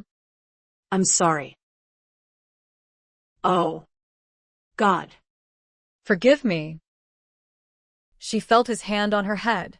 My love, he said. He took hold of her and drew her up again. She couldn't look into his face, wanting to hide her own. Michael took off his shirt and put it around her shoulders. When he tipped her chin up, she had no choice but to look into his eyes again. They were wet like hers, but filled with light. I hoped you would come home someday, he said, and smiled. There's so much I have to say. So many things to tell you. He combed his fingers into her flowing hair and tilted her head back. We have the rest of our lives. She knew then that she had doubted he would forgive her again, but he already had. She could live with him forever and not know his depths. Oh, Lord, thank you, thank you. She went into his arms, spreading her hands on his strong back, pressing herself as close as she could, her gratitude so strong she could hardly bear it. He was warmth and light and life. She wanted to be flesh of his flesh, blood of his blood, forever. Closing her eyes, she inhaled the sweet scent of him and felt she was finally home again. She thought she had been saved by his love for her. And in part she had been. It had cleansed her, never casting blame. But that had been only the beginning. It was loving him in return that had brought her up out of the darkness. What can I give him more than that? I would give him anything. Amanda, Michael said, holding her tenderly. Tirza, Sarah, came the still, soft voice. And she knew the one gift she had to offer. Herself. Angel drew back from Michael and looked up at him. Sarah. Michael. My name is Sarah. I don't know the rest of it. Only that much. Sarah. Michael blinked, his whole body flooded with joy. The name fit her so well. A wanderer in foreign lands, a barren woman filled with doubt. Yet Sarah of old had become a symbol of trust in God and ultimately the mother of a nation. Sarah. A benediction. Sarah. A barren woman who conceived a son. His beautiful, cherished wife who would someday give him a child. It's a promise. Lord. Isn't it? Michael felt the warmth and assurance of it enter every cell of his body. He held out his hand. Hello. Sarah. She looked endearingly confused as she placed her hand in his. He shook it and grinned down at her. I'm very pleased to meet you. Finally. She laughed. You are such a crazy man. Michael. Michael laughed with her and pulled her into his arms to kiss her. He felt her arms around him as she kissed him back. She was home for good this time. Not even death would part them. When they drew breath, Michael swung her around and lifted her above him joyously. She threw back her head and spread her arms wide to embrace the sky, tears of celebration streaming down her cheeks. Michael had once read to her how God had cast a man and woman out of paradise. Yet, for all their human faults and failures, God had shown them the way back in. Love the Lord your God, and love one another. Love one another as He loves. Love with strength and purpose and passion, and no matter what comes against you. Don't weaken. Stand against the darkness. And love. That's the way back into Eden. That's the way back to life. Epilogue. Weeping may last for the night, but a shout of joy comes in the morning. Psalm 30, 5b. Sarah and Michael shared many happy years together. On their 7th anniversary, their prayers were answered with the birth of a son, Stephen. Stephen was followed by Luke, Lydia, and Esther. Miriam and Paul also remained happy and had 3 sons, Mark, David, and Nathan. Both families prospered and remained lifelong friends. Together they built a community church and school and welcomed many more settlers to their valley. Susanna Axel remained at the house of Magdalena until her death in 1892. With her help, dozens of young women once trapped into prostitution crossed the threshold to better lives.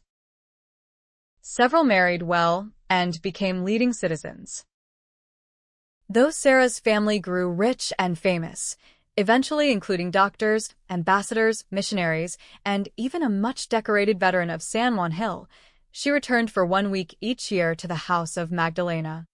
As long as she was physically able, she walked through the Barbary Coast and down to the docks, talking with young prostitutes and encouraging them to change their lives. When asked why, she said, "I never want to forget where I came from and all God has done for me."